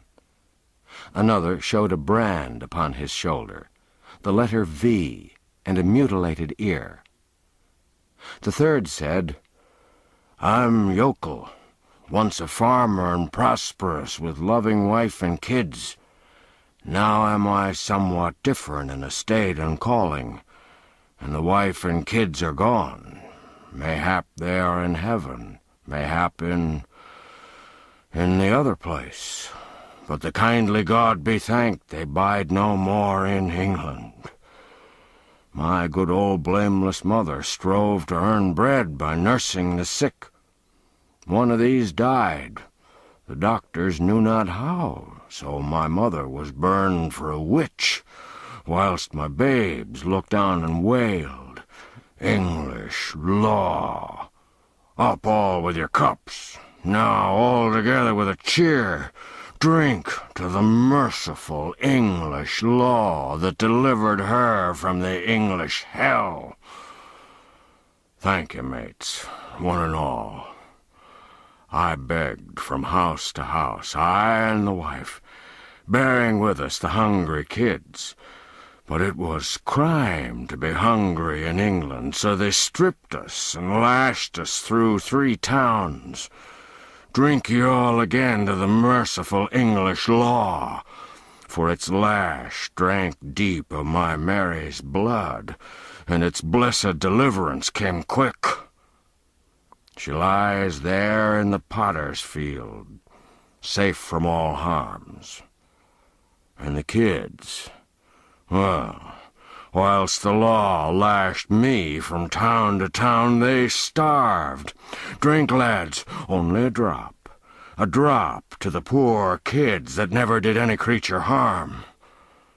I begged again, begged for a crust, and got the stocks and lost an ear. See, here bides the stump. I begged again, and here's the stump of the other to keep me minded of it. And still I begged again, and was sold for a slave. Here, on my cheek, under this stain, if I washed it off, you might see the red S, the branding iron left there. A slave, do you understand that word? An English slave. That's he that stands before you. I've run from my master, and when I'm found, the heavy curse of heaven fall on the law of the land that hath commanded it, I'll hang. A ringing voice came through the murky air. Thou shalt not, and this day the end of that law is come. All turned and saw the fantastic figure of the little king approaching hurriedly. As it emerged into the light and was clearly revealed, a general explosion of inquiries broke out. Who is it? What is it? Who art thou, mannikin?" The boy stood unconfused in the midst of all those surprised and questioning eyes, and answered with princely dignity, "I am Edward, King of England." A wild burst of laughter followed, partly of derision, and partly of delight in the excellence of the joke. The king was stung. He said sharply, "Ye mannerless vagrants, is this your recognition of the royal boon I've promised?" He said more, with angry voice and excited gesture, but it was lost in a whirlwind of laughter and mocking exclamations. John Hobbs made several attempts to make himself heard above the din, and at last succeeded, saying, "Mates, he's my son, a dreamer, a fool, and stark mad, mind him not. He thinketh he is the king." "I am the king," said Edward, turning toward him, "as thou shalt know to thy cost in good time. Thou hast confessed a murder. Thou shalt swing for it." "Thou'lt betray me, thou? And I get my hands upon thee? Tut, tut," said the burly ruffler, interposing in time to save the king, and emphasizing this service by knocking Hobbs down with his fist. "Hast respect for neither kings nor rufflers? An thou insult my presence so again, I'll hang thee up myself."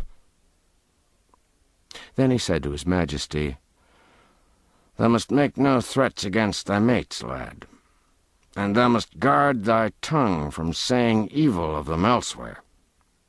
Be king, if it please thy mad humour, but be not harmful in it. Sink the title thou'st uttered. 'Tis treason. We be bad men in some few trifling ways, but none among us is so base as to be traitor to his king. We be loving and loyal hearts in that regard. Note if I speak truth. Now, all together, long live Edward, King of England!" "Long live Edward, King of England!" The response came with such a thundergust from the motley crew that the crazy building vibrated to the sound. The little king's face lighted with pleasure for an instant, and he slightly inclined his head, and said with grave simplicity, "I thank you, my good people." This unexpected result threw the company into convulsions of merriment. When something like quiet was presently come again, the ruffler said firmly, but with an accent of good nature, "Drop it, boy. 'Tis not wise nor well. Humour thy fancy if thou must, but choose some other title." A tinker shrieked out a suggestion. "Foo-foo the First, King of the Mooncalves." The title took at once. Every throat responded, and a roaring shout went up of, "Long live Foo-foo the First, King of the Mooncalves," followed by hootings, catcalls, and peals of laughter. "Hail him forth and crown him! Robe him! Sceptre him! Throne him!" These and 20 other cries broke out at once, and almost before the poor little victim could draw a breath, he was crowned with a tin basin, robed in a tattered blanket, throned upon a barrel, and sceptered with the tinker's soldering iron. Then all flung themselves upon their knees about him, and sent up a chorus of ironical wailings and mocking supplications, while they swabbed their eyes with their soiled and ragged sleeves and aprons. "Be gracious to us, O sweet king! Trample not upon thy beseeching worms, O noble majesty! Pity thy slaves and comfort them with a royal kick! Cheer us and warm us with thy gracious ways, O flaming sun of sovereignty. Sanctify the ground with the touch of thy foot, that we may eat the dirt and be ennobled. Deign to spit on us, O sire, that our children's children may tell of thy princely condescension, and be proud and happy forever. But the humorous tinker made the hit of the evening and carried off the honors. Kneeling, he pretended to kiss the king's foot, and was indignantly spurned, whereupon he went about begging for a rag to paste over the place upon his face which had been touched by the foot, saying it must be preserved from contact with the vulgar air, and that he should make his fortune by going on the highway and exposing it to view at the rate of 100 shillings a sight. He made himself so killingly funny that he was the envy and admiration of the whole mangy rabble. Tears of shame and indignation stood in the little monarch's eyes, and the thought in his heart was, had I offered them a deep wrong, they could not be more cruel. Yet have I proffered naught but to do them a kindness, and it's thus they use me for it.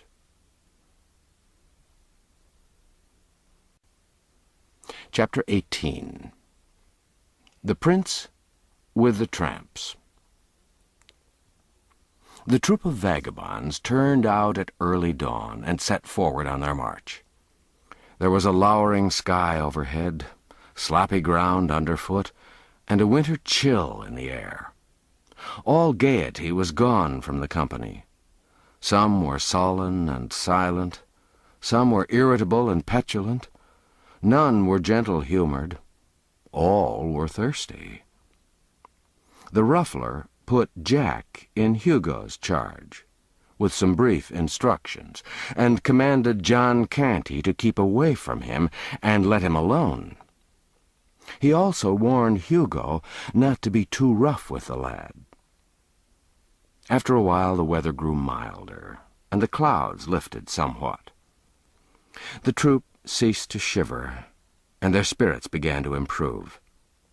They grew more and more cheerful, and finally began to chaff each other and insult passengers along the highway. This showed that they were awaking to an appreciation of life and its joys once more.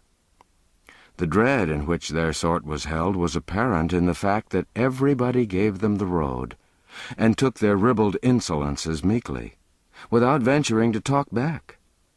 They snatched linen from the hedges, occasionally in full view of the owners, who made no protest, but only seemed grateful that they didn't take the hedges, too. By and by they invaded a small farmhouse and made themselves at home, while the trembling farmer and his people swept the larder clean to furnish a breakfast for them. They chucked the housewife and her daughters under the chin while receiving the food from their hands, and made coarse jests about them, accompanied with insulting epithets and bursts of horse laughter. They threw bones and vegetables at the farmer and his sons, kept them dodging all the time, and applauded uproariously when a good hit was made. They ended by buttering the head of one of the daughters, who resented some of their familiarities. When they took their leave, they threatened to come back and burn the house over the heads of the family if any report of their doings got to the ears of the authorities. About noon, after a long and weary tramp, the gang came to a halt behind a hedge on the outskirts of a considerable village. An hour was allowed for rest. Then the crew scattered themselves abroad to enter the village at different points to ply their various trades. Jack was sent with Hugo. They wandered hither and thither for some time, Hugo watching for opportunities to do a stroke of business, but finding none. So he finally said, "I see naught to steal. It's a paltry place. Wherefore, we'll beg." "We, forsooth!" Follow thy trade, it befits thee, but I will not beg. Thou'lt not beg? Exclaimed Hugo, eyeing the king with surprise. Prithee, since when hast thou reformed? What dost thou mean? Mean? Hast thou not begged the streets of London all thy life? I? Thou idiot! Spare thy compliments. Thy stock will last the longer. Thy father says thou hast begged all thy days. Mayhap he lied. Peradventure you'll even make so bold as to say he lied, scoffed Hugo. Him you call my father? Yes, he lied. Come, play not thy merry game of madman so far, mate. Use it for thy amusement, not thy hurt. An I tell him this, he'll scorch thee finely for it. Save thyself the trouble. I will tell him. I like thy spirit, I do in truth. But I don't admire thy judgment. Bone-rackings and bastings be plenty enow in this life, without going out of one's way to invite them. But a truce to these matters. I believe your father. I doubt not he can lie. I doubt not he doth lie upon occasion, for the best of us do that. But there's no occasion here. A wise man doesn't waste so good a commodity as lying for naught. But come, sith it's thy humour to give over begging, wherewithal shall we busy ourselves? With robbing kitchens? The king said impatiently, Have done with this folly. You weary me. Hugo replied with temper, Now harkee, mate. You'll not beg. You'll not rob. So be it. But I'll tell you what you will do. You'll play decoy whilst I beg. Refuse, and you think you may venture. The king was about to reply contemptuously, when Hugo said, interrupting, Peace! Here comes one with a kindly face. Now will I fall down in a fit. When the stranger runs to me, set you up a wail and fall upon your knees, seeming to weep. Then cry out as if all the devils of misery were in your belly, and say, Oh, sir, it's my poor afflicted brother, and we be friendless. A God's name cast through your merciful eyes one pitiful look upon a sick, forsaken, and most miserable wretch. Bestow one little penny out of thy riches upon one smitten a God and ready to perish. And mind you, keep ye on wailing, and abate not till we bilk him of his penny, else shall ye rue it.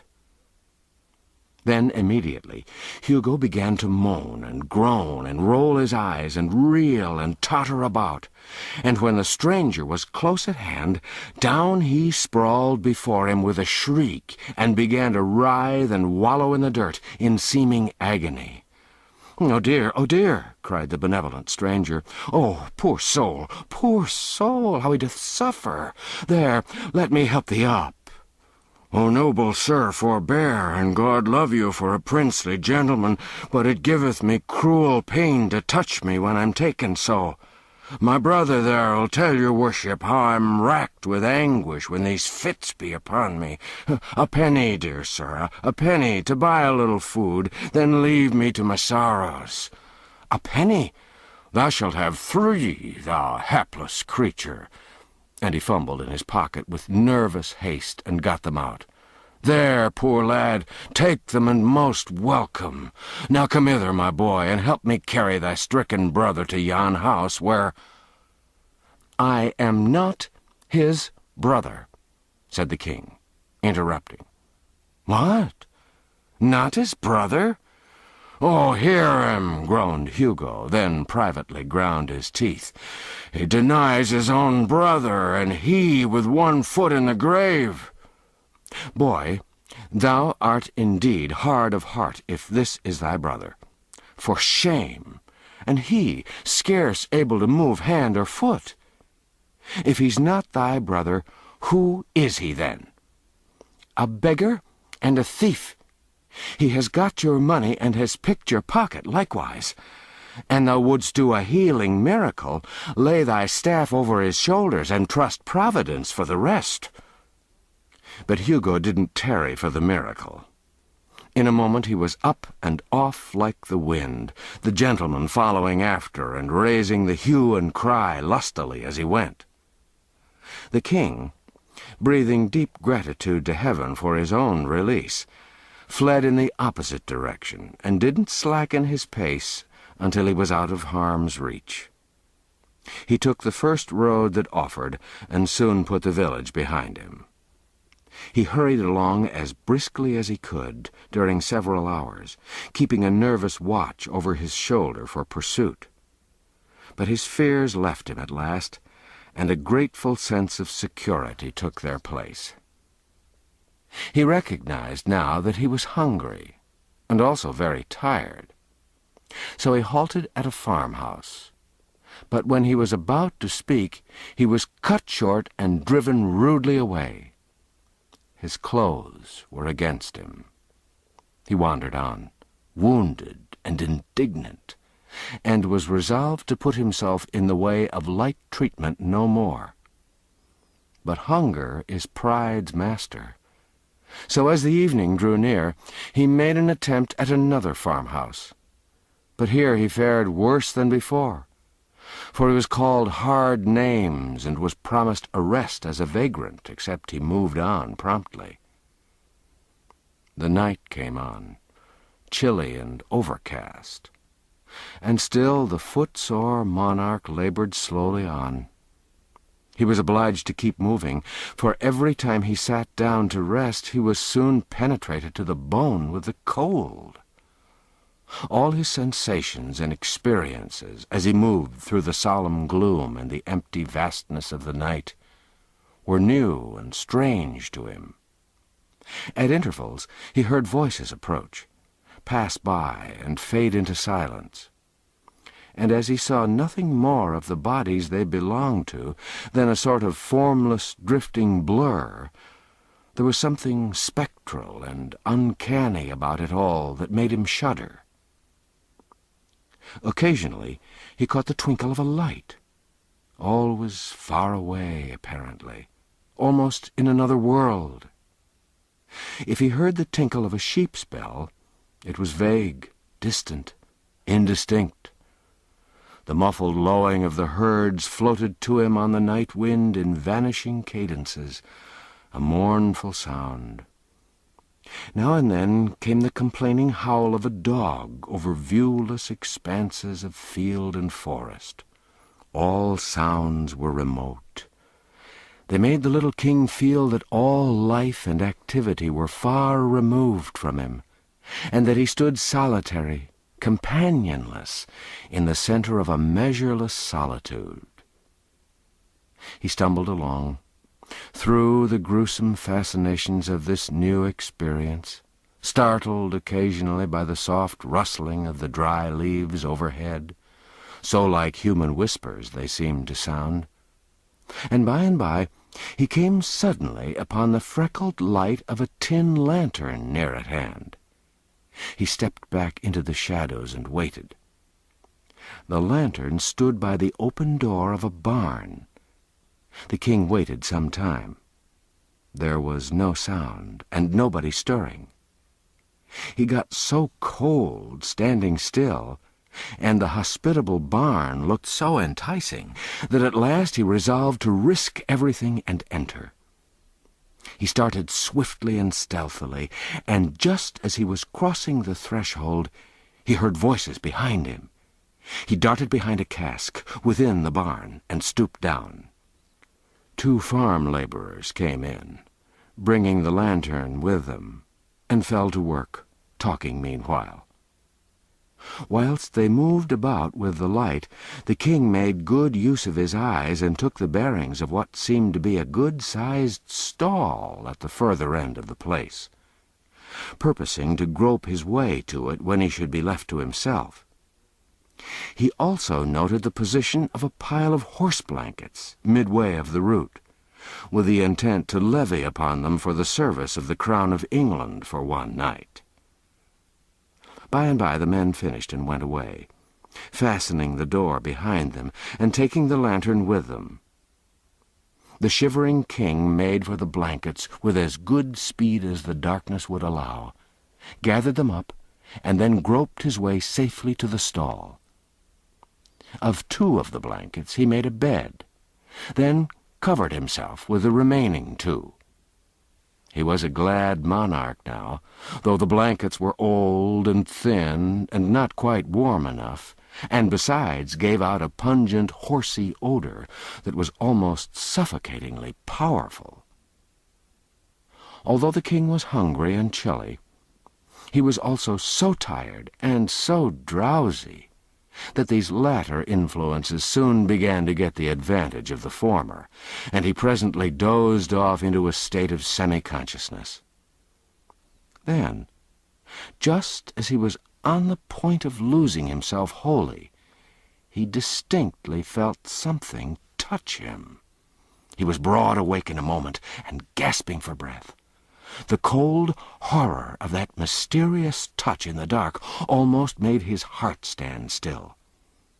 He lay motionless and listened, scarcely breathing.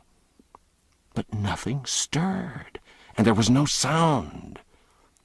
He continued to listen and wait during what seemed a long time, but still nothing stirred, and there was no sound. So he began to drop into a drowse once more at last, and all at once he felt that mysterious touch again. It was a grisly thing, this light touch from this noiseless and invisible presence. It made the boy sick with ghostly fears. What should he do? That was the question, but he didn't know how to answer it. Should he leave these reasonably comfortable quarters and fly from this inscrutable horror? But fly whither? He couldn't get out of the barn. And the idea of scurrying blindly hither and thither in the dark, within the captivity of the 4 walls, with this phantom gliding after him and visiting him with that soft, hideous touch upon cheek or shoulder at every turn, was intolerable. But to stay where he was and endure this living death all night, was that better? No. What, then, was there left to do? There was but one course. He knew it well. He must put out his hand and find that thing. It was easy to think this, but it was hard to brace himself up to try it.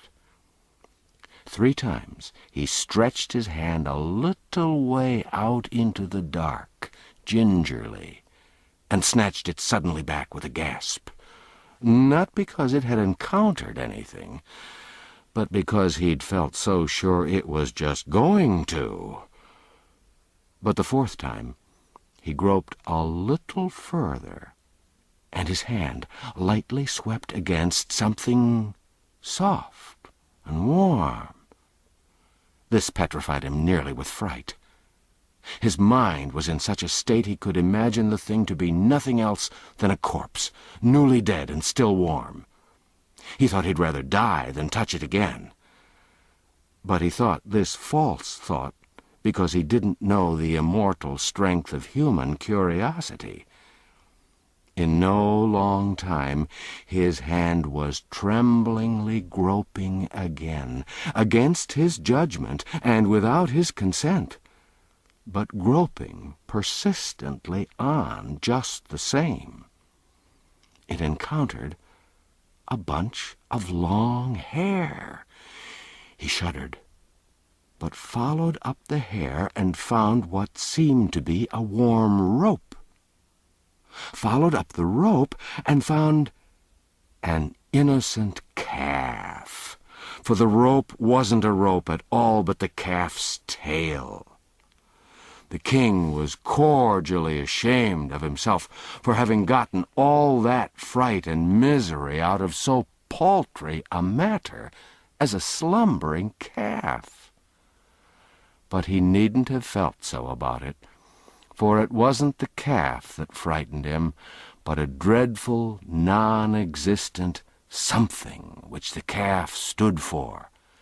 And any other boy in those old superstitious times would have acted and suffered just as he'd done. The king was not only delighted to find that the creature was only a calf, but delighted to have the calf's company, for he'd been feeling so lonesome and friendless that the company and comradeship of even this humble animal was welcome. And he'd been so buffeted, so rudely entreated by his own kind, that it was a real comfort to him to feel that he was at last in the society of a fellow creature that had at least a soft heart and a gentle spirit, whatever loftier attributes might be lacking. So he resolved to waive rank and make friends with the calf. While stroking its sleek, warm back, for it lay near him and within easy reach, it occurred to him that this calf might be utilized in more ways than one. Whereupon he rearranged his bed, spreading it down close to the calf. Then he cuddled himself up to the calf's back, drew the covers up over himself and his friend, and in a minute or two was as warm and comfortable as he'd ever been in the downy couches of the regal palace of Westminster. Pleasant thoughts came at once. Life took on a cheerfuller seeming. He was free of the bonds of servitude and crime, free of the companionship of base and brutal outlaws. He was warm, he was sheltered. In a word, he was happy. The night wind was rising. It swept by in fitful gusts that made the old barn quake and rattle. Then its forces died down at intervals, and went moaning and wailing around corners and projections. But it was all music to the king, now that he was snug and comfortable. Let it blow and rage, let it batter and bang, let it moan and wail, he minded it not. He only enjoyed it. He merely snuggled the closer to his friend in a luxury of warm contentment, and drifted blissfully out of consciousness into a deep and dreamless sleep that was full of serenity and peace. The distant dogs howled, the melancholy kine complained, and the winds went on raging, whilst furious sheets of rain drove along the roof. But the majesty of England slept on undisturbed, and the calf did the same, it being a simple creature, and not easily troubled by storms, or embarrassed by sleeping with a king.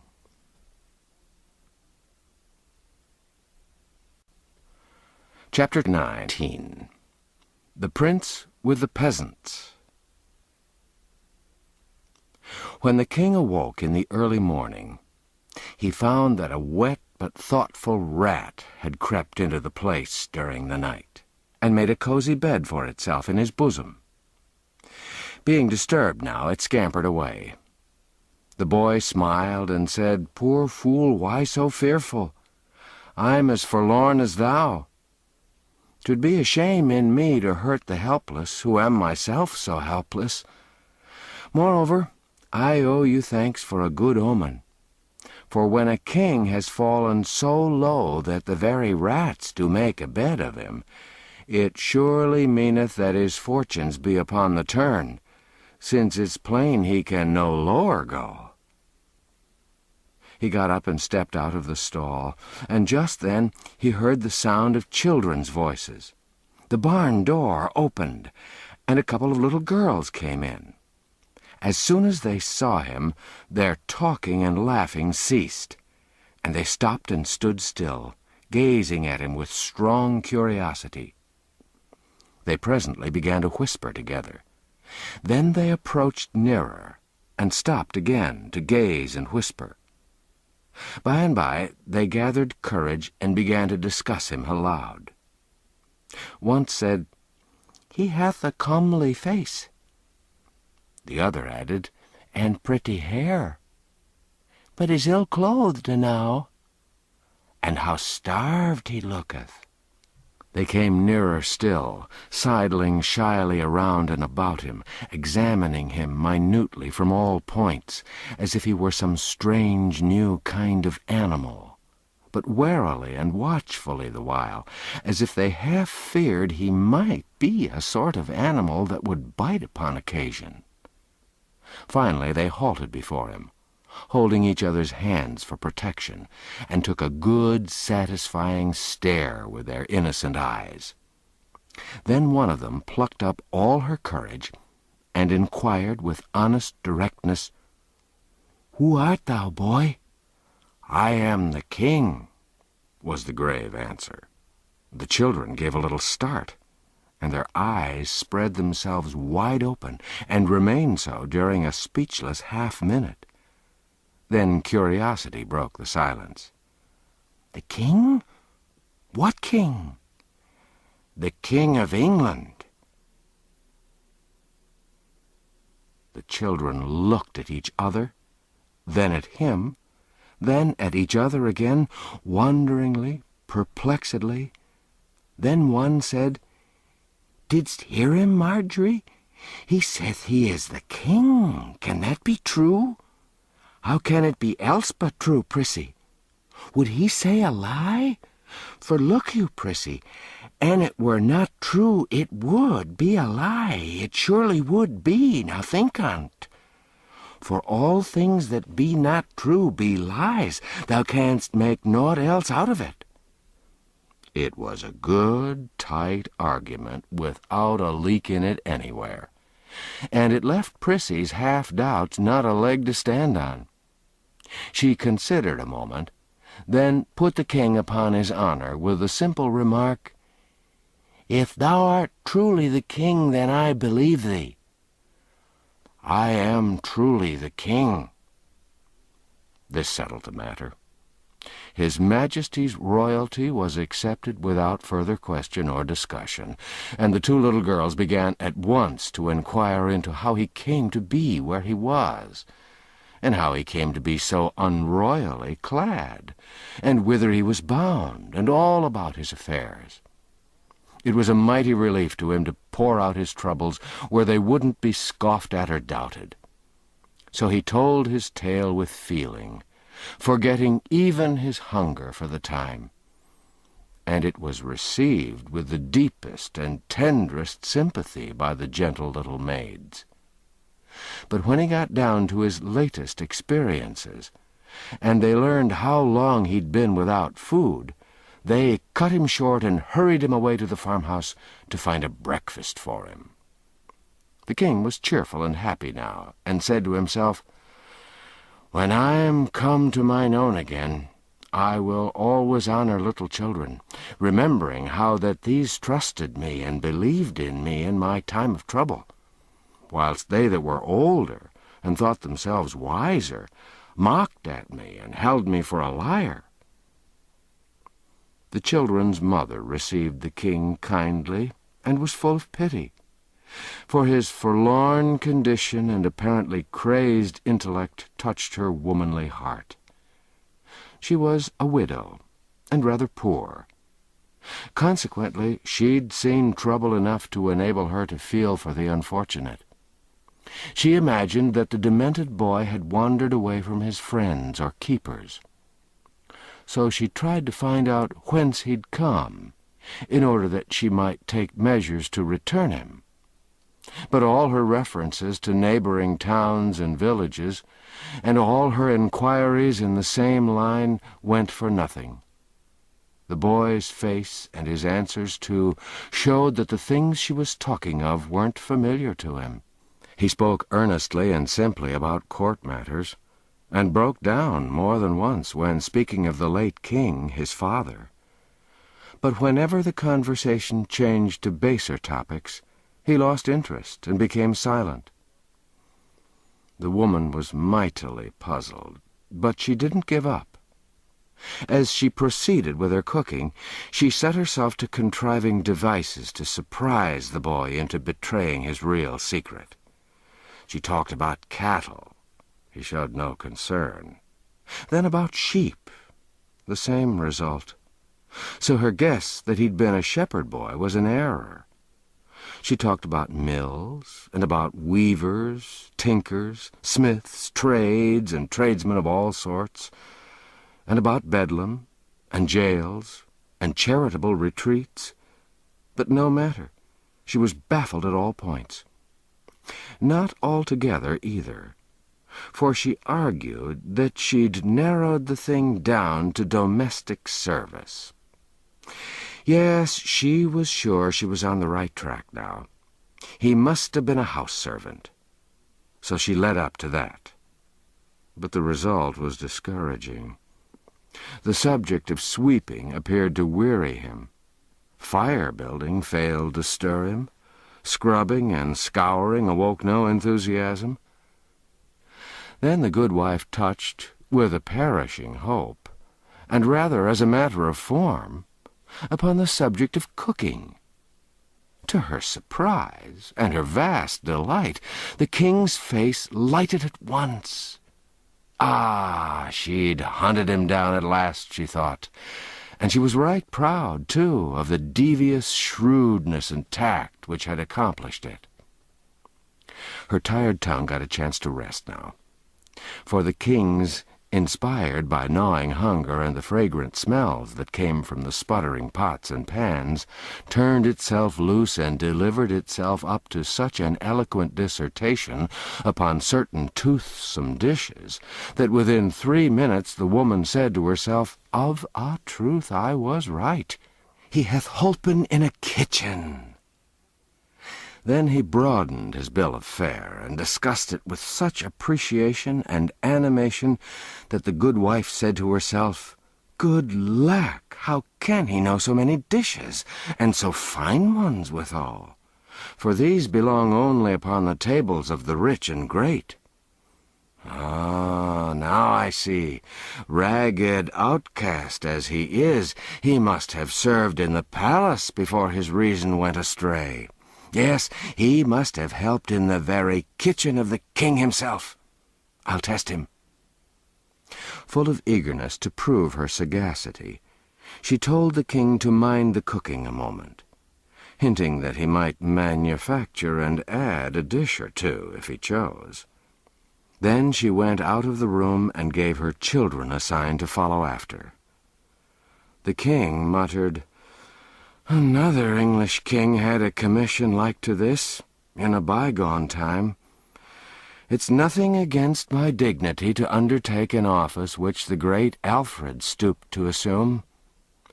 But I'll try to better serve my trust than he, for he let the cakes burn." The intent was good, but the performance wasn't answerable to it, for this king, like the other one, soon fell into deep thinkings concerning his vast affairs, and the same calamity resulted. The cookery got burned. The woman returned in time to save the breakfast from entire destruction, and she promptly brought the king out of his dreams with a brisk and cordial tongue-lashing. Then, seeing how troubled he was over his violated trust, she softened at once and was all goodness and gentleness toward him. The boy made a hearty and satisfying meal, and was greatly refreshed and gladdened by it. It was a meal which was distinguished by this curious feature, that rank was waived on both sides. Yet neither recipient of the favor was aware that it had been extended. The good wife had intended to feed this young tramp with broken victuals in a corner, like any other tramp, or like a dog. But she was so remorseful for the scolding she'd given him that she did what she could to atone for it by allowing him to sit at the family table and eat with his betters, on ostensible terms of equality with them. And the king, on his side, was so remorseful for having broken his trust after the family'd been so kind to him that he forced himself to atone for it by humbling himself to the family level, instead of requiring the woman and her children to stand and wait upon him, while he occupied their table in the solitary state due his birth and dignity. It does us all good to unbend sometimes.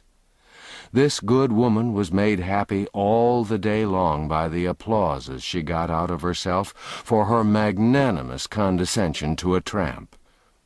And the king was just as self-complacent over his gracious humility toward a humble peasant woman. When breakfast was over, the housewife told the king to wash up the dishes. This command was a staggerer for a moment, and the king came near to rebelling. But then he said to himself, "Alfred the Great watched the cakes. Doubtless he would have washed the dishes too. Therefore will I essay it." He made a sufficiently poor job of it, and to his surprise, too, for the cleaning of wooden spoons and trenchers had seemed an easy thing to do. It was a tedious and troublesome piece of work, but he finished it at last. He was becoming impatient to get away on his journey now. However, he wasn't to lose this thrifty dame's society so easily. She furnished him some little odds and ends of employment, which he got through with after a fair fashion and with some credit. Then she set him and the little girls to paring some winter apples. But he was so awkward at this service that she retired him from it and gave him a butcher knife to grind. Afterward she kept him carding wool until he began to think he'd laid the good King Alfred about far enough in the shade for the present, in the matter of showy menial heroisms that would read picturesquely in storybooks and histories, and so he was half-minded to resign. And when, just after the noonday dinner, the good wife gave him a basket of kittens to drown, he did resign. At least, he was just going to resign, for he felt that he must draw the line somewhere, and it seemed to him that to draw it at kitten drowning was about the right thing, when there was an interruption. The interruption was John Canty, with a peddler's pack on his back, and Hugo. The king discovered these rascals approaching the front gate before they had had a chance to see him. So he said nothing about drawing the line, but took up his basket of kittens and stepped quietly out the back way without a word. He left the creatures in an outhouse and hurried on into a narrow lane at the rear.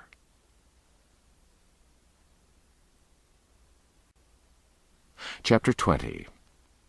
The Prince and the Hermit. The high hedge hid him from the house now, and so, under the impulse of a deadly fright, he let out all his forces and sped toward a wood in the distance. He never looked back until he'd almost gained the shelter of the forest.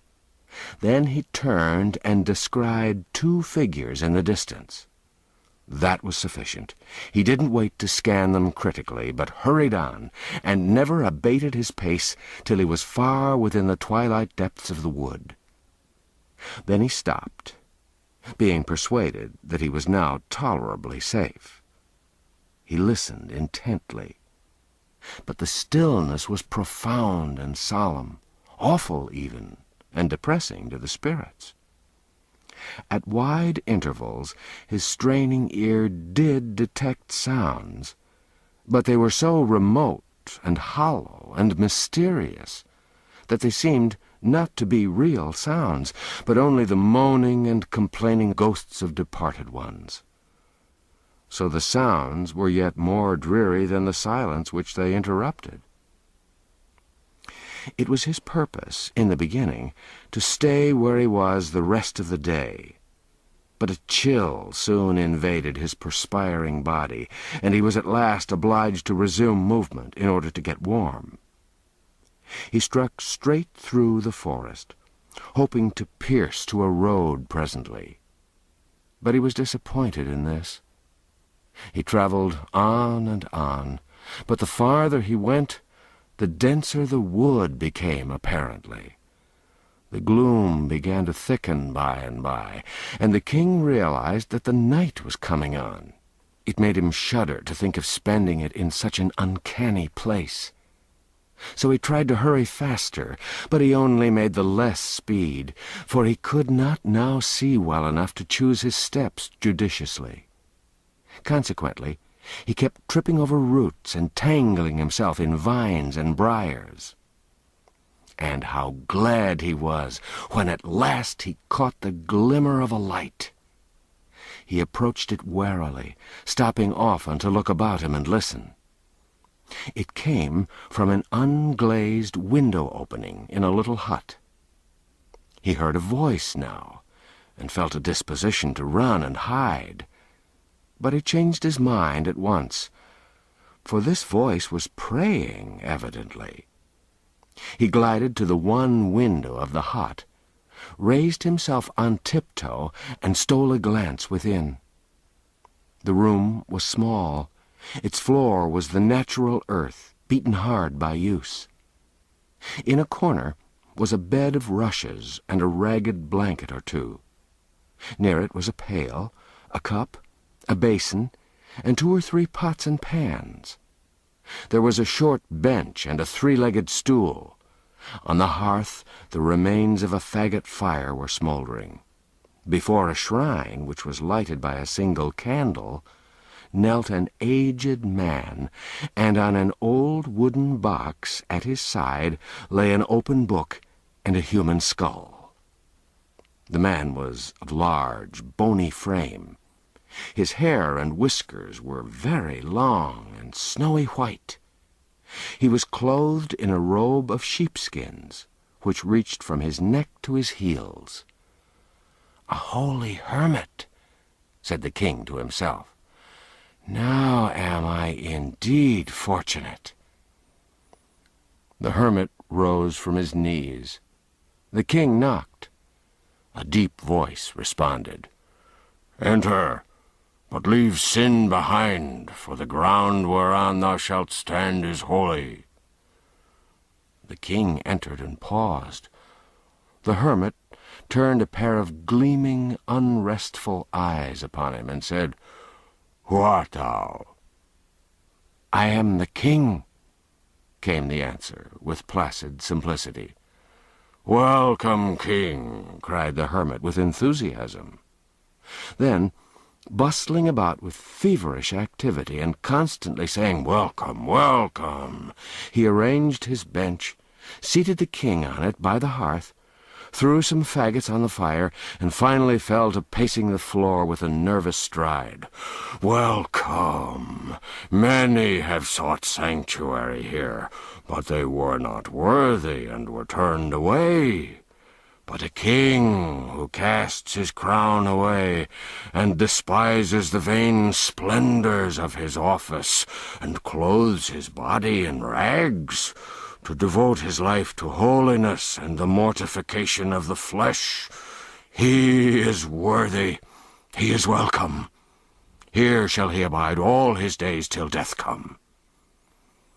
The king hastened to interrupt and explain, but the hermit paid no attention to him, didn't even hear him apparently, but went right on with his talk, with a raised voice and a growing energy. "And thou shalt be at peace here. None shall find out thy refuge to disquiet thee with supplications to return to that empty and foolish life which God hath moved thee to abandon. Thou shalt pray here. Thou shalt study the book. Thou shalt meditate upon the follies and delusions of this world, and upon the sublimities of the world to come. Thou shalt feed upon crusts and herbs, and scourge thy body with whips daily, to the purifying of thy soul. Thou shalt wear a hair shirt next thy skin. Thou shalt drink water only, and thou shalt be at peace. Yes, wholly at peace. For whoso comes to seek thee shall go his way again baffled. He shall not find thee. He shall not molest thee. The old man, still pacing back and forth, ceased to speak aloud and began to mutter. The king seized this opportunity to state his case, and he did it with an eloquence inspired by uneasiness and apprehension. But the hermit went on muttering and gave no heed. And still muttering, he approached the king and said impressively, "Shh! I will tell you a secret." He bent down to impart it, but checked himself and assumed a listening attitude. After a moment or two, he went on tiptoe to the window opening, put his head out, and peered around in the gloaming. Then came tiptoeing back again, put his face close down to the king's, and whispered, "I am an archangel." The king started violently, and said to himself, "Would God I were with the outlaws again, for lo, now am I the prisoner of a madman." His apprehensions were heightened, and they showed plainly in his face. In a low, excited voice, the hermit continued, "I see you feel my atmosphere. There's awe in your face. None may be in this atmosphere and not be thus affected, for it is the very atmosphere of heaven. I go thither and return in the twinkling of an eye. I was made an archangel on this very spot. It is 5 years ago, by angels sent from heaven to confer that awful dignity. Their presence filled this place with an intolerable brightness, and they knelt to me, king. Yes, they knelt to me, for I was greater than they. I've walked in the courts of heaven and held speech with the patriarchs. Touch my hand. Be not afraid, touch it. There now, thou hast touched a hand which has been clasped by Abraham and Isaac and Jacob. For I've walked in the golden courts. I've seen the deity face to face." He paused to give this speech effect.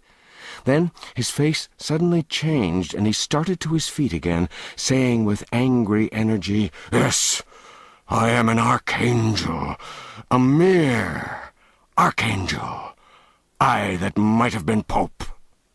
It is verily true. I was told it from heaven in a dream 20 years ago. Ah, yes, I was to be pope, and I should have been pope, for heaven had said it.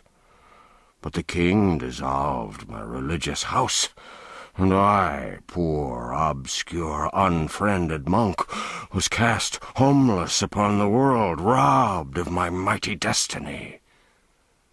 Here he began to mumble again, and beat his forehead in futile rage with his fist, now and then articulating a venomous curse, and now and then a pathetic, "Wherefore I am not but an archangel, I that should have been pope." So he went on for an hour, while the poor little king sat and suffered. Then, all at once, the old man's frenzy departed, and he became all gentleness. His voice softened. He came down out of his clouds and fell to prattling along so simply and so humanely that he soon won the king's heart completely. The old devotee moved the boy nearer to the fire and made him comfortable, doctored his small bruises and abrasions with a deft and tender hand, and then set about preparing and cooking a supper, chatting pleasantly all the time, and occasionally stroking the lad's cheek or patting his head, in such a gently caressing way that in a little while all the fear and repulsion inspired by the archangel were changed to reverence and affection for the man. This happy state of things continued while the two ate the supper. Then, after a prayer before the shrine, the hermit put the boy to bed in a small adjoining room, tucking him in as snugly and lovingly as a mother might. And so, with a parting caress, left him and sat down by the fire, and began to poke the brands about in an absent and aimless way. Presently he paused, then tapped his forehead several times with his fingers, as if trying to recall some thought which had escaped from his mind. Apparently he was unsuccessful. Now he started quickly up, and entered his guest's room, and said, "Thou'rt king?" "Yes," was the response, drowsily uttered. "What king?" "Of England." "Of England? Then Henry is gone." "Alack, it's so. I am his son." A black frown settled down upon the hermit's face, and he clenched his bony hands with a vindictive energy. He stood a few moments, breathing fast and swallowing repeatedly, then said in a husky voice, "Dost know it was he that turned us out into the world, houseless and homeless?" There was no response. The old man bent down and scanned the boy's reposeful face and listened to his placid breathing. "He sleeps soundly." And the frown vanished away and gave place to an expression of evil satisfaction. A smile flitted across the dreaming boy's features. The hermit muttered, "So his heart is happy," and he turned away. He went stealthily about the place, seeking here and there for something, now and then halting to listen, now and then jerking his head around and casting a quick glance toward the bed, and always muttering, always mumbling to himself. At last he found what he seemed to want, a rusty old butcher knife and a whetstone. Then he crept to his place by the fire, sat himself down, and began to whet the knife softly on the stone, still muttering, mumbling, ejaculating. The wind sighed around the lonely place. The mysterious voices of the night floated by out of the distances. The shining eyes of venturesome mice and rats peered out at the old man from cracks and coverts. But he went on with his work, rapt, absorbed, and noted none of these things. At long intervals he drew his thumb along the edge of his knife and nodded his head with satisfaction. "It grows sharper," he said. "Yes, it grows sharper." He took no note of the flight of time, but worked tranquilly on, entertaining himself with his thoughts, which broke out occasionally in articulate speech. "His father wrought us evil. He destroyed us, and is gone down into the eternal fires. Yes, down into the eternal fires. He escaped us, but it was God's will. Yes, it was God's will. We mustn't repine. But he hath not escaped the fires. No, he hath not escaped the fires, the consuming, unpitying, remorseless fires, and they are everlasting." And so he wrought, and still wrought, mumbling, chuckling a low, rasping chuckle at times, and at times breaking again into words. "It was his father that did it all. I am but an archangel. him I should be pope." The king stirred. The hermit sprang noiselessly to the bedside and went down upon his knees, bending over the prostrate form with his knife uplifted. The boy stirred again. His eyes came open for an instant, but there was no speculation in them. They saw nothing. The next moment, his tranquil breathing showed that his sleep was sound once more. The hermit watched and listened for a time, keeping his position and scarcely breathing.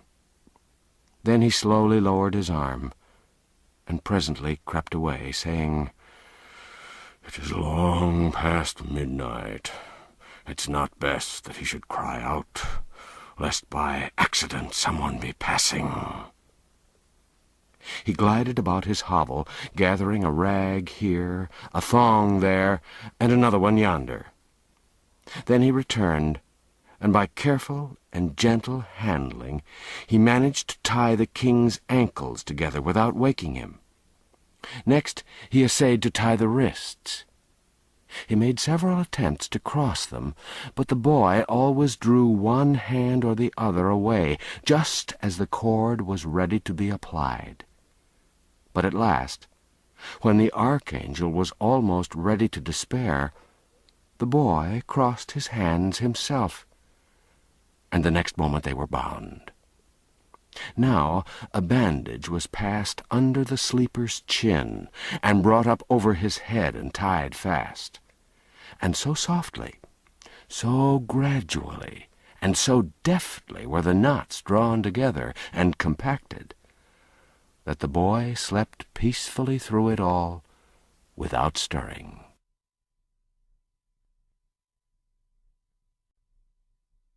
Chapter 21.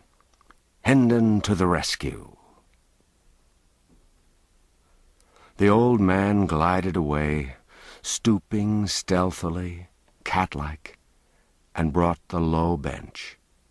He seated himself upon it, half his body in the dim and flickering light, and the other half in shadow. And so, with his craving eyes bent upon the slumbering boy, he kept his patient vigil there, heedless of the drift of time, and softly whetted his knife, and mumbled and chuckled. And in aspect and attitude he resembled nothing so much as a grisly, monstrous spider, gloating over some hapless insect that lay bound and helpless in his web. After a long while, the old man, who was still gazing, yet not seeing, his mind having settled into a dreamy abstraction, observed on a sudden that the boy's eyes were open, wide open, and staring up in frozen horror at the knife. The smile of a gratified devil crept over the old man's face, and he said, without changing his attitude or occupation, "Son of Henry the Eighth, hast thou prayed?"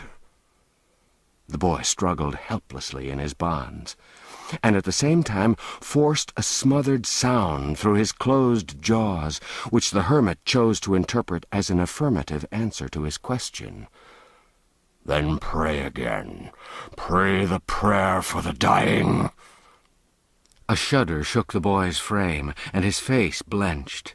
Then he struggled again to free himself, turning and twisting himself this way and that, tugging frantically, fiercely, desperately, but uselessly, to burst his fetters. And all the while the old ogre smiled down upon him, and nodded his head, and placidly whetted his knife, mumbling from time to time, "The moments are precious. They are few and precious. Pray the prayer for the dying."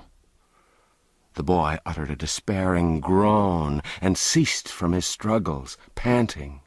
The tears came then, and trickled one after the other down his face, but this piteous sight wrought no softening effect upon the savage old man.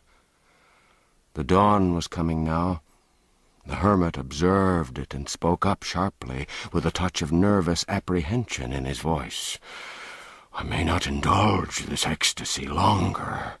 The night is already gone. It seems but a moment, only a moment. Would it had endured a year! Seed of the Church's spoiler, close thy perishing eyes, an thou fearest to look upon." The rest was lost in inarticulate mutterings. The old man sank upon his knees, his knife in his hand, and bent himself over the moaning boy. Hark! There was a sound of voices near the cabin. The knife dropped from the hermit's hand. He cast a sheepskin over the boy and started up, trembling. The sounds increased, and presently the voices became rough and angry. Then came blows and cries for help, then a clatter of swift footsteps retreating. Immediately came a succession of thundering knocks upon the cabin door, followed by, "Hello! Open! And dispatch in the name of all the devils!" Oh, this was the blessedest sound that had ever made music in the king's ears, for it was Miles Hendon's voice. The hermit, grinding his teeth in impotent rage, moved swiftly out of the bedchamber, closing the door behind him. And straightway the king heard a talk to this effect, proceeding from the chapel. "Homage and greeting, reverend sir. Where's the boy? My boy." "What boy, friend?" "What boy? Lie me no lies, sir priest. Play me no deceptions. I'm not in the humor for it. Near to this place, I caught the scoundrels who I judged did steal him from me, and I made them confess. They said he was at large again, and they'd tracked him to your door. They showed me his very footprints. Now, palter no more, for look you, holy sir, and I'll produce him not. Where is the boy?" "Oh, good sir, peradventure you mean the ragged, regal vagrant that tarried here the night. If such as you take interest in such as he, know then that I've sent him of an errand. He'll be back anon." "How soon? How soon? Come, waste not the time. Cannot I overtake him? How soon will he be back?" "Thou needst not stir. He will return quickly." "So be it, then. I'll try to wait. But stop. You sent him on an errand? You?" "Verily, This is a lie. He wouldn't go. He'd pull thy old beard, and thou didst offer him such an insolence. Thou hast lied, friend. Thou hast surely lied. He wouldn't go for thee, nor for any man." For any man? No, haply not. But I am not a man." "What? Now, a God's name, what art thou then?" "It is a secret. Mark thou reveal it not. I am an archangel." There was a tremendous ejaculation from Miles Hendon, not altogether unprofane, followed by, "This doth well and truly account for his complacence. Right well I knew he'd budge nor hand nor foot in the menial service of any mortal. But, Lord, even a king must obey when an archangel gives the word of command. Let me... Shh! What noise was that?" All this while the king had been yonder, alternately quaking with terror and trembling with hope. And all the while, too, he'd thrown all the strength he could into his anguished moanings, constantly expecting them to reach Hendon's ear, but always realizing with bitterness that they failed, or at least made no impression. So this last remark of his servant came as comes a reviving breath from fresh fields to the dying, and he exerted himself once more, and with all his energy, just as the hermit was saying, "Noise? I heard only the wind." Mayhap it was. Yes. Doubtless that was it. I've been hearing it faintly all the... There it is again. It's not the wind. What an odd sound! Come, we'll hunt it out. Now the king's joy was nearly insupportable. His tired lungs did their utmost, and hopefully too. But the sealed jaws and the muffling sheepskin sadly crippled the effort. Then the poor fellow's heart sank, to hear the hermit say, "Ah, it came from without. I think from the copse yonder. Come, I'll lead the way." The king heard the two pass out, talking, heard their footsteps die quickly away. Then he was alone with a boding, brooding, awful silence. It seemed an age till he heard the steps and voices approaching again. And this time he heard an added sound, the trampling of hoofs, apparently. Then he heard Hendon say, "I'll not wait longer. I cannot wait longer. He's lost his way in this thick wood. Which direction took he? Quick, point it out to me." But wait. I will go with thee." "Good, good. Why, truly, thou'rt better than thy looks. Marry, I do think there's not another archangel with so right a heart as thine. Wilt ride? Wilt take the wee donkey that's for my boy, or wilt thou fork thy holy legs over this ill-conditioned slave of a mule that I've provided for myself, and had been cheated in, too, had he cost but the indifferent sum of a month's usury on a brass farthing let to a tinker out of work?" "No, ride thy mule, and lead thine ass. I am surer on my own feet, and will walk." "Then, prithee, mind the little beast for me, while I take my life in my hands and make what success I may toward mounting the big one." Then followed a confusion of kicks, cuffs, tramplings, and plungings, accompanied by a thunderous intermingling of volleyed curses, and finally a bitter apostrophe to the mule, which must have broken its spirit, for hostilities seemed to cease from that moment. With unutterable misery the fettered little king heard the voices and footsteps fade away and die out. All hope forsook him now for the moment, and a dull despair settled down upon his heart. "My only friend is deceived and got rid of," he said. "The hermit will return, and—" He finished with a gasp, and at once fell to struggling so frantically with his bonds again that he shook off the smothering sheepskin. And now he heard the door open. The sound chilled him to the marrow. Already he seemed to feel the knife at his throat. Horror made him close his eyes. Horror made him open them again, and before him stood John Canty and Hugo. He would have said thank God if his jaws had been free.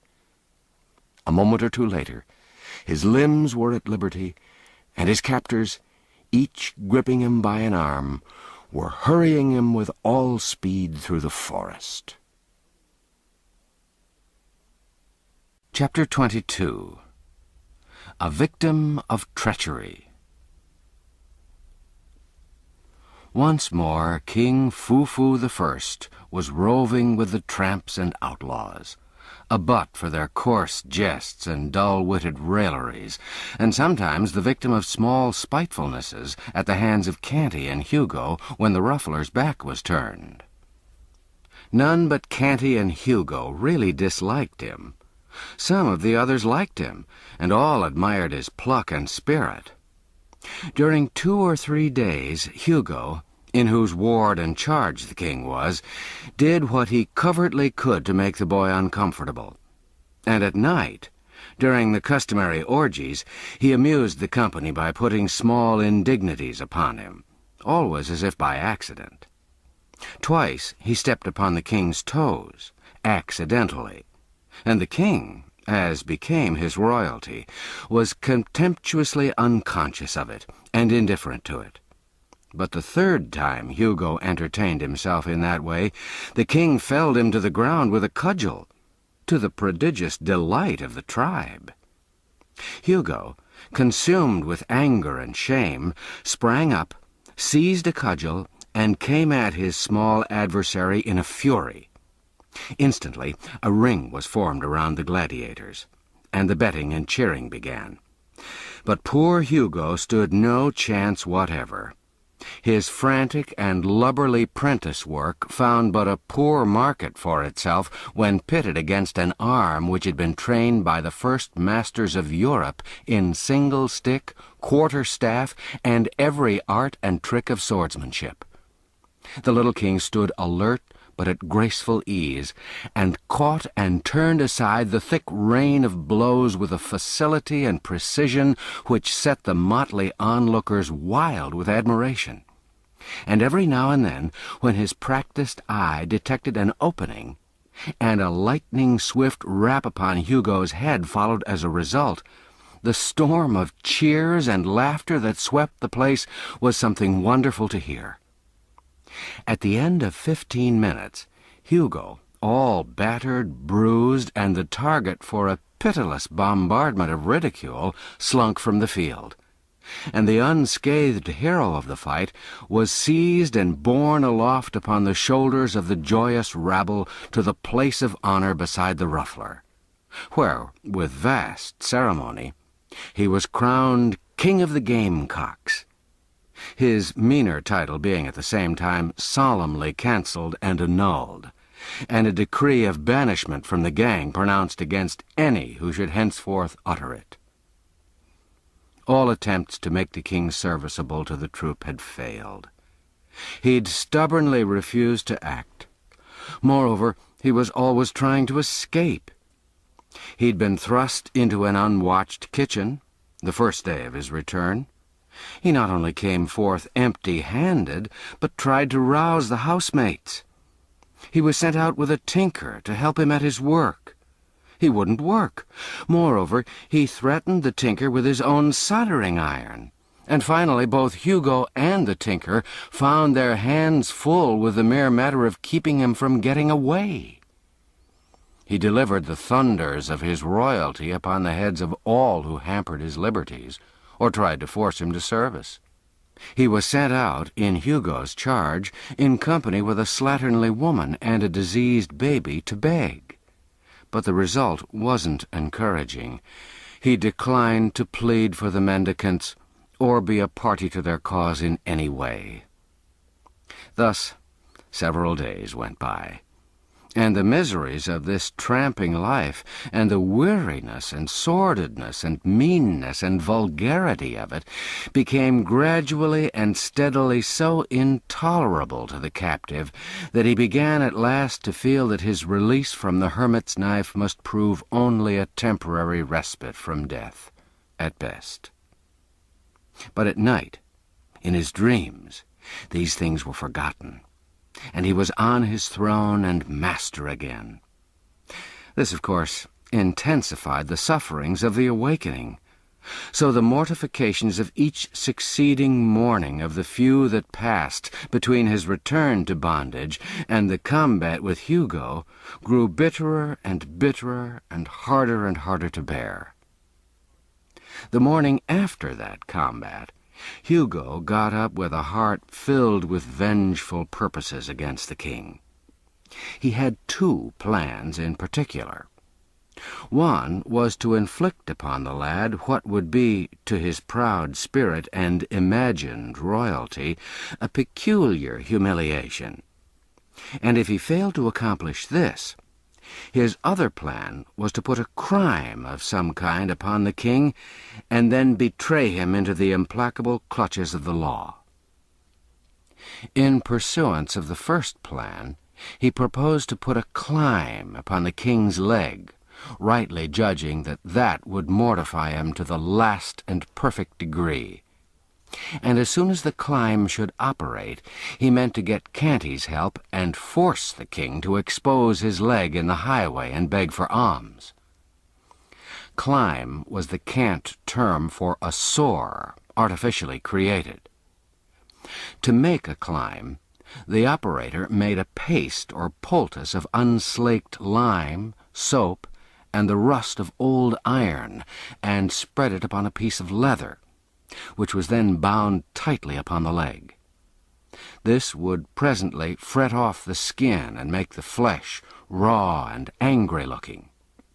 Blood was then rubbed upon the limb, which, being fully dried, took on a dark and repulsive color. Then a bandage of soiled rags was put on in a cleverly careless way which would allow the hideous ulcer to be seen and move the compassion of the passer-by. Hugo got the help of the tinker whom the king had cowed with the soldering iron. They took the boy out on a tinkering tramp, and as soon as they were out of sight of the camp, they threw him down, and the tinker held him while Hugo bound the poultice tight and fast upon his leg. The king raged and stormed, and promised to hang the two the moment the scepter was in his hand again. But they kept a firm grip upon him, and enjoyed his impotent struggling, and jeered at his threats.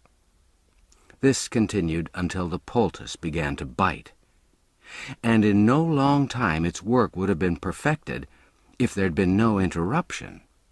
But there was. For about this time, the slave who'd made the speech denouncing England's laws appeared on the scene and put an end to the enterprise, and stripped off the poultice and bandage. The king wanted to borrow his deliverer's cudgel and warm the jackets of the two rascals on the spot.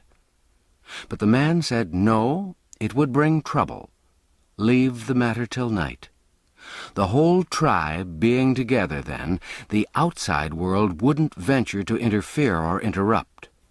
He marched the party back to camp and reported the affair to the ruffler, who listened, pondered, and then decided that the king shouldn't be again detailed to beg, since it was plain he was worthy of something higher and better. Wherefore, on the spot, he promoted him from the mendicant rank and appointed him to steal. Hugo was overjoyed. He'd already tried to make the king steal and failed.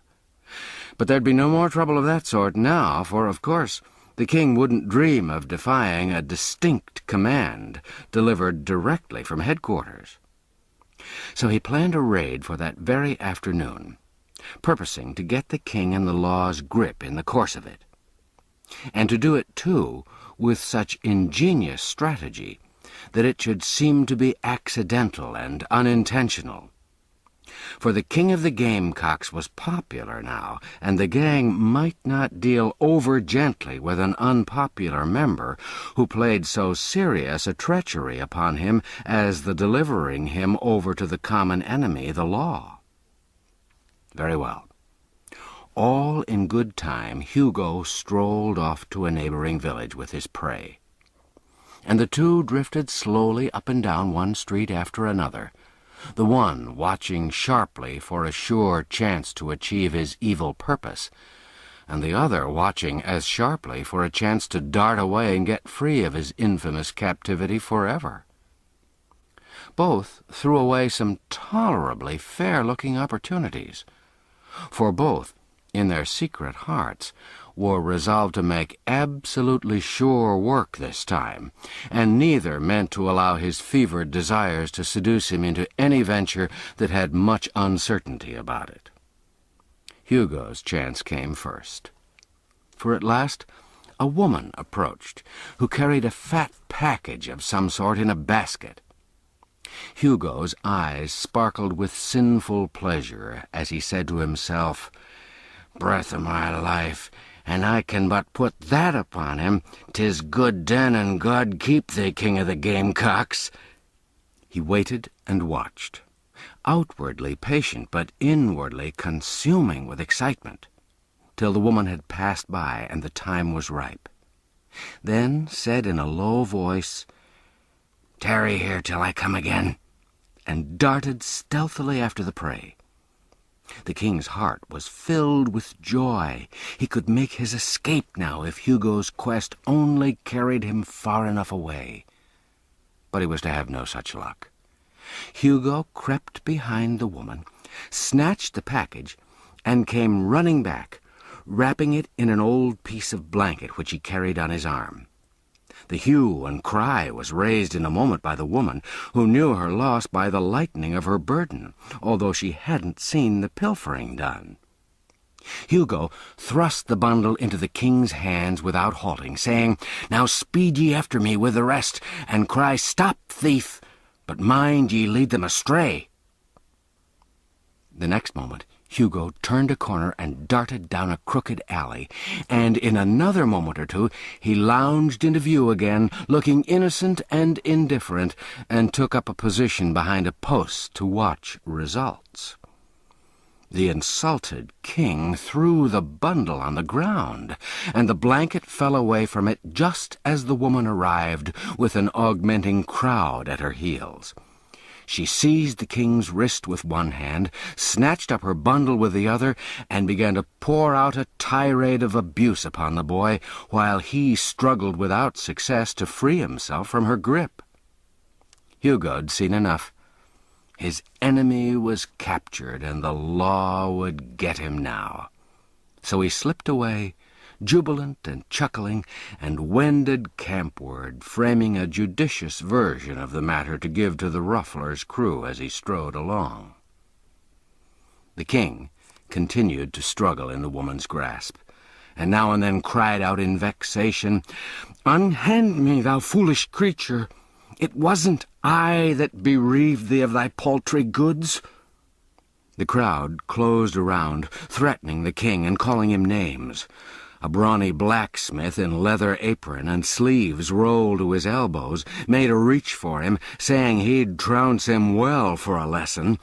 But just then a long sword flashed in the air and fell with convincing force upon the man's arm, flat side down, the fantastic owner of it remarking pleasantly at the same time, "Marry, good souls, let's proceed gently, not with ill blood and uncharitable words. This is matter for the law's consideration, not private and unofficial handling. Loose thy hold from the boy, good wife." The blacksmith averaged the stalwart soldier with a glance, then went muttering away, rubbing his arm. The woman released the boy's wrist reluctantly. The crowd eyed the stranger unlovingly, but prudently closed their mouths. The king sprang to his deliverer's side, with flushed cheeks and sparkling eyes, exclaiming, "Thou hast lagged sorely, but thou comest in good season now, Sir Miles. Carve me this rabble to rags." Chapter 23. The Prince a Prisoner.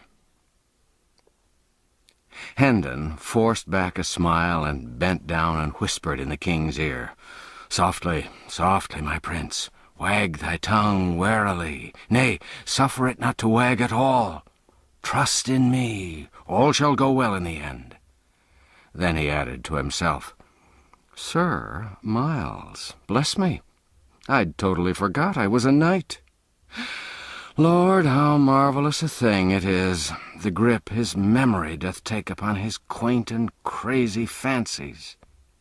An empty and foolish title is mine, and yet it's something to have deserved it, for I think it's more honour to be held worthy to be a spectre knight in his kingdom of dreams and shadows, than to be held base enough to be an earl in some of the real kingdoms of this world."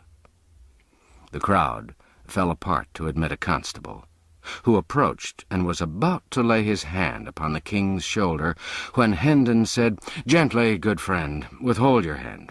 He shall go peaceably. I am responsible for that. Lead on. We will follow." The officer led, with the woman and her bundle. Miles and the king followed after, with the crowd at their heels. The king was inclined to rebel, but Hendon said to him in a low voice, "Reflect, sire. Your laws are the wholesome breath of your own royalty. Shall their source resist them, yet require the branches to respect them? Apparently, one of these laws has been broken. When the king is on his throne again, can it ever grieve him to remember that when he was seemingly a private person, he loyally sunk the king in the citizen and submitted to its authority? Thou art right, say no more. Thou shalt see that whatsoever the King of England requires a subject to suffer under the law, he will himself suffer while he holdeth the station of a subject. When the woman was called upon to testify before the justice of the peace, she swore that the small prisoner at the bar was the person who'd committed the theft. There was none able to show the contrary, so the king stood convicted. The bundle was now unrolled, and when the contents proved to be a plump, little-dressed pig, the judge looked troubled, while Hendon turned pale, and his body was thrilled with an electric shiver of dismay. But the king remained unmoved, protected by his ignorance. The judge meditated during an ominous pause, then turned to the woman with the question, "What dost thou hold this property to be worth?" The woman curtsied and replied, 3 shillings and 8pence, your worship. I couldn't abate a penny and set forth the value honestly.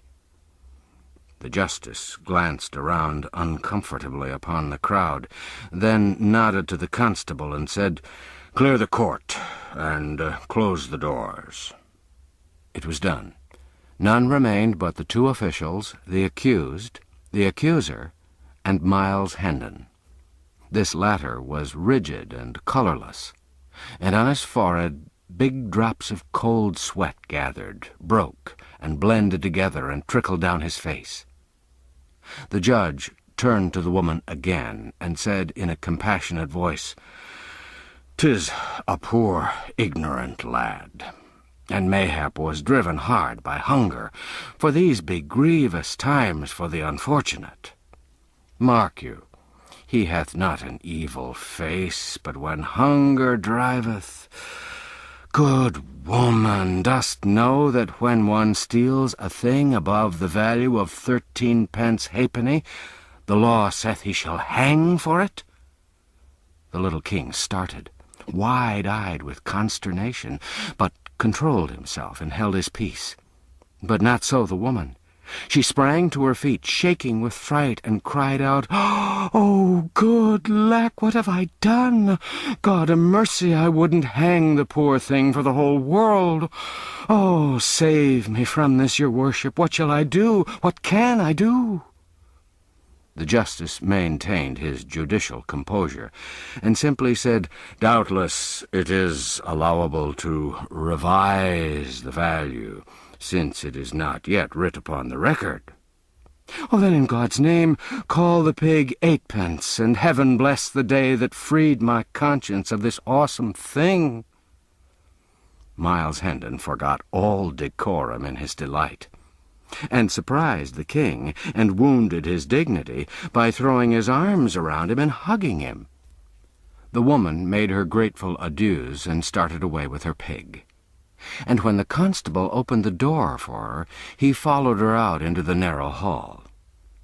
The justice proceeded to write in his record book. Hendon, always alert, thought he'd like to know why the officer followed the woman out. So he slipped softly into the dusky hall and listened.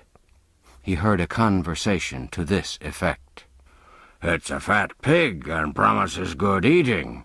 I'll buy it of thee. Here's the 8pence. 8pence, indeed. Thou'lt do no such thing. It cost me 3 shillings and 8pence, good, honest coin of the last reign, that old Harry that's just dead ne'er touched nor tampered with. A fig for thy 8pence. Stands the wind in that quarter? Thou wast under oath, and so swore falsely when thou saidst the value was but 8pence.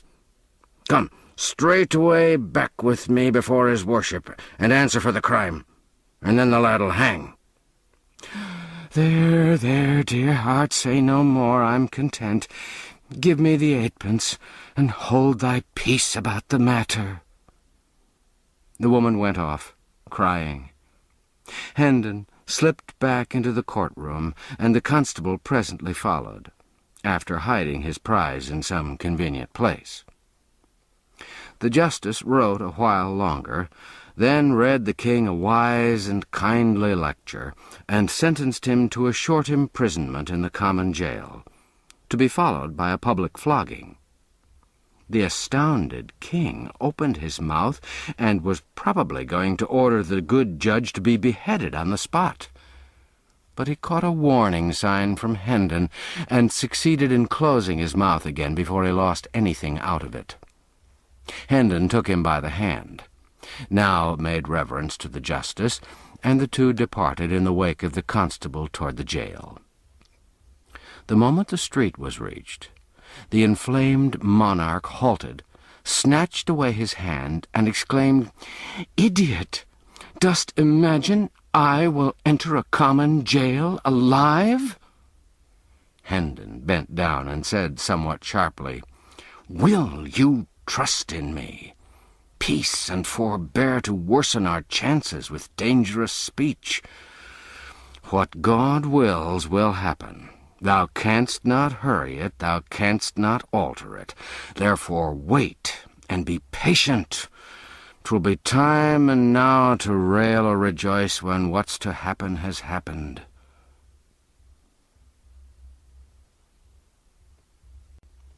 Chapter 24. The Escape. The short winter day was nearly ended. The streets were deserted, save for a few random stragglers, and these hurried straight along with the intent look of people who were only anxious to accomplish their errands as quickly as possible, and then snugly house themselves from the rising wind and the gathering twilight. They looked neither to the right nor to the left. They paid no attention to our party. They didn't even seem to see them. Edward VI wondered if the spectacle of a king on his way to jail had ever encountered such marvelous indifference before. By and by the constable arrived at a deserted market square and proceeded to cross it. When he'd reached the middle of it, Hendon laid his hand upon his arm and said in a low voice, "Bide a moment, good sir. There's none in hearing, and I would say a word to thee." "My duty forbids it, sir. Prithee hinder me not, the night comes on." "Stay, nevertheless, for the matter concerns thee nearly. Turn thy back for a moment, and seem not to see. Let this poor lad escape." "This to me, sir? I arrest thee and—" "Nay, be not too hasty. See thou be careful and commit no foolish error."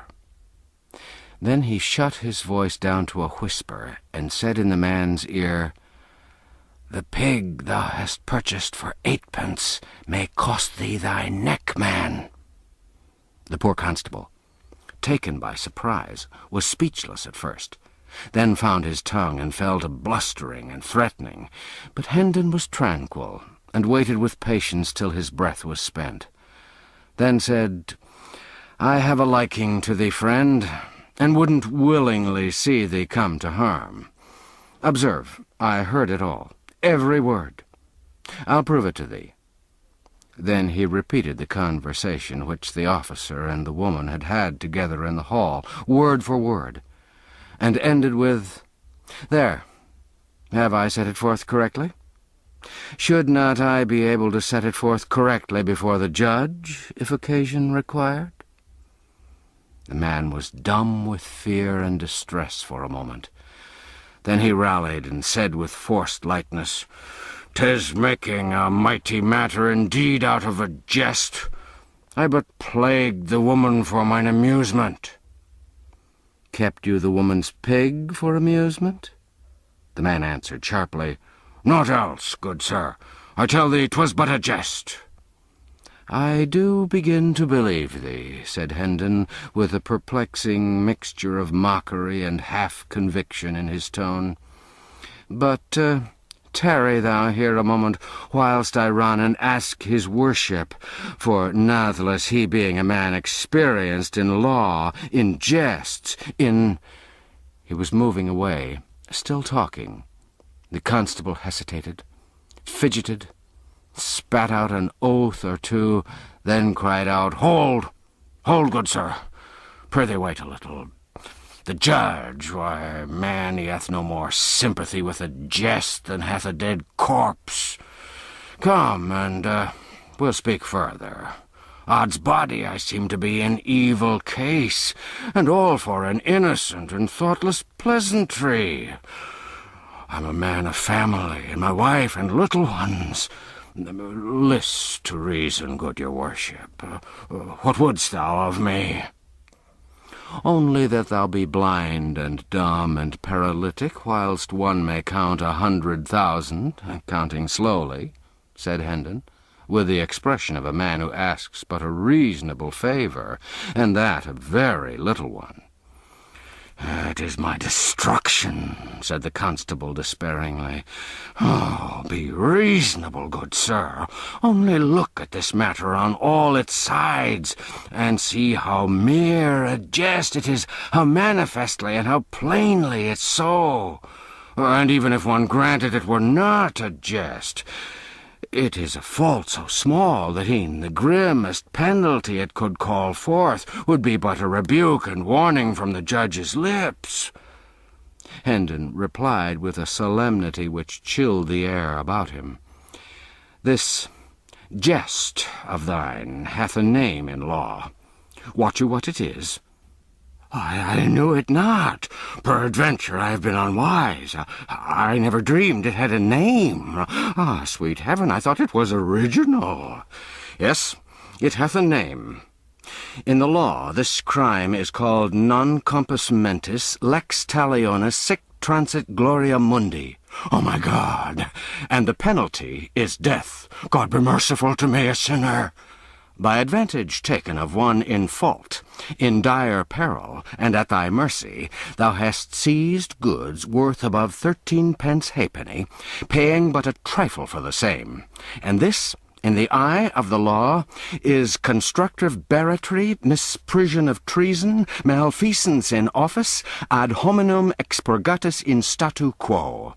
And the penalty is death by the halter without ransom, commutation, or benefit of clergy." Bear me up, sweet sir, my legs do fail me. Be thou merciful, spare me this doom, and I will turn my back, and see naught that shall happen." "Good. Now thou'rt wise and reasonable. And thou'lt restore the pig?" I will indeed, nor ever touch another, though heaven send it and an archangel fetch it. Go, I am blind for thy sake, I see nothing. I'll say thou didst break in and wrest the prisoner from my hands by force. It's but a crazy, ancient door. I'll batter it down myself betwixt midnight and the morning." "Do it, good soul. No harm will come of it. The judge hath a loving charity for this poor lad, and will shed no tears and break no jailer's bones for his escape." Chapter 25. Hendon Hall. As soon as Hendon and the king were out of sight of the constable, his majesty was instructed to hurry to a certain place outside the town and wait there, whilst Hendon should go to the inn and settle his account. Half an hour later the two friends were blithely jogging eastward on Hendon's sorry steeds. The king was warm and comfortable now, for he had cast his rags and clothed himself in the second-hand suit which Hendon had bought on London Bridge. Hendon wished to guard against over-fatiguing the boy. He judged that hard journeys, irregular meals, and illiberal measures of sleep would be bad for his crazed mind, while rest, regularity, and moderate exercise would be pretty sure to hasten its cure. He longed to see the stricken intellect made well again, and its diseased visions driven out of the tormented little head. Therefore he resolved to move by easy stages toward the home whence he'd so long been banished, instead of obeying the impulse of his impatience and hurrying along night and day. When he and the king had journeyed about 10 miles, they reached a considerable village, and halted there for the night at a good inn. The former relations were resumed. Hendon stood behind the king's chair while he dined, and waited upon him, undressed him when he was ready for bed, then took the floor for his own quarters, and slept athwart the door rolled up in a blanket. The next day, and the next day after, they jogged lazily along, talking over the adventures they'd met since their separation, and mightily enjoying each other's narratives. Hendon detailed all his wide wanderings in search of the king, and described how the archangel had led him a fool's journey all over the forest, and taken him back to the hut finally when he found he couldn't get rid of him. Then, he said, the old man went into the bedchamber and came staggering back looking broken-hearted, and saying he'd expected to find that the boy had returned and lain down in there to rest, but it wasn't so. Hendon had waited at the hut all day. Hope of the king's return died out then, and he departed upon the quest again. And old Sanctum Sanctorum was truly sorry your highness came not back, said Hendon. I saw it in his face. Marry, I'll never doubt that, said the king, and then told his own story, after which Hendon was sorry he hadn't destroyed the archangel. During the last day of the trip, Hendon's spirits were soaring. His tongue ran constantly. He talked about his old father and his brother Arthur, and told of many things which illustrated their high and generous characters. He went into loving frenzies over his Edith, and was so glad-hearted that he was even able to say some gentle and brotherly things about Hugh. He dwelt a deal on the coming meeting at Hendon Hall. What a surprise it'd be to everybody, and what an outburst of thanksgiving and delight there'd be. It was a fair region, dotted with cottages and orchards, and the road led through broad pasture lands whose receding expanses, marked with gentle elevations and depressions, suggested the swelling and subsiding undulations of the sea. In the afternoon the returning prodigal made constant deflections from his course, to see if, by ascending some hillock, he might not pierce the distance and catch a glimpse of his home. At last he was successful, and cried out excitedly, "There's the village, my prince, and there's the hall close by. You may see the towers from here, and that wood there, that's my father's park. Ah, now thou'lt know what state and grandeur be. A house with 70 rooms, think of that, and 27 servants. A brave lodging for such as we, isn't it so? Come, let's speed. My impatience won't brook further delay." All possible hurry was made. Still, it was after 3 o'clock before the village was reached. The travellers scampered through it, Hendon's tongue going all the time. "Here's the church, covered with the same ivy, none gone, none added. Yonder's the inn, the old Red Lion, and yonder's the marketplace. Here's the maypole, and here the pump. Nothing's altered, nothing but the people, at any rate. 10 years make a change in people. Some of these I seem to know, but none know me." So his chat ran on. The end of the village was soon reached. Then the travellers struck into a crooked, narrow road, walled in with tall hedges, and hurried briskly along it for a half-mile. Then passed into a vast flower garden, through an imposing gateway whose huge stone pillars bore sculptured armorial devices. A noble mansion was before them. "Welcome to Hendon Hall, my king," exclaimed Miles. "Oh, 'tis a great day. My father and my brother and the Lady Edith'll be so mad with joy. that they'll have eyes and tongue for none but me in the first transports of the meeting, and so thou'lt seem but coldly welcomed. But mind it not, 'twill soon seem otherwise. For when I say thou art my ward, and tell them how costly is my love for thee, thou'lt see them take thee to their breasts for Miles Hendon's sake, and make their house and hearts thy home for ever after." The next moment Hendon sprang to the ground before the great door, helped the king down, then took him by the hand and rushed within. A few steps brought him to a spacious apartment.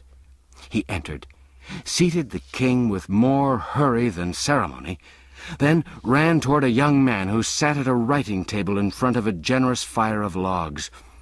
"Embrace me, Hugh," he cried, "and say thou'rt glad I'm come again, and call our father, for home isn't home till I shall touch his hand, and see his face, and hear his voice once more." But Hugh only drew back, after betraying a momentary surprise, and bent a grave stare upon the intruder, a stare which indicated somewhat of offended dignity at first, then changed in response to some inward thought or purpose to an expression of marveling curiosity, mixed with a real or assumed compassion. Presently he said in a mild voice, "Thy wits seem touched, poor stranger. Doubtless thou hast suffered privations and rude buffetings at the world's hands. Thy looks and dress betoken it. Whom dost thou take me to be?" "Take thee? Prithee, for whom else than whom thou art? I take thee to be Hugh Hendon," said Miles sharply. The other continued in the same soft tone, "And whom dost thou imagine thyself to be?" "Imagination hath naught to do with it. Dost thou pretend thou know'st me not for thy brother, Miles Hendon?" An expression of pleased surprise flitted across Hugh's face, and he exclaimed, "What? Thou'rt not jesting? Can the dead come to life? God be praised if it be so! Our poor lost boy restored to our arms after all these cruel years! It seems too good to be true. It is too good to be true. I charge thee have pity. Don't trifle with me. Quick! Come to the light. Let me scan thee well." He seized Miles by the arm, dragged him to the window, and began to devour him from head to foot with his eyes, turning him this way and that, and stepping briskly around him and about him to prove him from all points of view, whilst the returned prodigal, all aglow with gladness, smiled, laughed, and kept nodding his head and saying, "Go on, brother, go on, and fear not. Thou'lt find nor limb nor feature that can't bide the test. Scour and scan me to thy content, my dear old Hugh. I am indeed thy old Miles, thy same old Miles, thy lost brother. Isn't that so? Ah, 'tis a great day. I said 'twas a great day. Give me thy hand, give me thy cheek. Lord, I'm like to die of very joy." He was about to throw himself upon his brother, but Hugh put up his hand in dissent, then dropped his chin mournfully upon his breast, saying with emotion, "Ah, God of his mercy, give me strength to bear this grievous disappointment." Miles, amazed, couldn't speak for a moment. Then he found his tongue and cried out, "What disappointment? Am I not thy brother?" Hugh shook his head sadly and said, "I pray heaven it may prove so, and that other eyes may find the resemblances that are hid from mine. Alack, I fear me the letter spoke but too truly." "What letter?" "One that came from oversea some 6 or 7 years ago. It said my brother died in battle." "It was a lie. Call thy father, he'll know me." "One may not call the dead." "Dead?" Miles's voice was subdued, and his lips trembled. "My father? Dead? Oh, This is heavy news. Half my new joy is withered now. Prithee, let me see my brother Arthur. He will know me. He will know me and console me. He also is dead. God be merciful to me. A stricken man. Gone. Both. Gone. The worthy taken, and the worthless spared in me. Oh, I crave your mercy. Don't say the Lady Edith is dead? No. She lives. Then God be praised, my joy is whole again. Speed thee, brother. Let her come to me. And she say I am not myself, but she will not. No, she will know me. I were a fool to doubt it. Bring her. Bring the old servants. They, too, will know me. All are gone but 5. Peter, Halsey, David, Bernard, and Margaret. So saying, Hugh left the room. Miles stood musing a while, then began to walk the floor, muttering, "The 5 arch villains have survived the 22 leal and honest. 'Tis an odd thing." He continued walking back and forth, muttering to himself.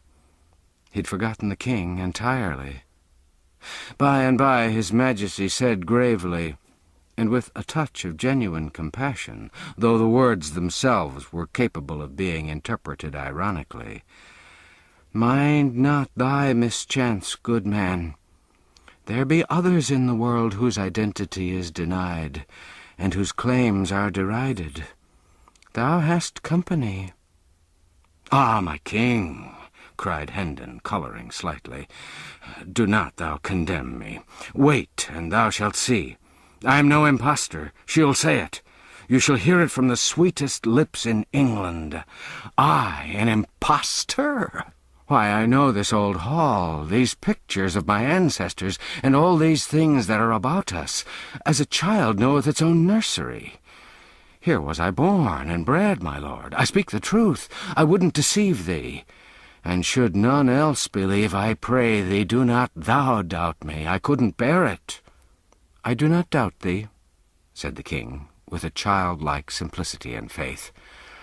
"I thank thee out of my heart," exclaimed Hendon, with a fervency which showed that he was touched. The king added, with the same gentle simplicity, "Dost thou doubt me?" A guilty confusion seized upon Hendon, and he was grateful that the door opened to admit Hugh at that moment, and saved him the necessity of replying. A beautiful lady, richly clothed, followed Hugh, and after her came several liveried servants. The lady walked slowly, with her head bowed and her eyes fixed upon the floor. The face was unspeakably sad. Miles Hendon sprang forth, crying out, "Oh, my Edith, my darling!" But Hugh waved him back gravely, and said to the lady, "Look upon him. Do you know him?" At the sound of Miles's voice, the woman had started slightly, and her cheeks had flushed. She was trembling now. She stood still during an impressive pause of several moments. Then, slowly, lifted up her head and looked into Hendon's eyes with a stony and frightened gaze. The blood sank out of her face, drop by drop, till nothing remained but the grey pallor of death. Then she said, in a voice as dead as the face, "I know him not," and turned with a moan and a stifled sob, and tottered out of the room. Miles Hendon sank into a chair and covered his face with his hands. After a pause, his brother said to the servants, "You have observed him? Do you know him?" They shook their heads. Then the master said, "The servants know you not, sir. I fear there is some mistake. You have seen that my wife knew you not." "Thy wife!" In an instant, Hugh was pinned to the wall with an iron grip about his throat. Oh, thou fox-hearted slave, I see it all. Thou'st writ the lying letter thyself, and my stolen bride and goods are its fruit. There, now get thee gone, lest I shame mine honourable soldiership with the slaying of so pitiful a mannikin. Hugh, red-faced and almost suffocated, reeled to the nearest chair, and commanded the servants to seize and bind the murderous stranger. They hesitated, and one of them said, "He is armed, Sir Hugh, and we are weaponless." "Armed? What of it, and ye so many? Upon him, I say." But Miles warned them to be careful what they did, and added, "Ye know me of old. I haven't changed. Come on, an it like you." This reminder didn't hearten the servants much. They still held back. "Then go, ye paltry cowards, and arm yourselves and guard the doors, while I send one to fetch the watch," said Hugh. He turned at the threshold and said to Miles, "You'll find it to your advantage to offend not with useless endeavours at escape." "Escape? Spare thyself discomfort, and that's all that troubles thee. For Miles Hendon's master of Hendon Hall and all its belongings. He'll remain, doubt it not." Chapter 26. Disowned. The king sat musing a few moments, then looked up and said, "'Tis strange, most strange. I can't account for it." "No, it's not strange, my liege. I know him, and this conduct is but natural. He was a rascal from his birth." "Oh, I spake not of him, Sir Miles." "Not of him? Well, then of what? What is it that's strange?" "That the king isn't missed." "How? Which? I doubt I don't understand." "Indeed.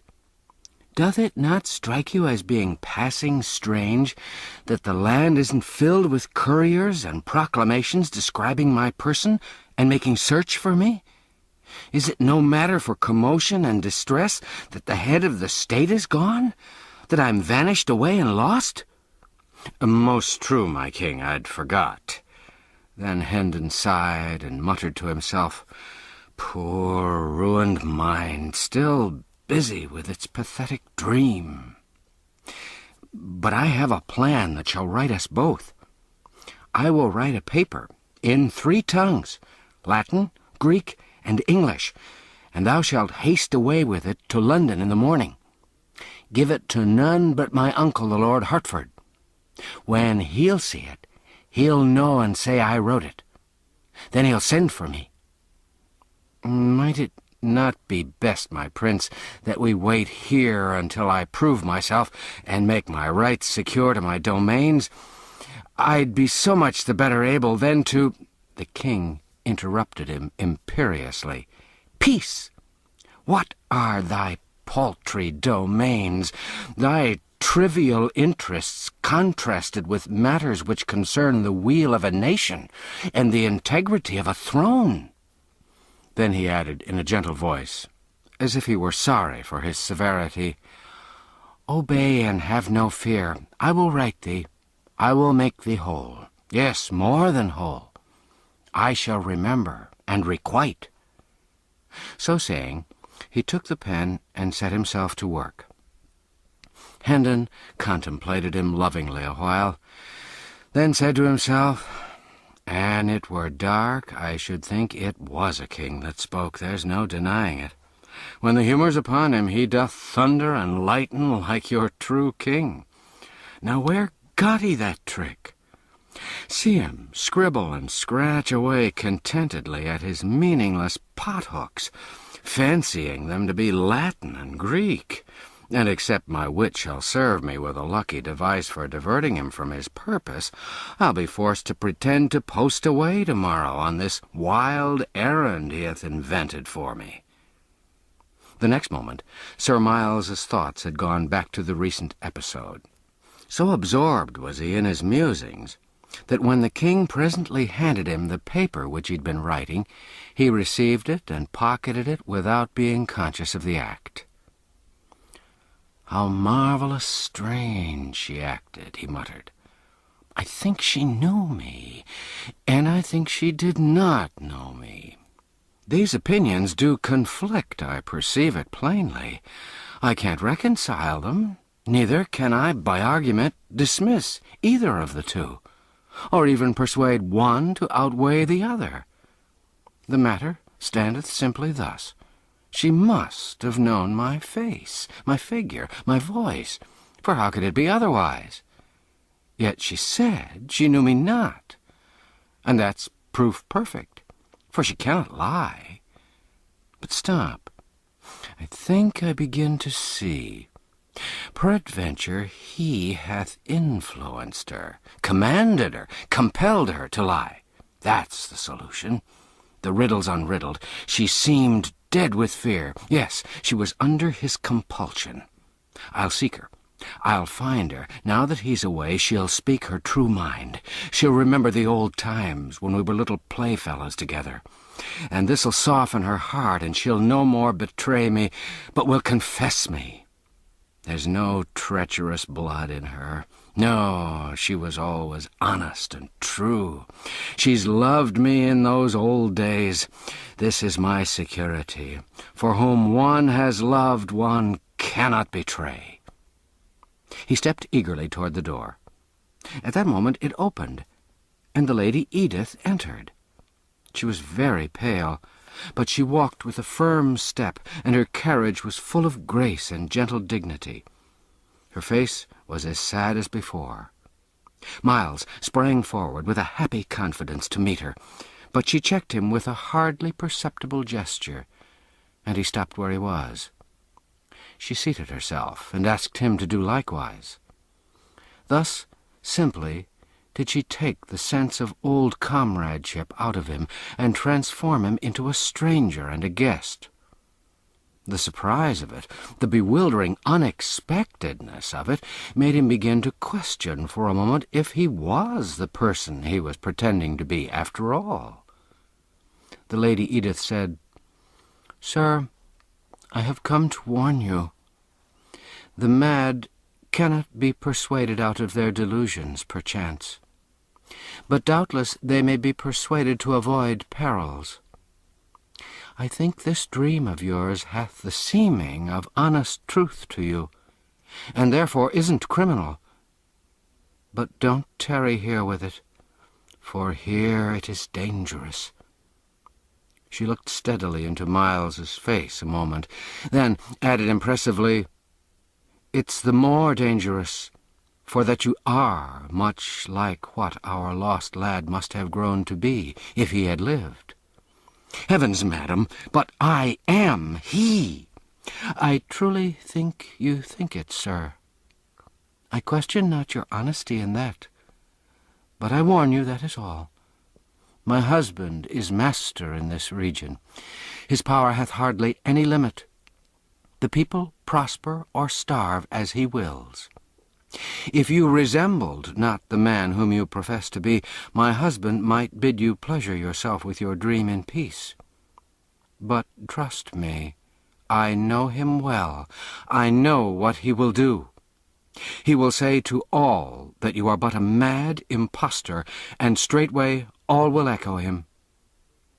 She bent upon Miles that same steady look once more, and added, "If you were Miles Hendon, and he knew it, and all the region knew it, consider what I am saying, weigh it well. You would stand in the same peril. Your punishment would be no less sure. He would deny you and denounce you, and none would be bold enough to give you countenance." "Most truly I believe it," said Miles bitterly. "The power that can command one lifelong friend to betray and disown another, and be obeyed, may well look to be obeyed in quarters where bread and life are on the stake, and no cobweb ties of loyalty and honor are concerned. A faint tinge appeared for a moment in the lady's cheek, and she dropped her eyes to the floor, but her voice betrayed no emotion when she proceeded. "I have warned you. I must still warn you to go hence. This man will destroy you else. He is a tyrant who knows no pity. I, who am his fettered slave, know this. Poor Myles and Arthur and my dear guardian Sir Richard are free of him and at rest. Better that you were with them than that you bide here in the clutches of this miscreant. Your pretensions are a menace to his title and possessions. You have assaulted him in his own house. You are ruined if you stay. Go, don't hesitate. If you lack money, take this purse, I beg of you, and bribe the servants to let you pass. Oh, be warned, poor soul, and escape while you may." Myles declined the purse with a gesture, and rose up and stood before her. "Grant me one thing," he said. "Let your eyes rest upon mine, so that I may see if they be steady. There. Now, answer me. Am I Myles Hendon?" "No, I know you not." "Swear it." The answer was low but distinct. "I swear." "Oh, this passes belief." "Fly! Why will you waste the precious time? Fly and save yourself." At that moment the officers burst into the room, and a violent struggle began. But Hendon was soon overpowered and dragged away. The king was taken also, and both were bound and led to prison.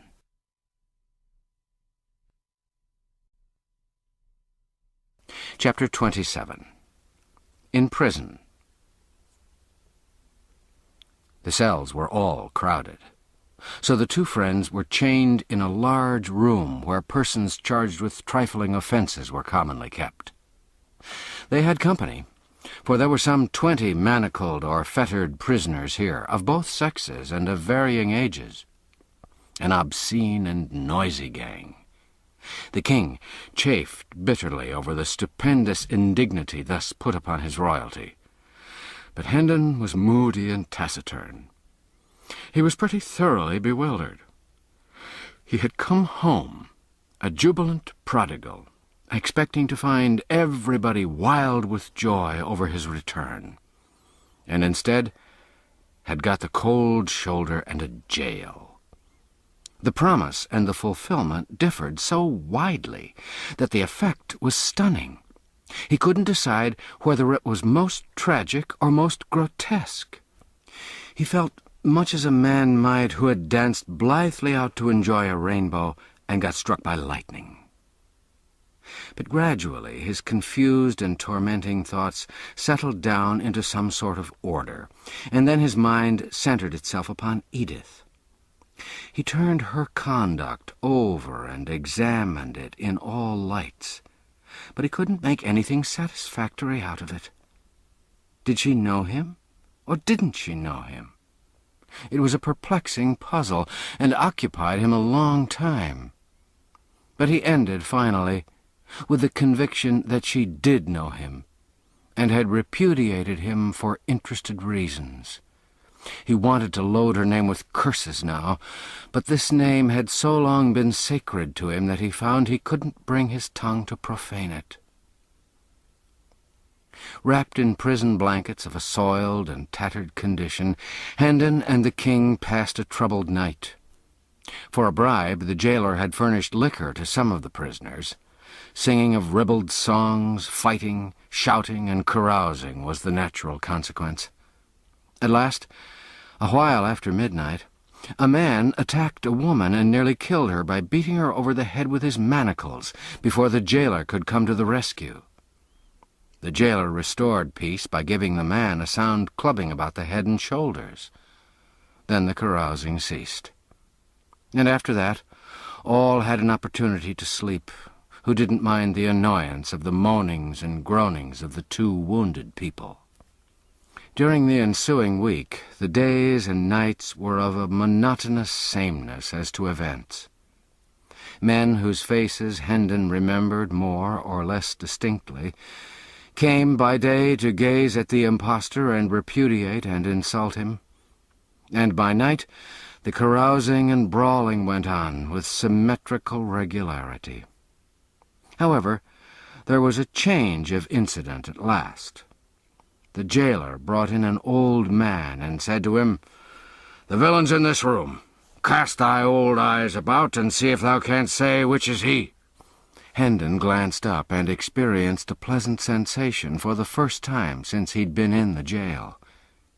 He said to himself, "This is Blake Andrews, a servant all his life in my father's family, a good, honest soul with a right heart in his breast. That is, formerly. But none are true now. All are liars. This man will know me, and will deny me too like the rest." The old man gazed around the room, glanced at each face in turn, and finally said, "I see none here but paltry knaves, scum of the streets. Which is he?" The jailer laughed. "Here," he said, "scan this big animal and grant me an opinion." The old man approached and looked Hendon over long and earnestly, then shook his head and said, "Marry, this is no Hendon, nor ever was." "Right. Thy old eyes are sound yet. An I were Sir Hugh, I'd take this shabby carl and—" The jailer finished by lifting himself a tiptoe with an imaginary halter, at the same time making a gurgling noise in his throat suggestive of suffocation. The old man said vindictively, "Let him bless God any fare no worse. An I had the handling of the villain, he should roast, or I'm no true man." The jailer laughed a pleasant hyena laugh and said, "Give him a piece of thy mind, old man. They all do it. Thou'll find it good diversion." Then he sauntered toward his ante-room and disappeared. The old man dropped upon his knees and whispered, "God be thanked, thou art come again, my master. I believed thou wert dead these 7 years, and lo, here thou art alive. I knew thee the moment I saw thee, and main hard work it was to keep a stony countenance, and seem to see none here but twopenny knaves and rubbish of the streets. I am old and poor, Sir Miles, but say the word, and I'll go forth and proclaim the truth, though I be strangled for it." "No," said Hendon, "thou shalt not. It would ruin thee, and yet help but little in my cause. But I thank thee, for thou hast given me back somewhat of my lost faith in my kind."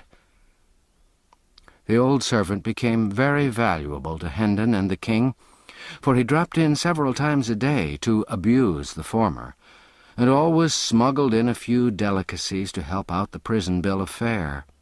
He also furnished the current news. Hendon reserved the dainties for the king. Without them his majesty might not have survived, for he wasn't able to eat the coarse and wretched food provided by the jailer. Andrews was obliged to confine himself to brief visits in order to avoid suspicion. But he managed to impart a fair degree of information each time, information delivered in a low voice for Hendon's benefit, and interlarded with insulting epithets delivered in a louder voice for the benefit of other hearers. So, little by little, the story of the family came out. Arthur had been dead 6 years. This loss, with the absence of news from Hendon, impaired the father's health. He believed he was going to die, and he wished to see Hugh and Edith settled in life before he passed away.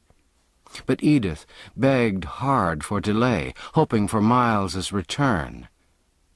Then the letter came, which brought the news of Miles's death. The shock prostrated Sir Richard. He believed his end was very near, and he and Hugh insisted upon the marriage. Edith begged for and obtained a month's respite, then another, and finally a third. The marriage then took place by the deathbed of Sir Richard. It had not proved a happy one.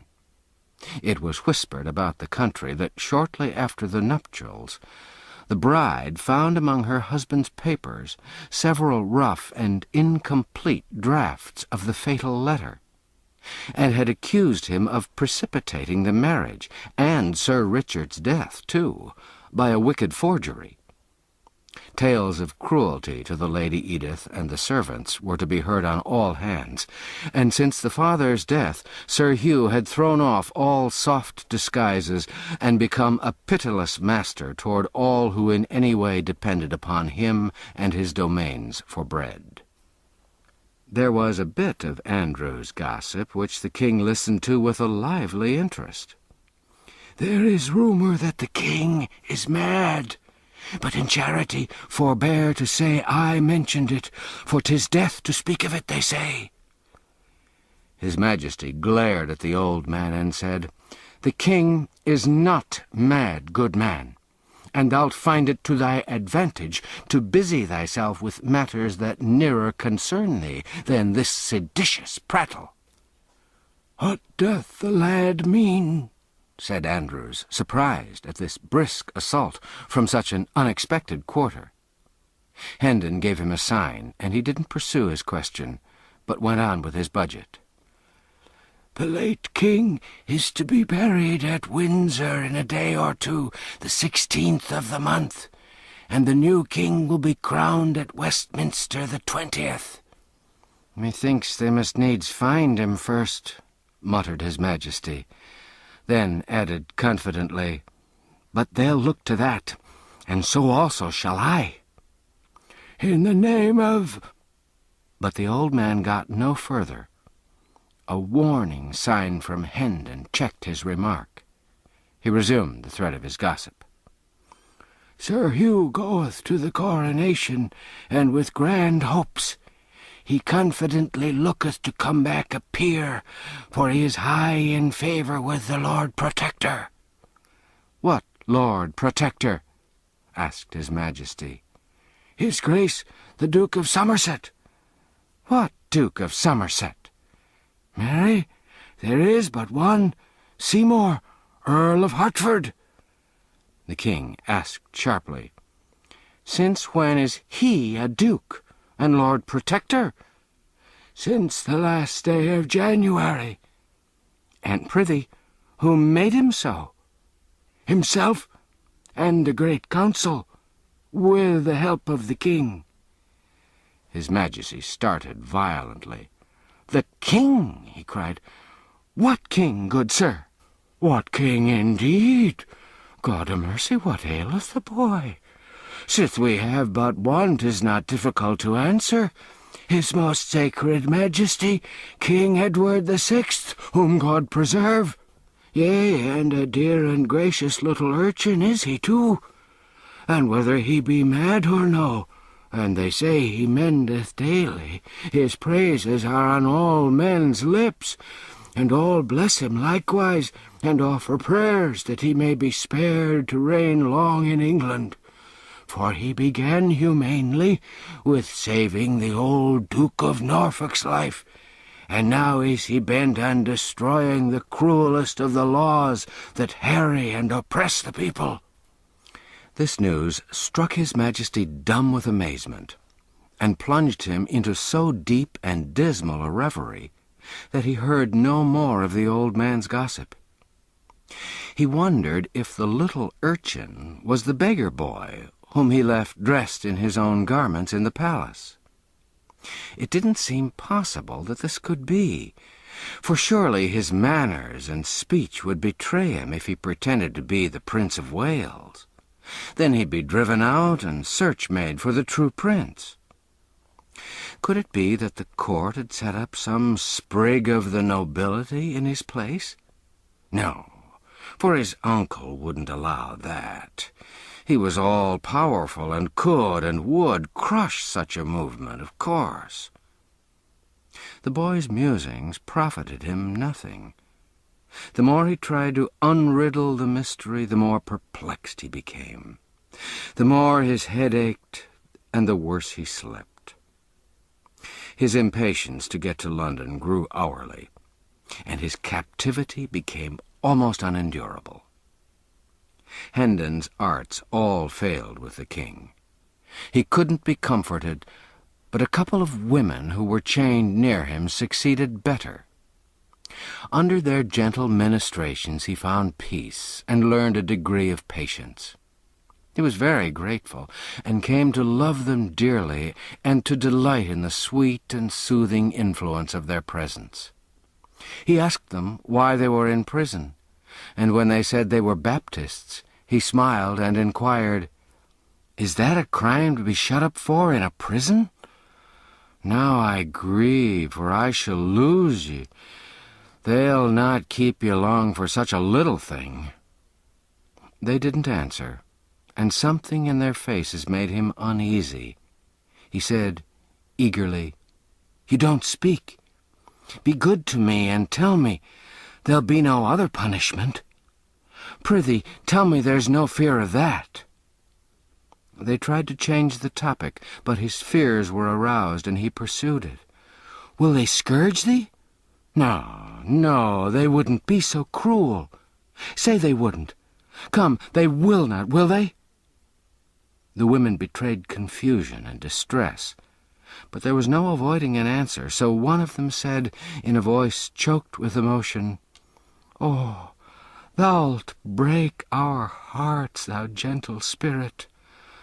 God will help us to bear our—" "It is a confession," the king broke in. "Then they will scourge thee, the stony-hearted wretches. But, oh, thou mustn't weep. I can't bear it. Keep up thy courage. I shall come to my own in time to save thee from this bitter thing, and I'll do it." When the king awoke in the morning, the women were gone. "They're saved," he said joyfully, then added despondently, "But woe is me, for they were my comforters." Each of them had left a shred of ribbon pinned to his clothing in token of remembrance. He said he'd keep these things always, and that soon he'd seek out these dear good friends of his and take them under his protection. Just then the jailer came in with some subordinates and commanded that the prisoners be conducted to the jail yard. The king was overjoyed.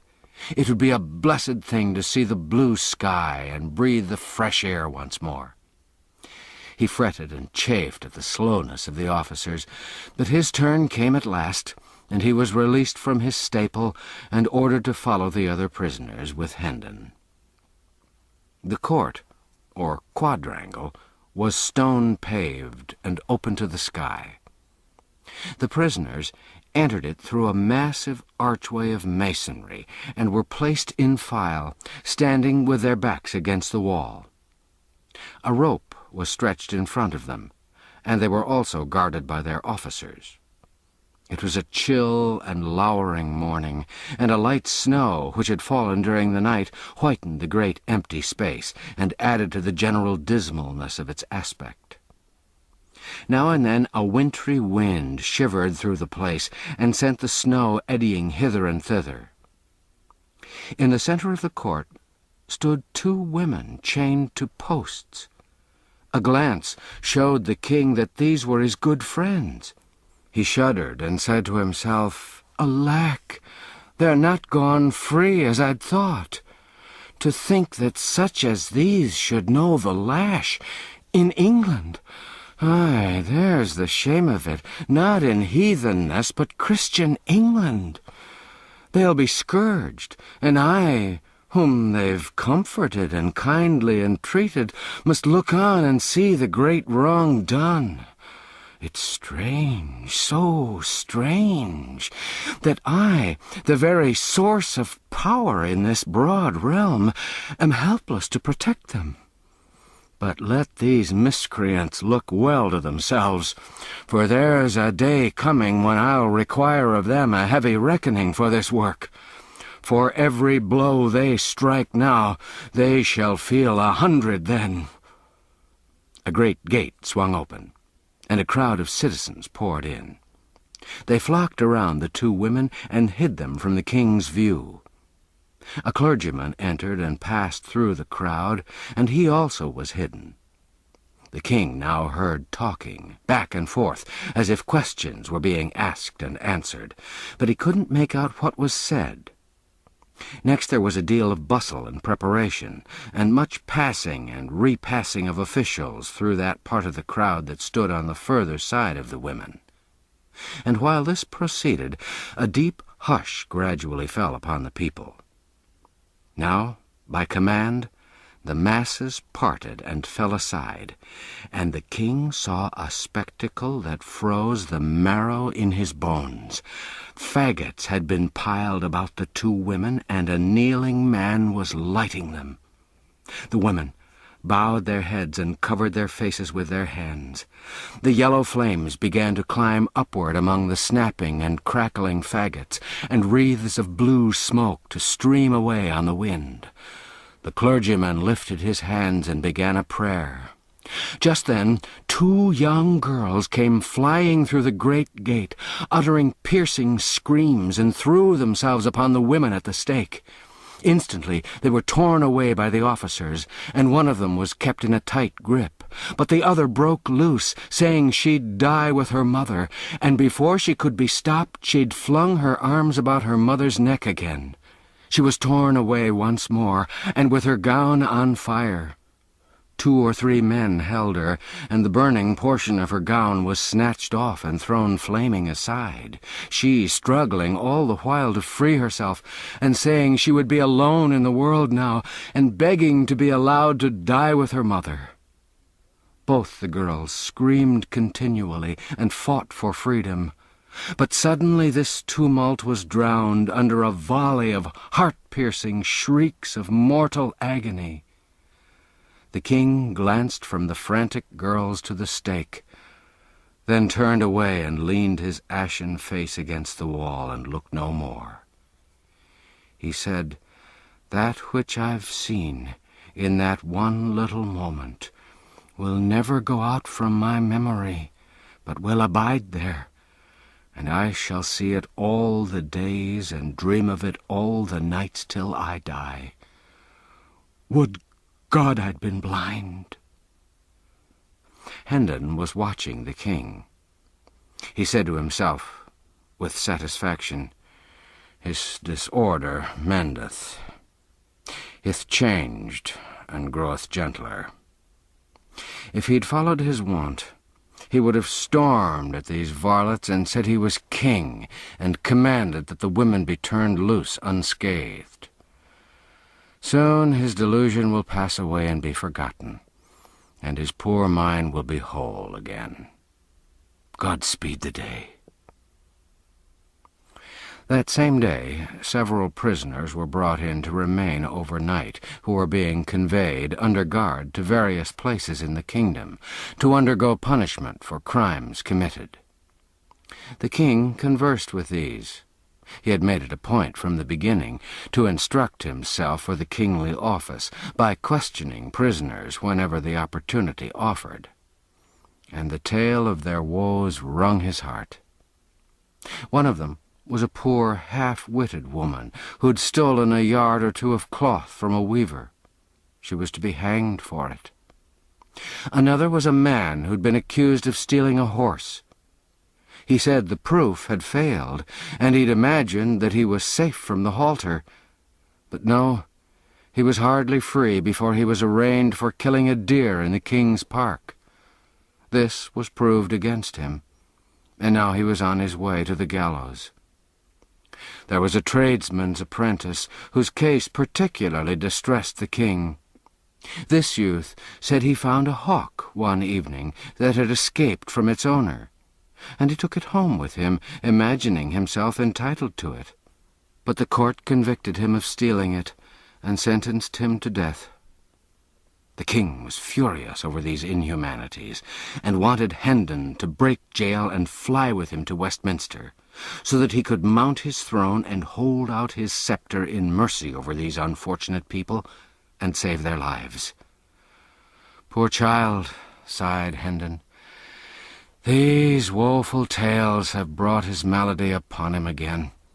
Alack, but for this evil hap he would have been well in a little time. Among these prisoners was an old lawyer, a man with a strong face and a dauntless mien. 3 years past, he'd written a pamphlet against the Lord Chancellor, accusing him of injustice, and had been punished for it by the loss of his ears in the pillory and degradation from the bar, and in addition had been fined £3,000 and sentenced to imprisonment for life. Lately, he'd repeated his offence, and in consequence was now under sentence to lose what remained of his ears, pay a fine of £5,000, be branded on both cheeks, and remain in prison for life.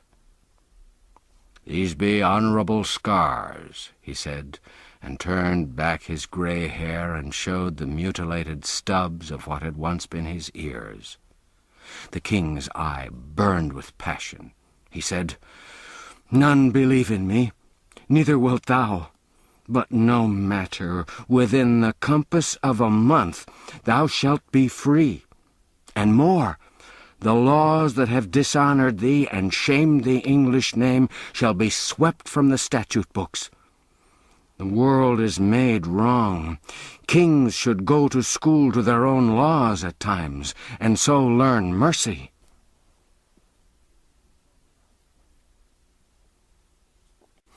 Chapter 28. The Sacrifice. Meantime, Miles was growing sufficiently tired of confinement and inaction. But now his trial came on, to his great gratification, and he thought he could welcome any sentence, provided a further imprisonment shouldn't be part of it. But he was mistaken about that. He was in a fine fury when he found himself described as a sturdy vagabond, and sentenced to sit 2 hours in the pillory for bearing that character and for assaulting the master of Hendon Hall. His pretensions as to brothership with his prosecutor and rightful heirship to the Hendon honours and estates were left contemptuously unnoticed, as being not even worth examination. He raged and threatened on his way to punishment, but it did no good.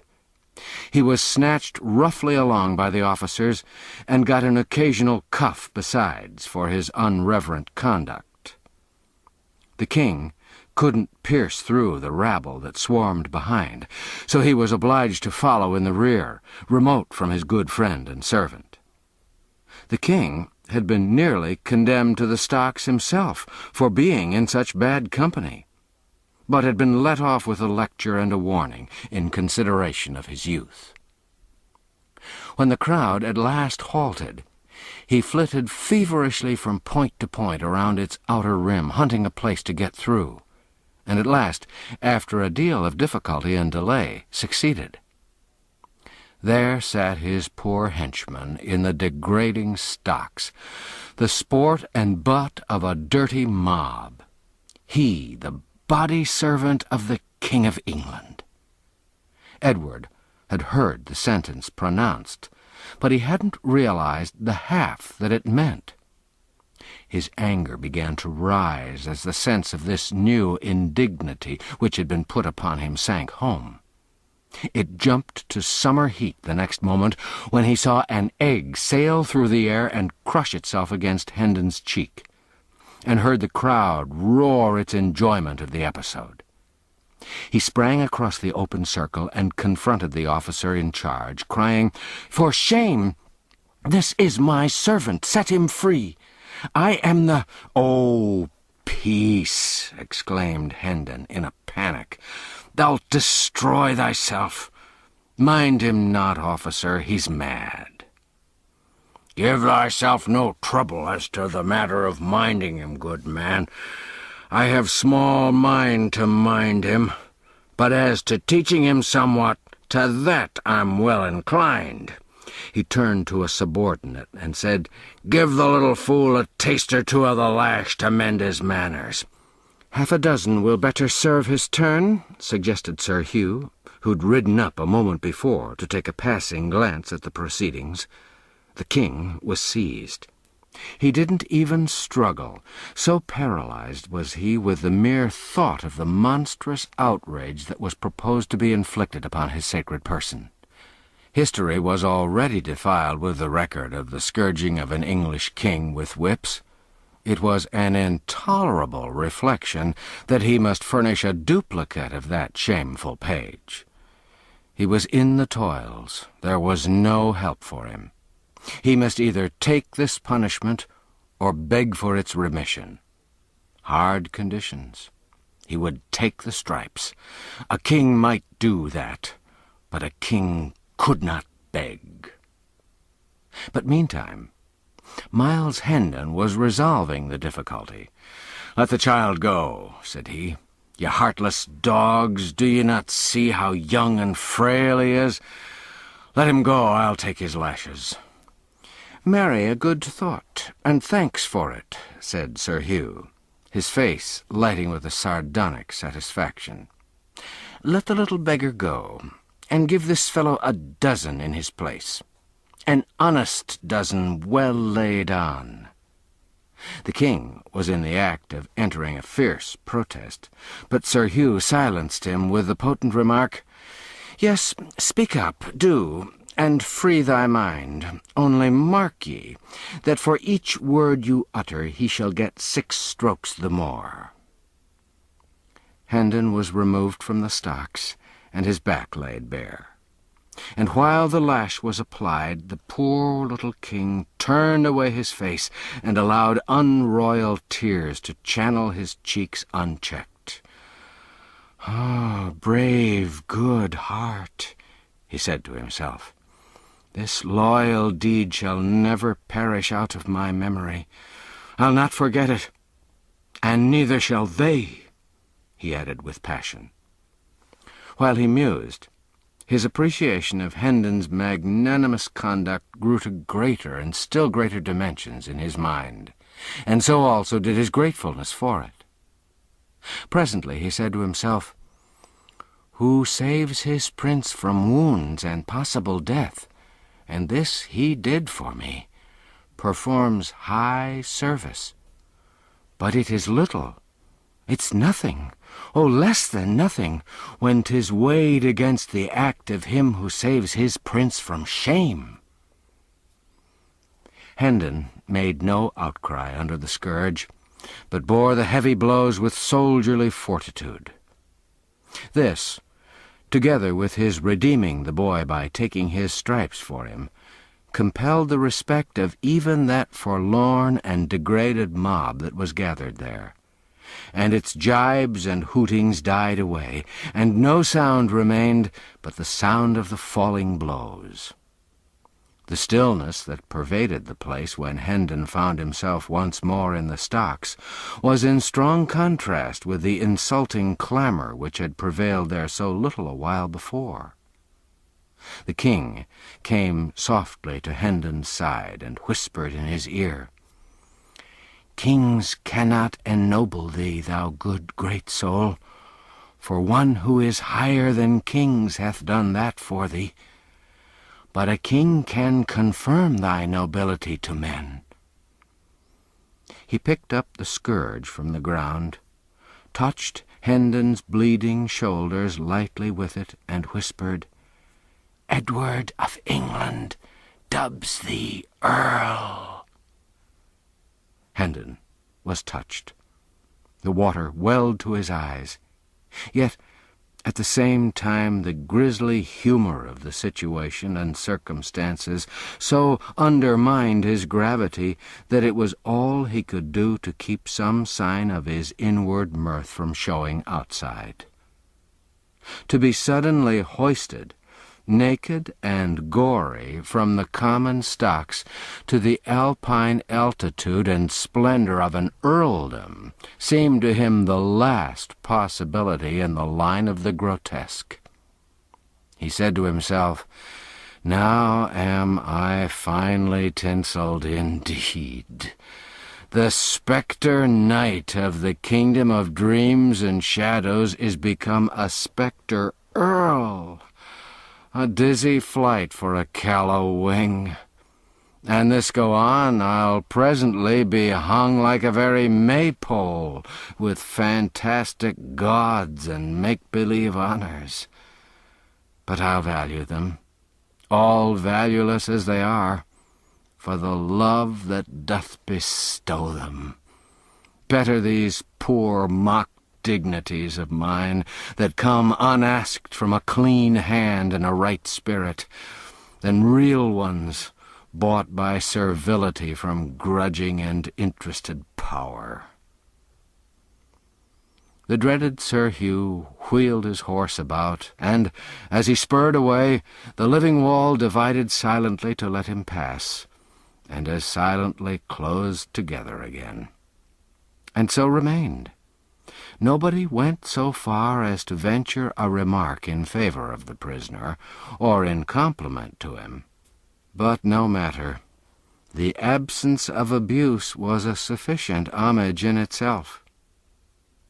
A latecomer, who wasn't posted as to the present circumstances, and who delivered a sneer at the impostor, and was in the act of following it with a dead cat, was promptly knocked down and kicked out, without any words, and then the deep quiet resumed sway once more. Chapter 29.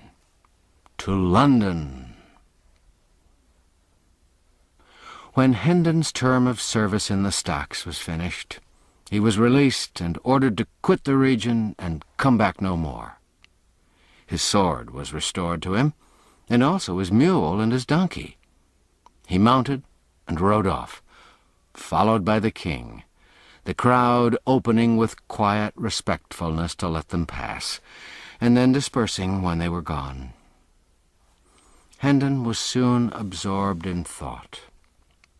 There were questions of high import to be answered. What should he do? Whither should he go? Powerful help must be found somewhere, or he must relinquish his inheritance and remain under the imputation of being an impostor besides. Where could he hope to find this powerful help? Where indeed? It was a knotty question. By and by a thought occurred to him, which pointed to a possibility. The slenderest of slender possibilities, certainly, but still worth considering, for lack of any other that promised anything at all. He remembered what old Andrews had said about the young king's goodness, and his generous championship of the wronged and the unfortunate. Why not go and try to get speech of him and beg for justice? Ah, yes, but could so fantastic a pauper get admission to the august presence of a monarch? Never mind, let that matter take care of itself. It was a bridge that wouldn't need to be crossed till he should come to it. He was an old campaigner, and used to inventing shifts and expedients. No doubt he'd be able to find a way. Yes, he'd strike for the capital. Maybe his father's old friend Sir Humphrey Marlowe would help him. Good old Sir Humphrey, head lieutenant of the late King's kitchen or stables or something. Miles couldn't remember just what or which. Now that he had something to turn his energies to, a distinctly defined object to accomplish, the fog of humiliation and depression which had settled down upon his spirits lifted and blew away, and he raised his head and looked about him. He was surprised to see how far he'd come. The village was away behind him. The king was jogging along in his wake, with his head bowed, for he too was deep in plans and thinkings. A sorrowful misgiving clouded Hendon's newborn cheerfulness. Would the boy be willing to go again to a city where, during all his brief life, he'd never known anything but ill usage and pinching want? But the question must be asked. It couldn't be avoided. So Hendon reined up and called out, "I'd forgotten to inquire whither we're bound. Thy commands, my liege." "To London," Hendon moved on again, mightily contented with the answer, but astonished at it too. The whole journey was made without an adventure of importance, but it ended with one. About 10 o'clock, on the night of the 19th of February, they stepped upon London Bridge in the midst of a writhing, struggling jam of howling and hurrahing people, whose beer-jolly faces stood out strongly in the glare from manifold torches, and at that instant the decaying head of some former duke or other grandee tumbled down between them, striking Hendon on the elbow, and then bounding off among the hurrying confusion of feet. So evanescent and unstable are men's works in this world. The late good king is but 3 weeks dead, and 3 days in his grave, and already the adornments which he took such pains to select from prominent people for his noble bridge are falling. A citizen stumbled over that head, and drove his own head into the back of somebody in front of him, who turned and knocked down the first person that came handy, and was promptly laid out himself by that person's friend. It was the right, ripe time for a free fight, for the festivities of the morrow, Coronation Day, were already beginning. Everybody was full of strong drink and patriotism. Within 5 minutes, the free fight was occupying a good deal of ground. Within 10 or 12, it covered an acre or so and was become a riot. By this time, Hendon and the king were hopelessly separated from each other and lost in the rush and turmoil of the roaring masses of humanity. And so we leave them.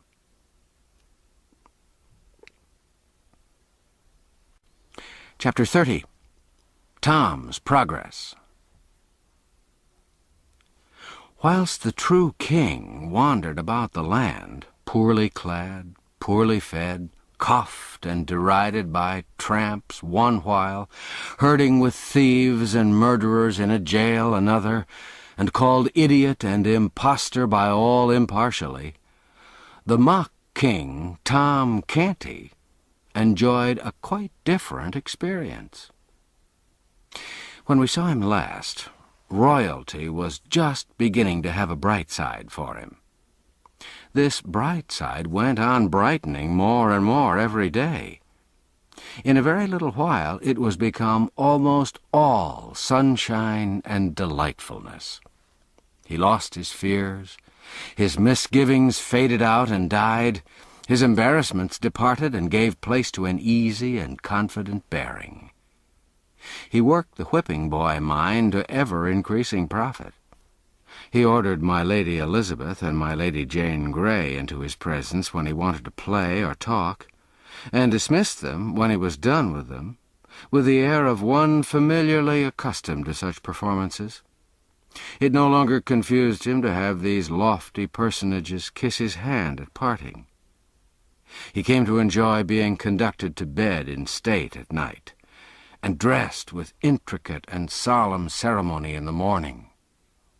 It came to be a proud pleasure to march to dinner, attended by a glittering procession of officers of state and gentlemen-at-arms, insomuch, indeed, that he doubled his guard of gentlemen-at-arms, and made them 100.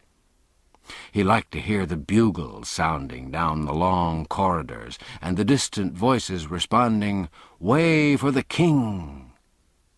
He even learned to enjoy sitting in throned state in council, and seeming to be something more than the Lord Protector's mouthpiece.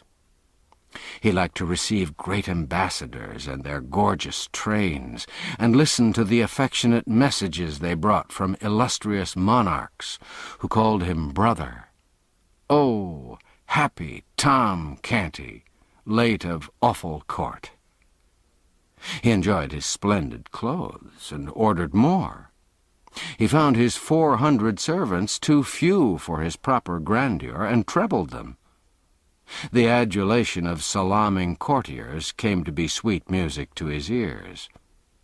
He remained kind and gentle, and a sturdy and determined champion of all that were oppressed, and he made tireless war upon unjust laws. Yet, upon occasion, being offended, he could turn upon an earl or even a duke and give him a look that would make him tremble. Once, when his royal sister, the grimly holy Lady Mary, set herself to reason with him against the wisdom of his course in pardoning so many people who would otherwise be jailed or hanged or burned, and reminded him that their august late father's prisons had sometimes contained as high as 60,000 convicts at one time, and that during his admirable reign he had delivered 72,000 thieves and robbers over to death by the executioner, the boy was filled with generous indignation, and commanded her to go to her closet, and beseech God to take away the stone that was in her breast, and give her a human heart. Did Tom Canty never feel troubled about the poor little rightful prince, who'd treated him so kindly, and flown out with such hot zeal to avenge him upon the insolent sentinel at the palace gate? Yes, his first royal days and nights were pretty well sprinkled with painful thoughts about the lost prince, and with sincere longings for his return and happy restoration to his native rights and splendors.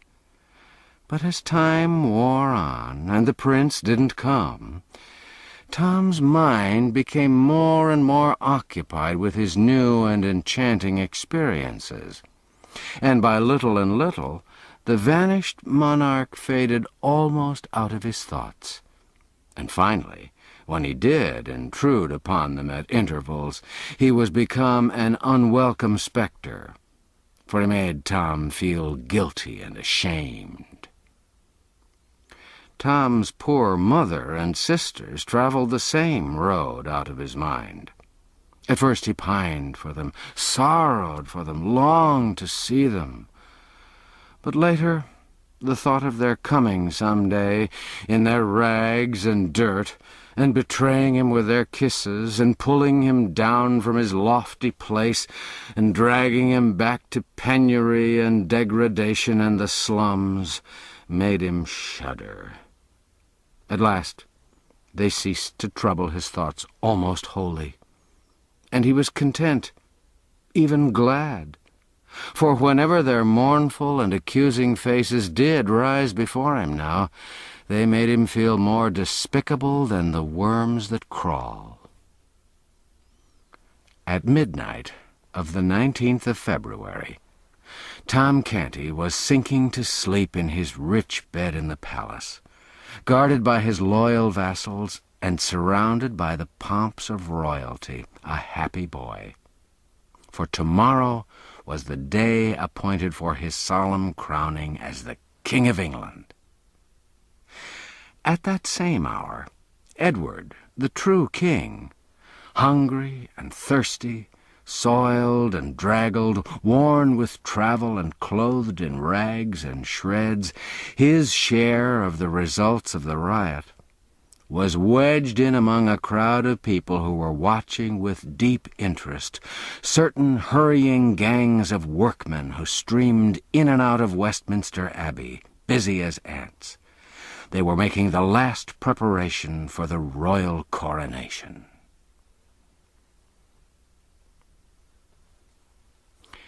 Chapter 31. The Recognition Procession. When Tom Canty awoke the next morning, the air was heavy with a thunderous murmur. All the distances were charged with it. It was music to him, for it meant that the English world was out in its strength to give loyal welcome to the great day. Presently, Tom found himself once more the chief figure in a wonderful floating pageant on the Thames, for by ancient custom the recognition procession through London must start from the Tower, and he was bound thither.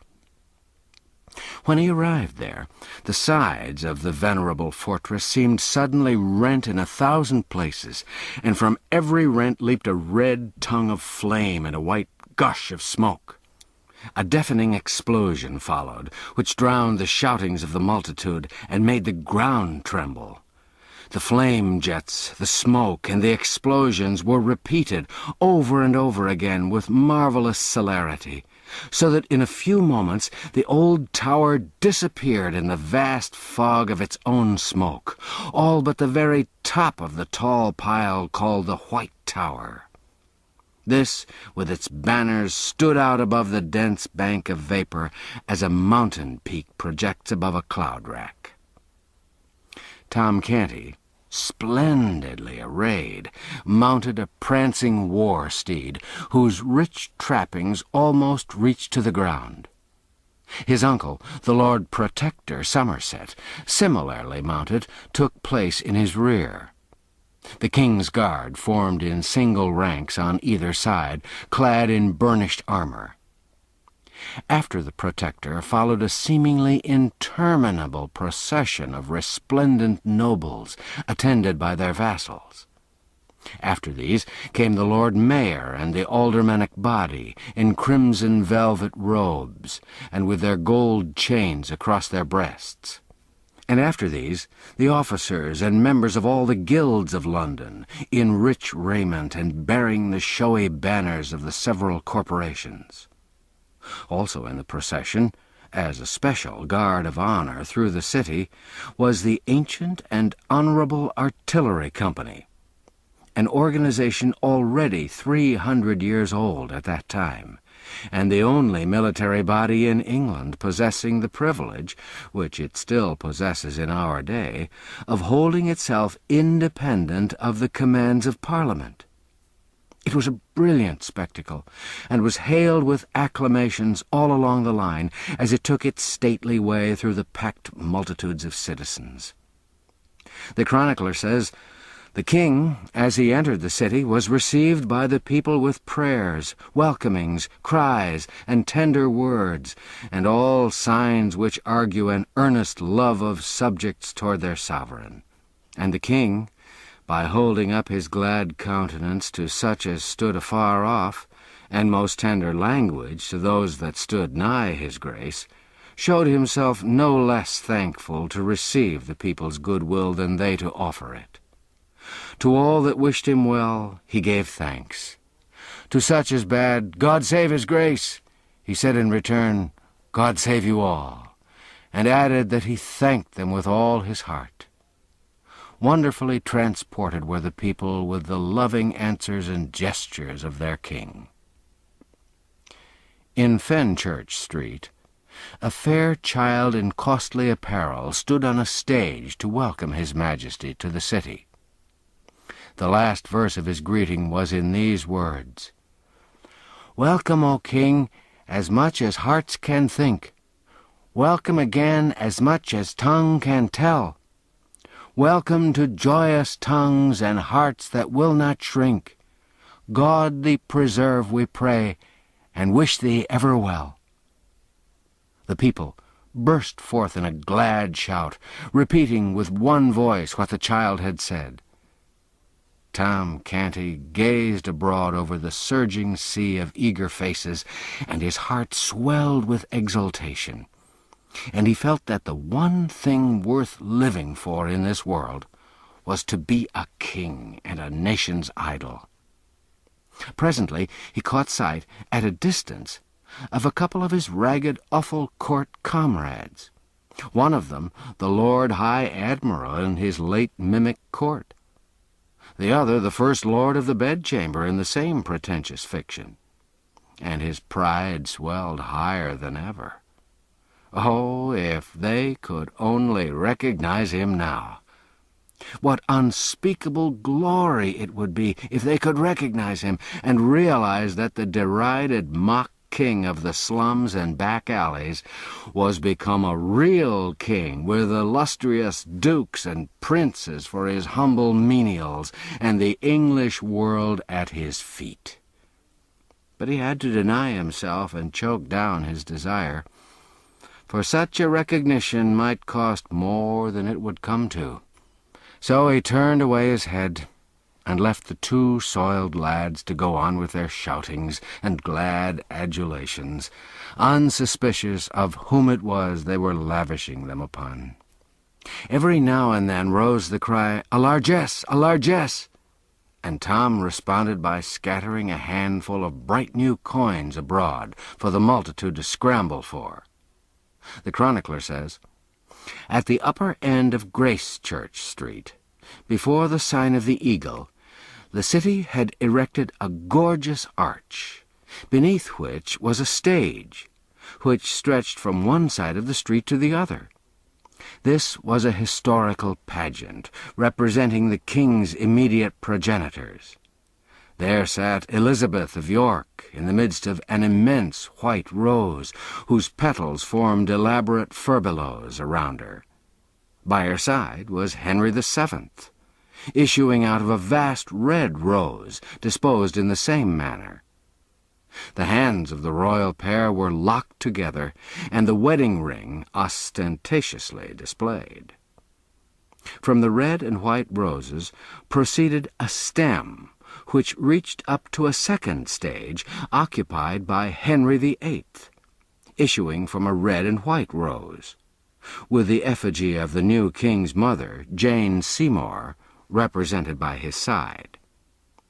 One branch sprang from this pair, which mounted to a third stage, where sat the effigy of Edward VI himself, enthroned in royal majesty, and the whole pageant was framed with wreaths of roses, red and white.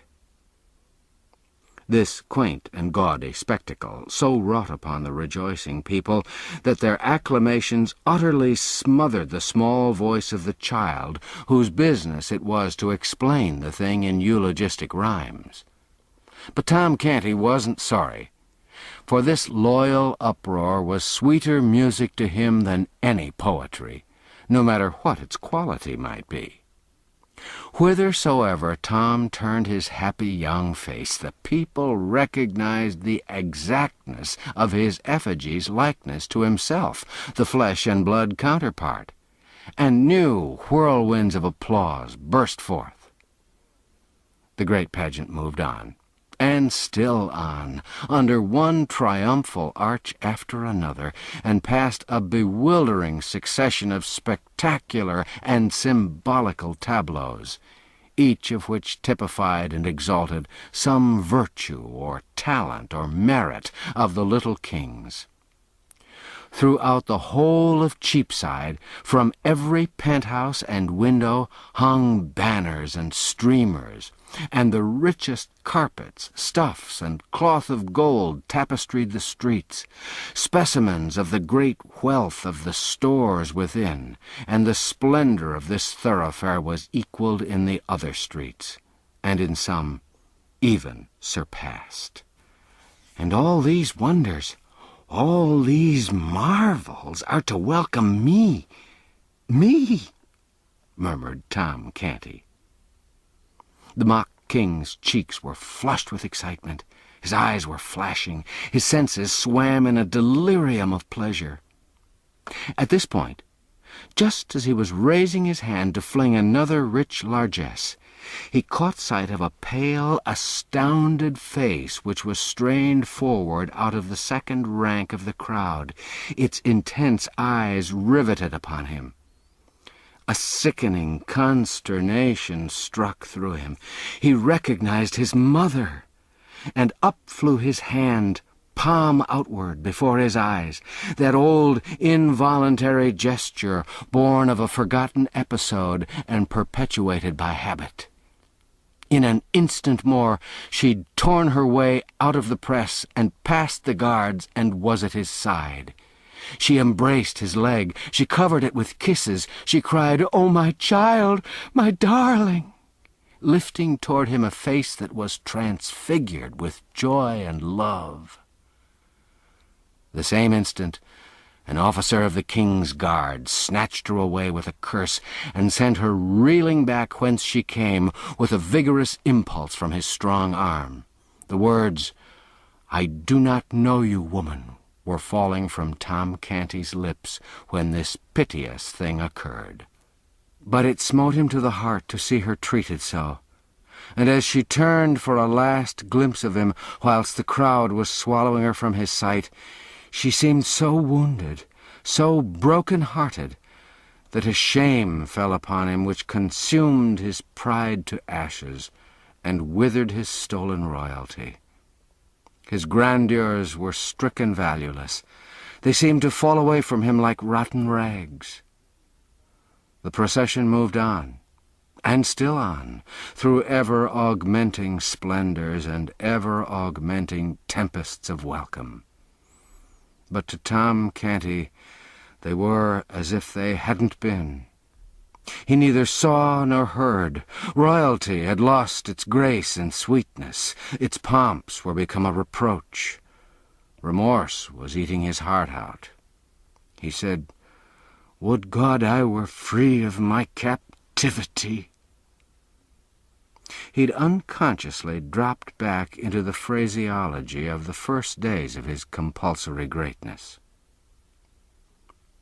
The shining pageant still went winding like a radiant and interminable serpent down the crooked lanes of the quaint old city and through the huzzahing hosts. But still the king rode with bowed head and vacant eyes, seeing only his mother's face and that wounded look in it. "Largesse! Largesse!" the cry fell upon an unheeding ear. "Long live Edward of England!" It seemed as if the earth shook with the explosion, but there was no response from the king. He heard it only as one hears the thunder of the surf when it's blown to the ear out of a great distance, for it was smothered under another sound which was still nearer, in his own breast, in his accusing conscience, a voice which kept repeating those shameful words, "I do not know you, woman." The words smote upon the king's soul as the strokes of a funeral bell smite upon the soul of a surviving friend when they remind him of secret treacheries suffered at his hands by him that is gone. New glories were unfolded at every turning.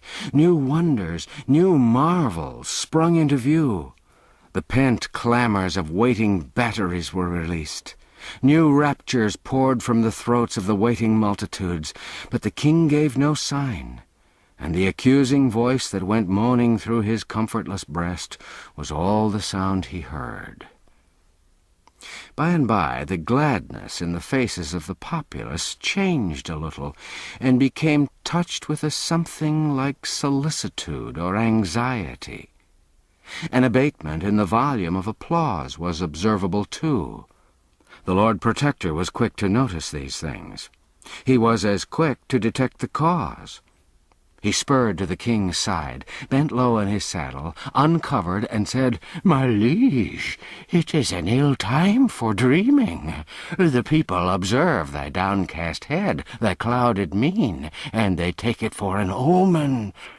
Be advised, unveil the sun of royalty, and let it shine upon these boding vapours and disperse them. Lift up thy face and smile upon the people." So saying, the duke scattered a handful of coins to right and left, then retired to his place. The mock king did mechanically as he'd been bidden. His smile had no heart in it, but few eyes were near enough or sharp enough to detect that. The noddings of his plumed head as he saluted his subjects were full of grace and graciousness. The largesse which he delivered from his hand was royally liberal. So the people's anxiety vanished, and the acclamations burst forth again in as mighty a volume as before. Still once more, a little before the progress was ended, the duke was obliged to ride forward and make remonstrance. He whispered, "O dread sovereign, shake off these fatal humours. The eyes of the world are upon thee." Then he added with sharp annoyance, "Perdition catch that crazy Pauper! 'Twas she that hath disturbed your highness." The gorgeous figure turned a lustreless eye upon the Duke and said in a dead voice, "She was my mother." "My God," groaned the Protector, as he reined his horse backward to his post. "The omen was pregnant with prophecy. He is gone mad again."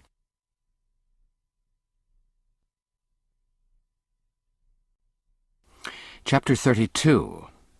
Coronation Day. Let's go backward a few hours and place ourselves in Westminster Abbey at 4 o'clock in the morning of this memorable Coronation Day. We're not without company, for although it's still night, we find the torch-lighted galleries already filling up with people who are well content to sit still and wait 7 or 8 hours till the time shall come for them to see what they may not hope to see twice in their lives, the coronation of a king. Yes, London and Westminster have been astir ever since the warning guns boomed at 3 o'clock.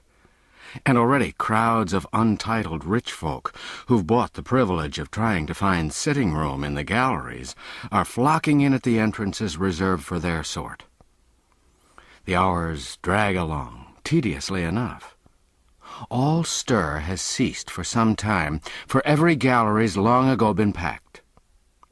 We may sit now and look and think at our leisure. We have glimpses here and there and yonder, through the dim cathedral twilight, of portions of many galleries and balconies, wedged full with people, the other portions of these galleries and balconies being cut off from sight by intervening pillars and architectural projections. We have in view the whole of the great north transept, empty and waiting for England's privileged ones. We see also the ample area or platform carpeted with rich stuffs, whereon the throne stands. The throne occupies the center of the platform, and is raised above it upon an elevation of 4 steps. Within the seat of the throne is enclosed a rough, flat rock, the stone of Scone, which many generations of Scottish kings sat on to be crowned, and so it in time became holy enough to answer a like purpose for English monarchs. Both the throne and its footstool are covered with cloth of gold. Stillness reigns, the torches blink dully, the time drags heavily. But at last the lagging daylight asserts itself, the torches are extinguished, and a mellow radiance suffuses the great spaces.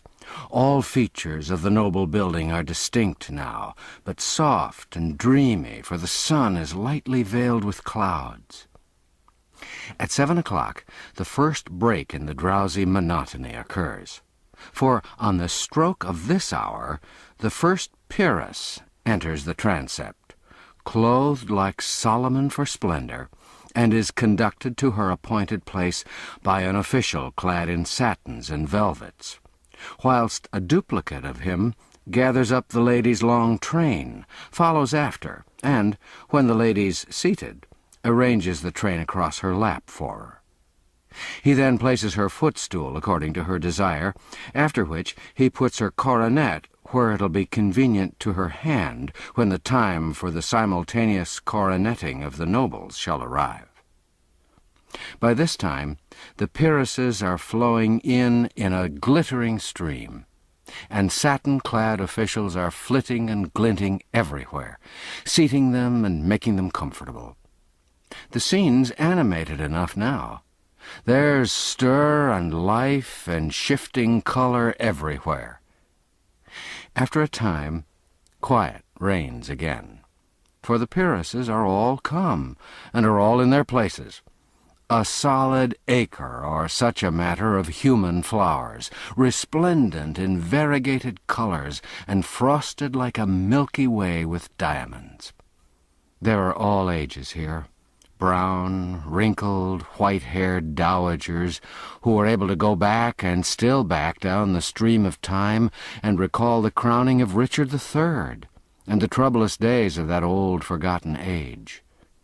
And there are handsome middle-aged dames, and lovely and gracious young matrons, and gentle and beautiful young girls with beaming eyes and fresh complexions, who may possibly put on their jeweled coronets awkwardly when the great time comes, for the matter'll be new to them, and their excitement'll be a sore hindrance.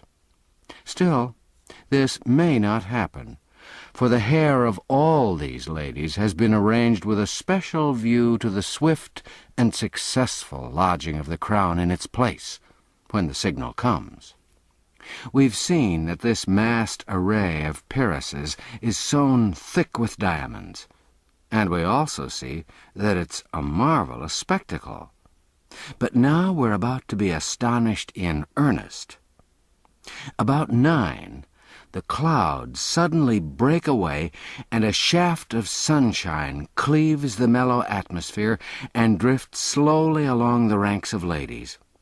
And every rank it touches flames into a dazzling splendor of many-colored fires, and we tingle to our fingertips with the electric thrill that's shot through us by the surprise and the beauty of the spectacle. Presently, a special envoy from some distant corner of the Orient, marching with the general body of foreign ambassadors, crosses this bar of sunshine, and we catch our breath. The glory that streams and flashes and palpitates about him is so overpowering, for he's crusted from head to heels with gems, and his slightest movement showers a dancing radiance all around him. Let's change the tense for convenience. The time drifted along. 1 hour, 2 hours, 2 hours and a half. Then the deep booming of artillery told that the king and his grand procession had arrived at last. So the waiting multitude rejoiced. All knew that a further delay must follow, for the king must be prepared and robed for the solemn ceremony. But this delay would be pleasantly occupied by the assembling of the peers of the realm in their stately robes. These were conducted ceremoniously to their seats, and their coronets placed conveniently at hand. And meanwhile the multitude in the galleries were alive with interest, for most of them were beholding for the first time dukes, earls, and barons whose names had been historical for 500 years. When all were finally seated, the spectacle from the galleries and all coigns of vantage was complete, a gorgeous one to look upon and to remember. Now the robed and mitred great heads of the church and their attendants filed in upon the platform and took their appointed places. These were followed by the Lord Protector and other great officials, and these again by a steel-clad detachment of the guard. There was a waiting pause. Then, at a signal, a triumphant peal of music burst forth, and Tom Canty, clothed in a long robe of cloth of gold, appeared at a door and stepped upon the platform. The entire multitude rose, and the ceremony of the recognition ensued. Then a noble anthem swept the abbey with its rich waves of sound. And thus heralded and welcomed, Tom Canty was conducted to the throne. The ancient ceremonies went on with impressive solemnity, whilst the audience gazed. And as they drew nearer and nearer to completion, Tom Canty grew pale and still paler, and a deep and steadily deepening woe and despondency settled down upon his spirits and upon his remorseful heart. At last, the final act was at hand. The Archbishop of Canterbury lifted up the crown of England from its cushion and held it out over the trembling mock king's head. In the same instant, a rainbow radiance flashed along the spacious transept, for with one impulse every individual in the great concourse of nobles lifted a coronet and poised it over his or her head, and paused in that attitude. A deep hush pervaded the abbey. At this impressive moment, a startling apparition intruded upon the scene, an apparition observed by none in the absorbed multitude until it suddenly appeared moving up the great central aisle. It was a boy, bareheaded, ill-shod, and clothed in coarse plebeian garments that were falling to rags. He raised his hand with a solemnity which ill comported with his soiled and sorry aspect, and delivered this note of warning: "I forbid you to set the crown of England upon that forfeited head. I am the king." In an instant, several indignant hands were laid upon the boy. But in the same instant, Tom Canty, in his regal vestments, made a swift step forward and cried out in a ringing voice, "Loose him and forbear! He is the king!" A sort of panic of astonishment swept the assemblage, and they partly rose in their places and stared in a bewildered way at one another and at the chief figures in this scene, like persons who wondered whether they were awake and in their senses, or asleep and dreaming. The Lord Protector was as amazed as the rest, but quickly recovered himself, and exclaimed in a voice of authority, "Mind not his Majesty, his malady is upon him again. Seize the vagabond." He would have been obeyed, but the mock king stamped his foot and cried out, "On your peril! Touch him not! He is the king!" The hands were withheld. A paralysis fell upon the house. No one moved, no one spoke. Indeed, no one knew how to act or what to say in so strange and surprising an emergency. While all minds were struggling to right themselves, the boy still moved steadily forward, with high port and confident mien. He'd never halted from the beginning, and while the tangled mind still floundered helplessly, he stepped upon the platform, and the mock king ran with a glad face to meet him, and fell on his knees before him, and said, "O my lord the king, let poor Tom Canty be first to swear fealty to thee, and say, Put on thy crown, and enter into thine own again." The Lord Protector's eye fell sternly upon the newcomer's face, but straightway the sternness vanished away, and gave place to an expression of wondering surprise. This thing happened also to the other great officers. They glanced at each other, and retreated a step by a common and unconscious impulse. The thought in each mind was the same. What a strange resemblance! The Lord Protector reflected a moment or two in perplexity. Then he said with grave respectfulness, "By your favor, sir, I desire to ask certain questions which—" "I will answer them, my lord." The Duke asked him many questions about the court, the late king, the prince, the princesses. The boy answered them correctly and without hesitating. He described the rooms of state in the palace, the late king's apartments, and those of the Prince of Wales. It was strange, it was wonderful, yes, it was unaccountable, so all said that heard it. The tide was beginning to turn, and Tom Canty's hopes to run high, when the Lord Protector shook his head and said, "It is true, it is most wonderful, but it is no more than our Lord the King likewise can do." This remark, and this reference to himself as still the king, saddened Tom Canty, and he felt his hopes crumbling from under him.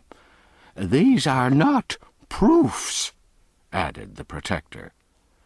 The tide was turning very fast now, very fast indeed, but in the wrong direction.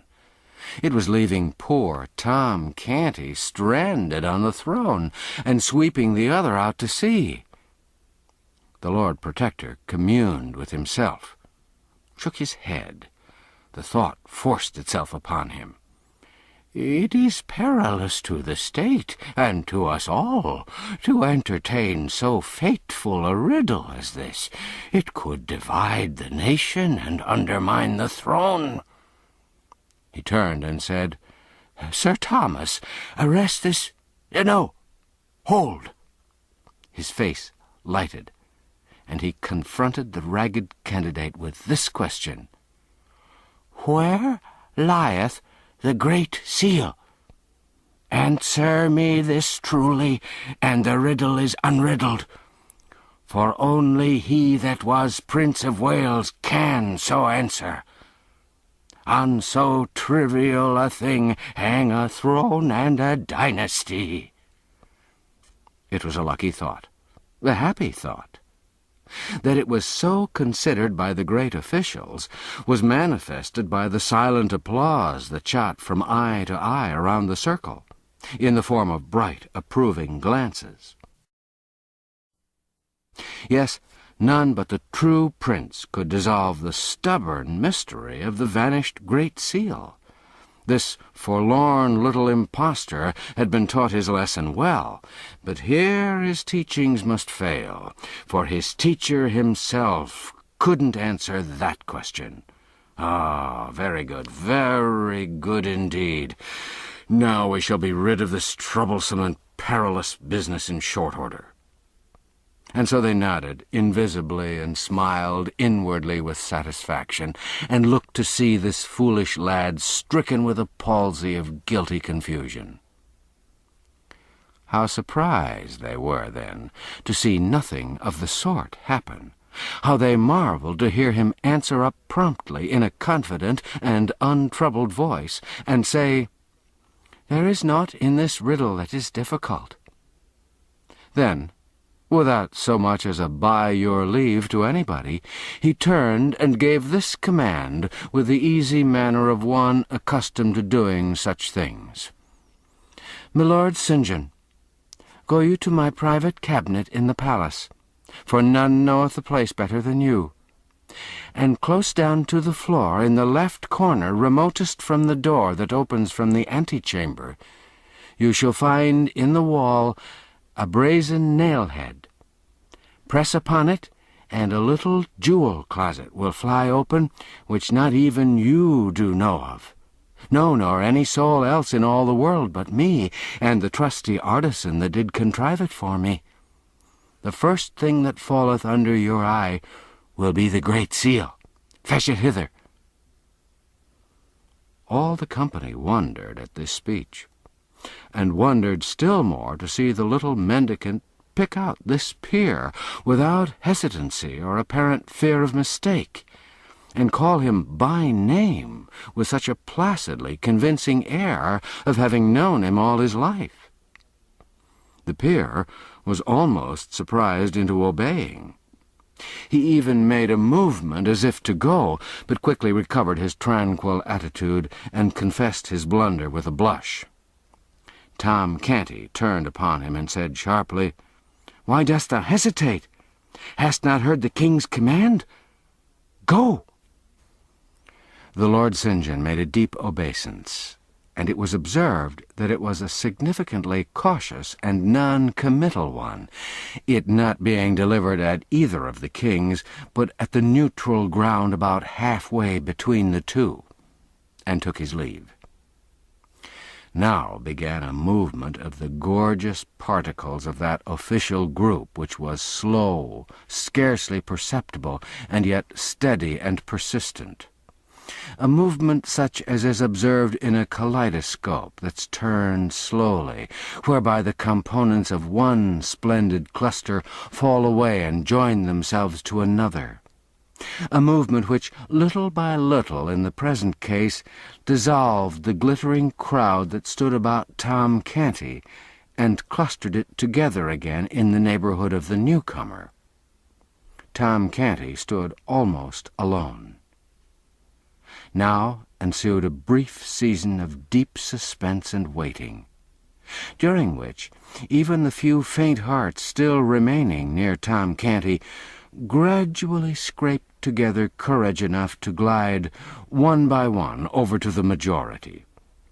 So at last Tom Canty, in his royal robes and jewels, stood wholly alone and isolated from the world, a conspicuous figure, occupying an eloquent vacancy. Now the Lord St. John was seen returning. As he advanced up the mid-aisle, the interest was so intense that the low murmur of conversation in the great assemblage died out and was succeeded by a profound hush, a breathless stillness, through which his footfalls pulsed with a dull and distant sound. Every eye was fastened upon him as he moved along. He reached the platform, paused a moment, then moved toward Tom Canty with a deep obeisance, and said, "Sire, the seal is not there." A mob doesn't melt away from the presence of a plague patient with more haste than the band of pallid and terrified courtiers melted away from the presence of the shabby little claimant of the crown. In a moment he stood all alone, without friend or supporter, a target upon which was concentrated a bitter fire of scornful and angry looks. The Lord Protector called out fiercely, "Cast the beggar into the street, and scourge him through the town. The paltry knave is worth no more consideration." Officers of the guard sprang forward to obey, but Tom Canty waved them off and said, "Back! Whoso touches him perils his life." The Lord Protector was perplexed in the last degree. He said to the Lord St. John, "Searched you well? But it boots not to ask that. It doth seem passing strange. Little things, trifles, slip out of one's ken, and one doesn't think it matter for surprise. But how a so bulky thing as the seal of England can vanish away, and no man be able to get track of it again? A massy golden disk." Tom Canty, with beaming eyes, sprang forward and shouted, "Hold! That is enough! Was it round and thick, and had it letters and devices graved upon it? Yes? Oh, now I know what this great seal is that there's been such worry and bother about. And ye'd described it to me, ye could have had it 3 weeks ago. Right well I know where it lies, but it wasn't I that put it there first." "Who then, my liege?" asked the Lord Protector. "He that stands there, the rightful King of England, and he shall tell you himself where it lies. Then you'll believe he knew it of his own knowledge. Bethink thee, my king, spur thy memory. It was the very last thing thou didst that day before thou didst rush forth from the palace, clothed in my rags, to punish the soldier that insulted me." A silence ensued, undisturbed by a movement or a whisper, and all eyes were fixed upon the newcomer, who stood with bent head and corrugated brow, groping in his memory among a thronging multitude of valueless recollections for one single little elusive fact, which found would seat him upon a throne, unfound would leave him as he was, for good and all, a pauper and an outcast. Moment after moment passed. The moments built themselves into minutes. Still the boy struggled silently on, and gave no sign. But at last he heaved a sigh, shook his head slowly, and said, with a trembling lip and in a despondent voice, "I call the scene back, all of it, but the seal hath no place in it." He paused, then looked up and said with gentle dignity, "My lords and gentlemen, if ye'll rob your rightful sovereign of his own, for lack of this evidence which he's not able to furnish, I may not stay ye, being powerless. But, "Oh, folly! Oh, madness, my king!" cried Tom Canty in a panic. "Wait, think! Don't give up! The cause isn't lost, nor shall be, neither.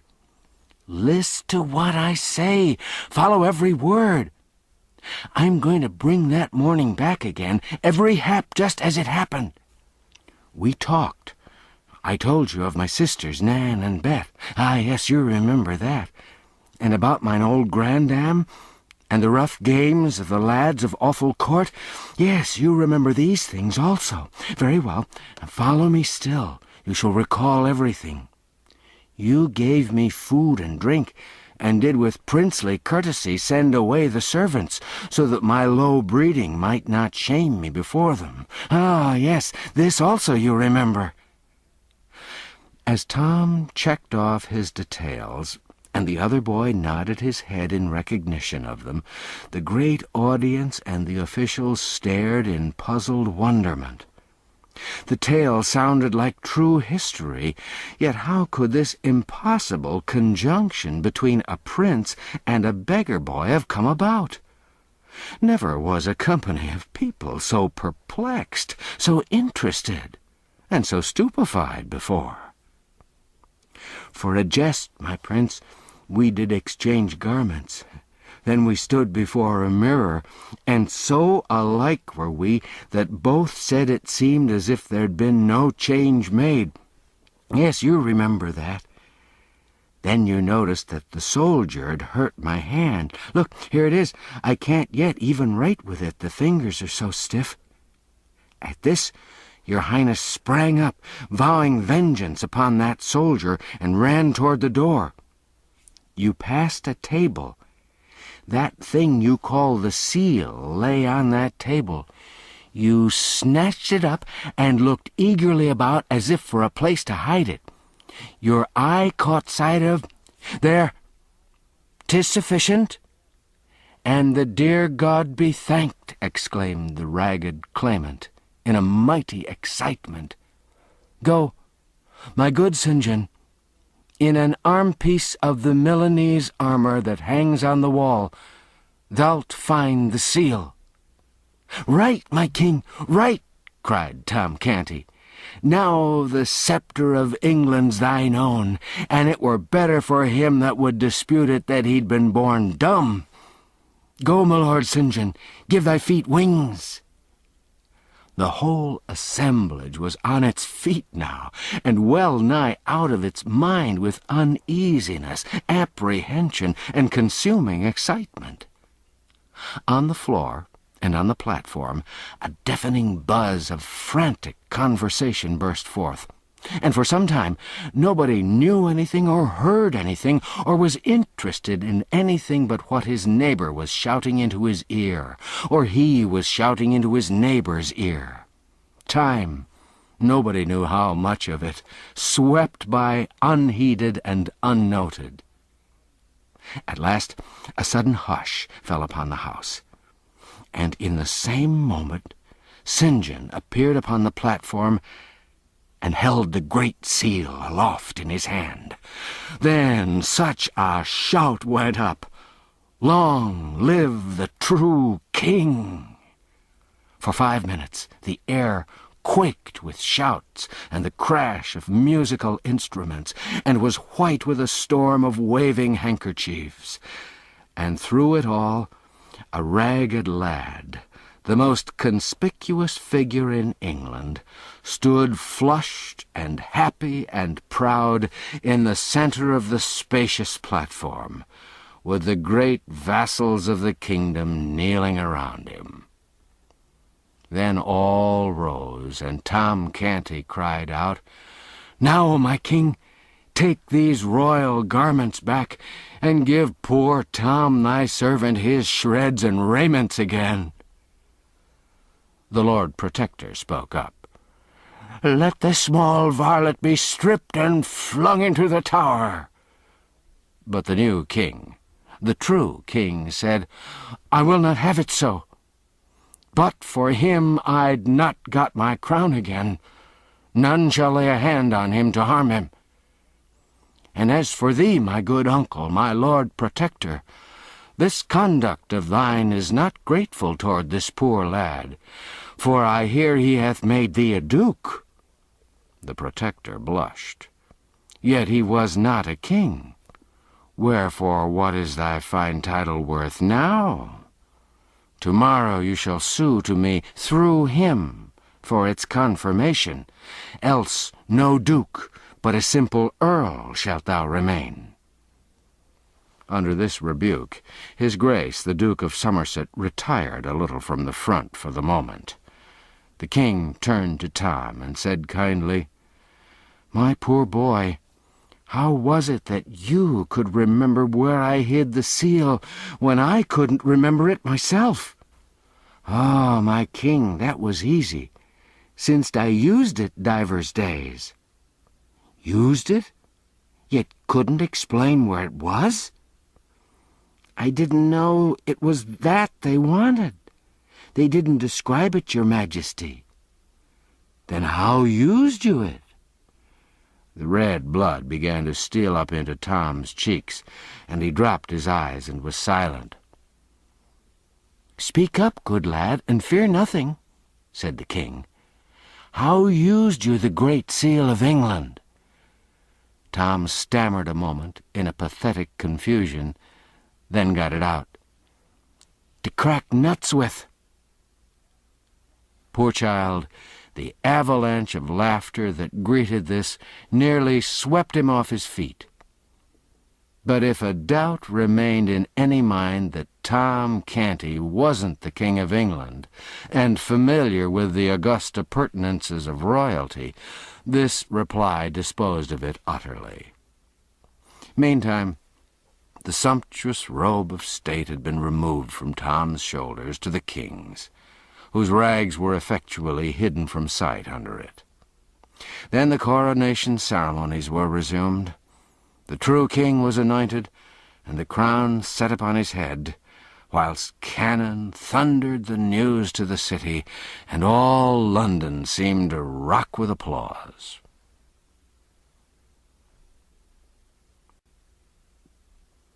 Chapter 33. Edward as King. Miles Hendon was picturesque enough before he got into the riot on London Bridge. He was more so when he got out of it. He had but little money when he got in, none at all when he got out. The pickpockets had stripped him of his last farthing. But no matter, so he found his boy. Being a soldier, he didn't go at his task in a random way, but set to work, first of all, to arrange his campaign. What would the boy naturally do? Where would he naturally go? Well, argued Miles, he'd naturally go to his former haunts, for that's the instinct of unsound minds when homeless and forsaken, as well as of sound ones. Whereabouts were his former haunts? His rags, taken together with the low villain who seemed to know him, and who even claimed to be his father, indicated that his home was in one or another of the poorest and meanest districts of London. Would the search for him be difficult or long? No, it was likely to be easy and brief. He wouldn't hunt for the boy, he'd hunt for a crowd. In the center of a big crowd, or a little one, sooner or later, he'd find his poor little friend, sure. And the mangy mob would be entertaining itself with pestering and aggravating the boy, who'd be proclaiming himself king as usual. Then Miles Hendon would cripple some of those people and carry off his little ward, and comfort and cheer him with loving words, and the two would never be separated any more. So Miles started on his quest. Hour after hour he tramped through back alleys and squalid streets, seeking groups and crowds, and finding no end of them, but never any sign of the boy. This greatly surprised him, but didn't discourage him. To his notion, there was nothing the matter with his plan of campaign. The only miscalculation about it was that the campaign was becoming a lengthy one, whereas he'd expected it to be short. When daylight arrived at last, he'd made many a mile and canvassed many a crowd, but the only result was that he was tolerably tired, rather hungry, and very sleepy. He wanted some breakfast, but there was no way to get it. To beg for it didn't occur to him. As to pawning his sword, he would as soon have thought of parting with his honor. He could spare some of his clothes, yes, but one could as easily find a customer for a disease as for such clothes. At noon he was still tramping, among the rabble which followed after the royal procession now, for he argued that this regal display would attract his little lunatic powerfully. He followed the pageant through all its devious windings about London, and all the way to Westminster and the Abbey. He drifted here and there among the multitudes that were massed in the vicinity for a weary long time, baffled and perplexed, and finally wandered off thinking, and trying to contrive some way to better his plan of campaign. By and by, when he came to himself out of his musings, he discovered that the town was far behind him, and that the day was growing old. He was near the river, and in the country. It was a region of fine, rural seats, not the sort of district to welcome clothes like his. It wasn't at all cold, so he stretched himself on the ground in the lee of a hedge to rest and think. Drowsiness presently began to settle upon his senses. The faint and far-off boom of cannon was wafted to his ear, and he said to himself, "The new king's crowned," and straightway fell asleep. He hadn't slept or rested before for more than 30 hours. He didn't wake again until near the middle of the next morning. He got up, lame, stiff, and half famished, washed himself in the river, stayed his stomach with a pint or two of water, and trudged off toward Westminster, grumbling at himself for having wasted so much time. Hunger helped him to a new plan now. He'd try to get speech with old Sir Humphrey Marlowe and borrow a few marks, but that was enough of a plan for the present. It'd be time enough to enlarge it when this first stage should be accomplished. Toward 11 o'clock he approached the palace, and although a host of showy people were about him, moving in the same direction, he wasn't inconspicuous. His costume took care of that. He watched these people's faces narrowly, hoping to find a charitable one whose possessor might be willing to carry his name to the old lieutenant. As to trying to get into the palace himself, that was simply out of the question. Presently our whipping boy passed him, then wheeled about and scanned his figure well, saying to himself, "And that's not the very vagabond His Majesty is in such a worry about. Then am I an ass, though belike I was that before. He answereth the description to a rag. That God should make two such would be to cheapen miracles by wasteful repetition. I would I could contrive an excuse to speak with him." Miles Hendon saved him the trouble, for he turned about then, as a man generally will when somebody mesmerizes him by gazing hard at him from behind, and observing a strong interest in the boy's eyes, he stepped toward him and said, "You've just come out from the palace. Do you belong there?" "Yes, your worship." "Know you Sir Humphrey Marlowe?" The boy started and said to himself, "Lord, mine old departed father." Then he answered aloud, "Right well, your worship." "Good. Is he within?" "Yes," said the boy, and added to himself, "Within his grave. Might I crave your favor to carry my name to him, and say I beg to say a word in his ear?" "I'll dispatch the business right willingly, fair sir." Then say, 'Miles Hendon, son of Sir Richard, is here without. I'll be greatly bounden to you, my good lad.' The boy looked disappointed. 'The king did not name him so,' he said to himself. 'But it mattereth not. This is his twin brother, and can give his majesty news of t'other Sir Odds and Ends, I warrant.' So he said to Miles, 'Step in there a moment, good sir, and wait till I bring you word.' Hendon retired to the place indicated. It was a recess sunk in the palace wall, with a stone bench in it, a shelter for sentinels in bad weather. He'd hardly seated himself when some halberdiers in charge of an officer passed by. The officer saw him, halted his men, and commanded Hendon to come forth. He obeyed, and was promptly arrested as a suspicious character prowling within the precincts of the palace. Things began to look ugly.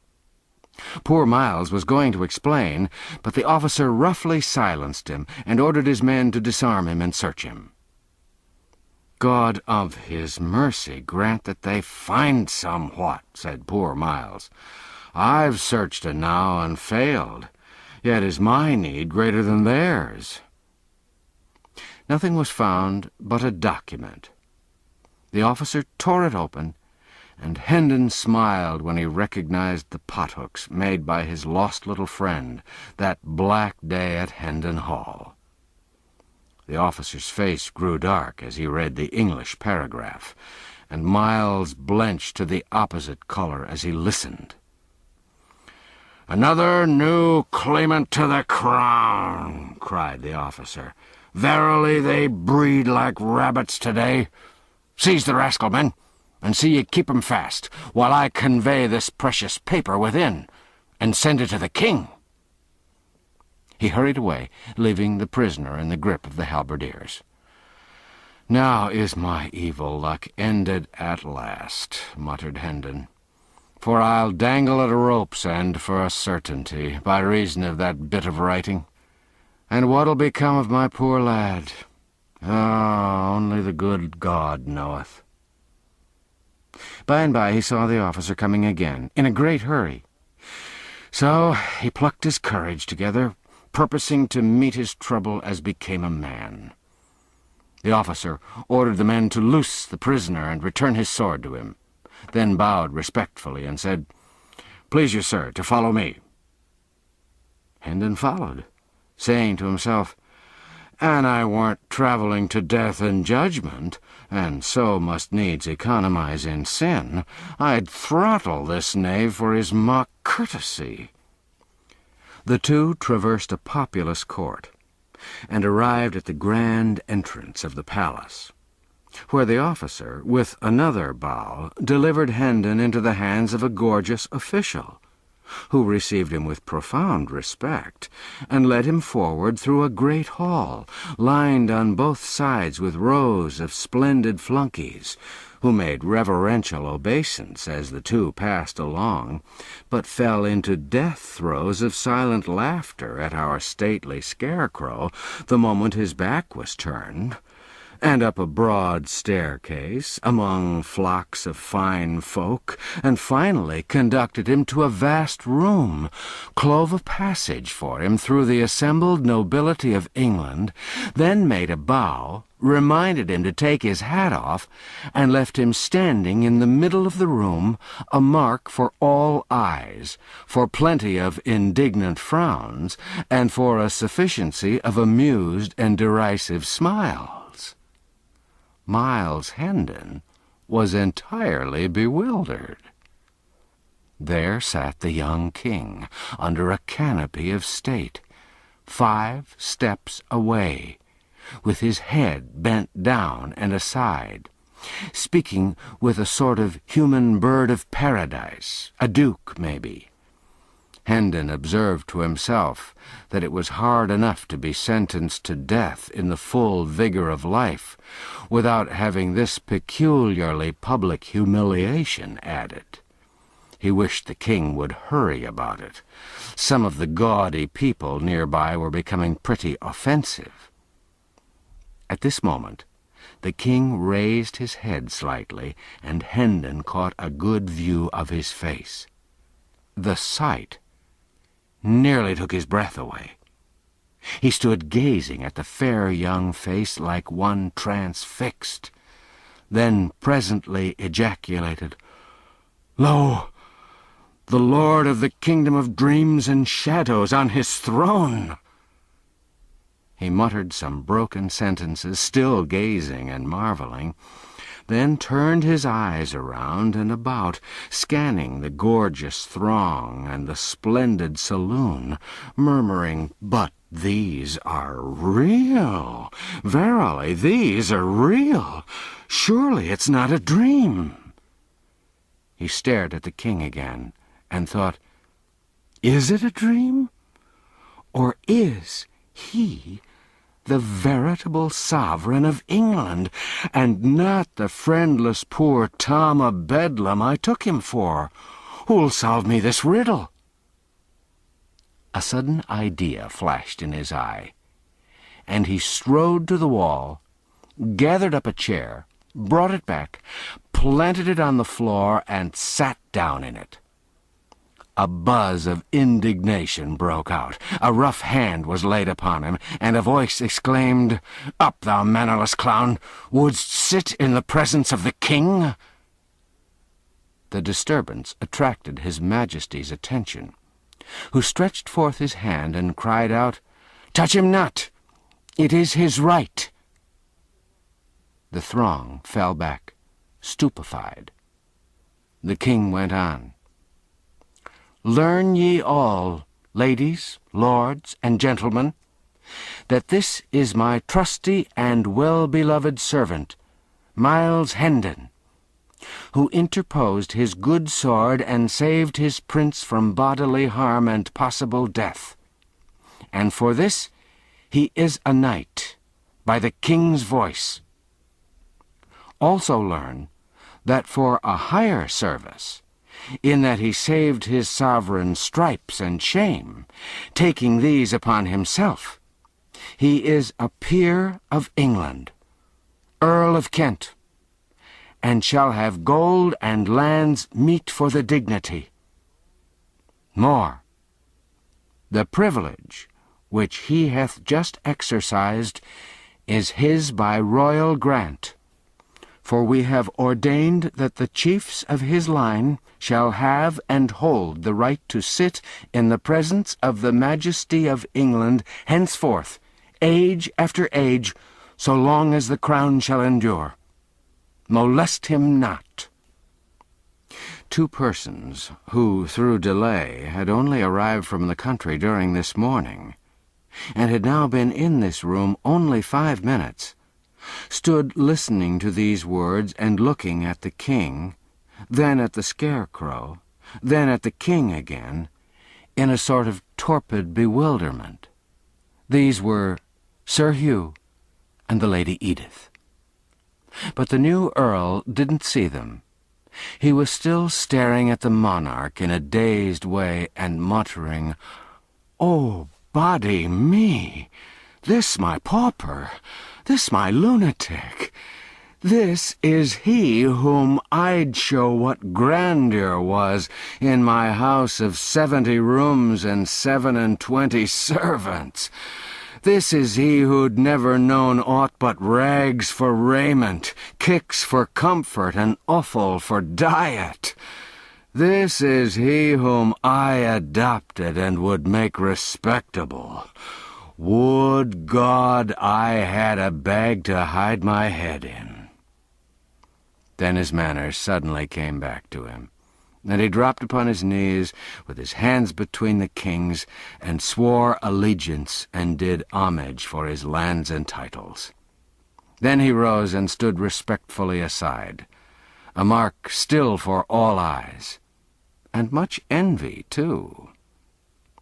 Now the king discovered Sir Hugh, and spoke out, with wrathful voice and kindling eye, "Strip this robber of his false show and stolen estates, and put him under lock and key till I have need of him." The late Sir Hugh was led away. There was a stir at the other end of the room now.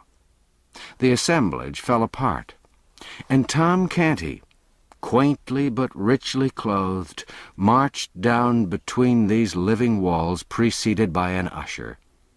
He knelt before the king, who said, "I have learned the story of these past few weeks, and am well pleased with thee. Thou hast governed the realm with right royal gentleness and mercy. Thou hast found thy mother and thy sisters again? Good. They shall be cared for, and thy father shall hang if thou desire it, and the law consent. Know, all ye that hear my voice, that from this day they that abide in the shelter of Christ's hospital and share the king's bounty shall have their minds and hearts fed as well as their baser parts. And this boy shall dwell there and hold the chief place in its honorable body of governors during life. And for that he hath been a king, it is meet that other than common observance shall be his due. Wherefore, note this his dress of state, for by it he shall be known, and none shall copy it. And wheresoever he shall come, it shall remind the people that he hath been royal in his time, and none shall deny him his due of reverence, or fail to give him salutation.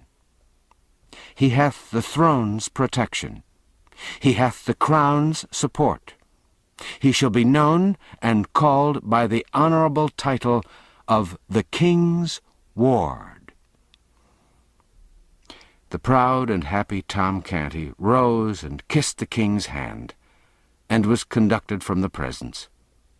He didn't waste any time, but flew to his mother to tell her and Nan and Bet all about it, and get them to help him enjoy the great news.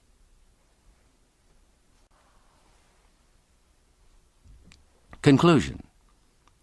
Justice and retribution. When the mysteries were all cleared up, it came out by confession of Hugh Hendon that his wife had repudiated Miles by his command that day at Hendon Hall, a command assisted and supported by the perfectly trustworthy promise that if she did not deny that he was Miles Hendon, and stand firmly to it, he would have her life. Whereupon she said, take it, she didn't value it, and she wouldn't repudiate Miles. Then the husband said he would spare her life, but have Miles assassinated. This was a different matter, so she gave her word and kept it. Hugh wasn't prosecuted for his threats, or for stealing his brother's estates and title, because the wife and brother wouldn't testify against him, and the former wouldn't have been allowed to do it even if she'd wanted to. Hugh deserted his wife and went over to the continent, where he presently died. And by the Earl of Kent married his relict. There were grand times and rejoicings at Hendon village when the couple paid their first visit to the hall. Tom Canty's father was never heard of again. The king sought out the farmer who'd been branded and sold as a slave, and reclaimed him from his evil life with the Ruffler's gang, and put him in the way of a comfortable livelihood. He also took that old lawyer out of prison and remitted his fine. He provided good homes for the daughters of the 2 Baptist women whom he saw burned at the stake, and roundly punished the official who laid the undeserved stripes upon Miles Hendon's back. He saved from the gallows the boy who'd captured the stray falcon, and also the woman who'd stolen the remnant of cloth from a weaver. But he was too late to save the man who'd been convicted of killing a deer in the royal forest. He showed favor to the justice who'd pitied him when he was supposed to have stolen a pig, and he had the gratification of seeing him grow in the public esteem and become a great and honored man. As long as the king lived, he was fond of telling the story of his adventures all through, from the hour that the sentinel cuffed him away from the palace gate till the final midnight, when he deftly mixed himself into a gang of hurrying workmen, and so slipped into the abbey and climbed up and hid himself in the confessor's tomb, and then slept so long next day that he came within one of missing the coronation altogether. He said that the frequent rehearsing of the precious lesson kept him strong in his purpose to make its teachings yield benefits to his people. And so, while his life was spared, he should continue to tell the story, and thus to keep its sorrowful spectacles fresh in his memory and the springs of pity replenished in his heart. Miles Hendon and Tom Canty were favorites of the king all through his brief reign, and his sincere mourners when he died. The good Earl of Kent had too much good sense to abuse his peculiar privilege, but he exercised it twice after the instance we've seen of it, before he was called from the world.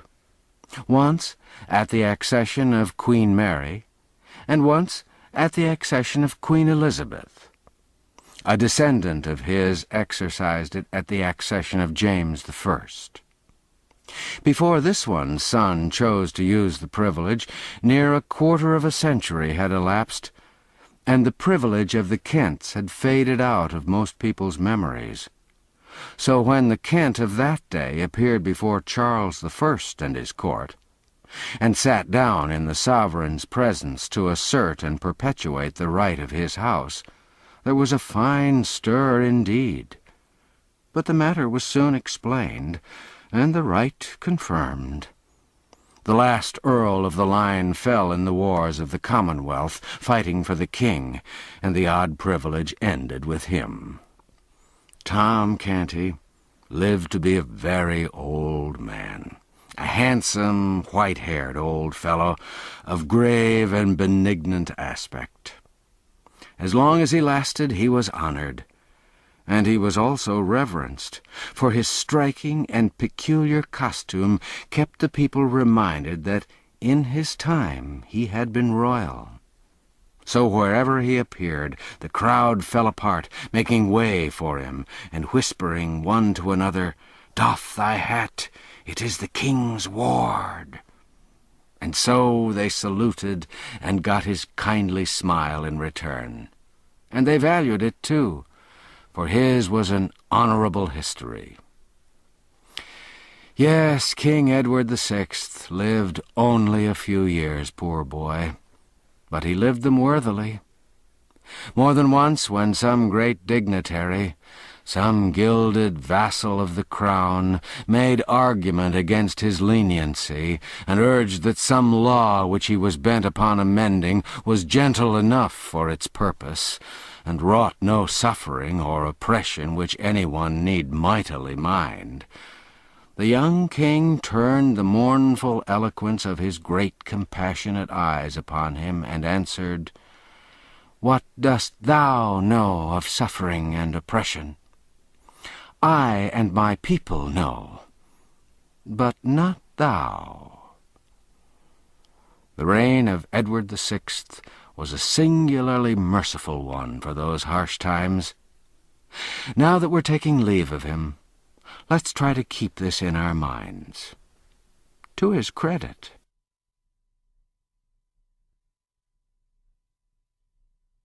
The End. You've been listening to The Prince and the Pauper by Mark Twain, narrated by Norman Dietz.